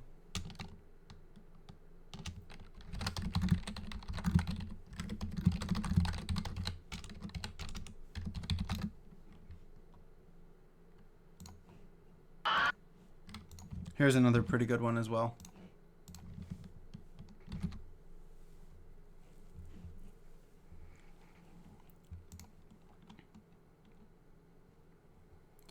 $116. The long-sought political form through which the working class could carry out its own economic liberation, has taken on a clear shape in this century, in the form of revolutionary workers' councils that assume all decision-making and executive powers and that federate with each other by means of delegates who are answerable to their base and revocable at any moment. The councils that have actually emerged have as yet provided no more than a rough hint of their possibilities, because they have immediately been opposed and defeated by class society's various defensive forces, among which their own false consciousness must often be included. As Panicoke rightly stressed, opting for the power of workers' councils poses problems rather than providing a solution, but it is precisely within this form of social organization that the problems of proletarian revolution can find their real solution. This is the terrain where the objective preconditions of historical consciousness are brought together, the terrain where active direct communication is realized, marking the end of specialization, hierarchy, and separation, and the transformation of existing conditions into conditions of unity. In this process, proletarian subjects can emerge from their struggle against their contemplative position. Their consciousness is equal to the practical organization they have chosen for themselves, because this consciousness has become inseparable from coherent intervention in history.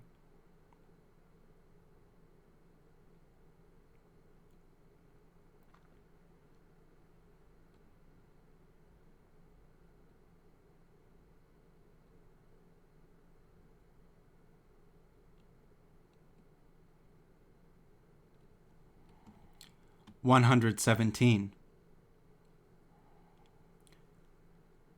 With the power of the councils, a power that must internationally supplant all other forms of power, the proletarian movement becomes its own product.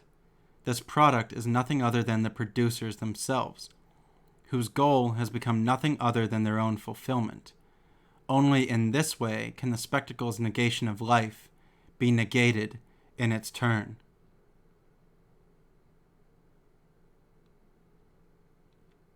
Rick Roderick is good too.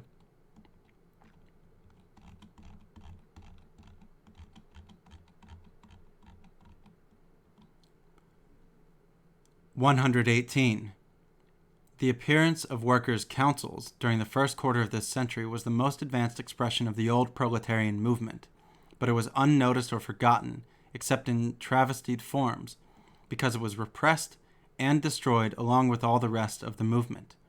Now, from the vantage point of the new stage of proletarian critique, the councils can be seen in their true light as the only undefeated aspect of a defeated movement. The historical consciousness that recognizes that the councils are the only terrain in which it can thrive can now see that they are no longer at the periphery of the movement that is subsiding, but at the center of a movement that is rising. 119. A revolutionary organization that exists before the establishment of the power of workers' councils will discover its own appropriate form through a struggle, but all these historical experiences have already made it clear that it cannot claim to represent the working class. Its task, rather, is to embody a radical separation from the world of separation.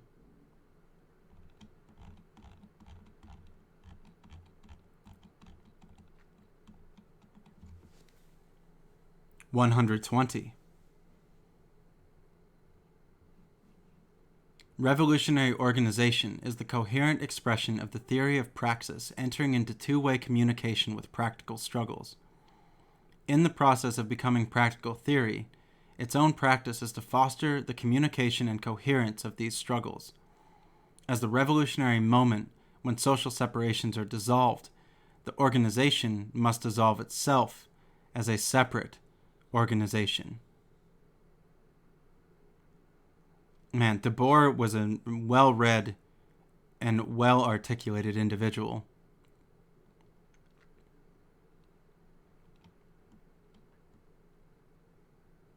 (121) A revolutionary organization must constitute an integral critique of society, That is, it must make a comprehensive critique of all aspects of alienated social life while refusing to compromise with any form of separate power anywhere in the world. In the organization's struggle against class society, the combatants themselves are the fundamental weapons. A revolutionary organization must thus see to it that the dominant society's conditions of separation and hierarchy are not reproduced within itself. It must constantly struggle against its deformation by the ruling spectacle. The only limit to participation in the organization's total democracy is that each of its members must have recognized and appropriated the coherence of the organization's critique, a coherence that must be demonstrated both in the critical theory as such and in the relation between that theory and the practical activity.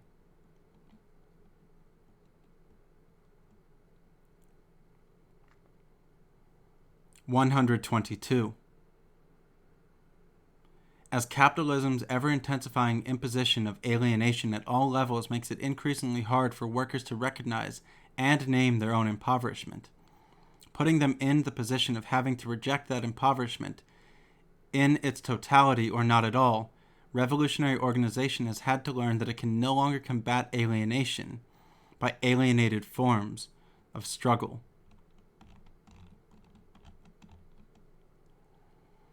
(123) Proletarian Revolution depends entirely on the condition that, for the first time, theory as understanding of human practice must be recognized and lived by the masses. It requires that workers become dialecticians and put their thought into practice.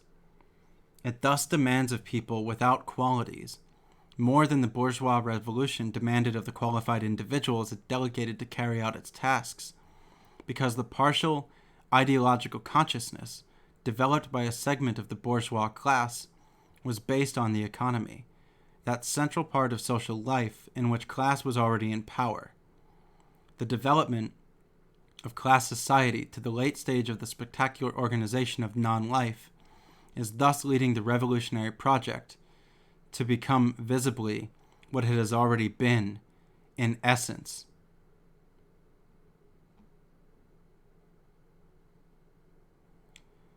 Revolutionary theory is now the enemy of all revolutionary ideology, and it knows it. Well, why'd you leave us with such a black pill, Debord?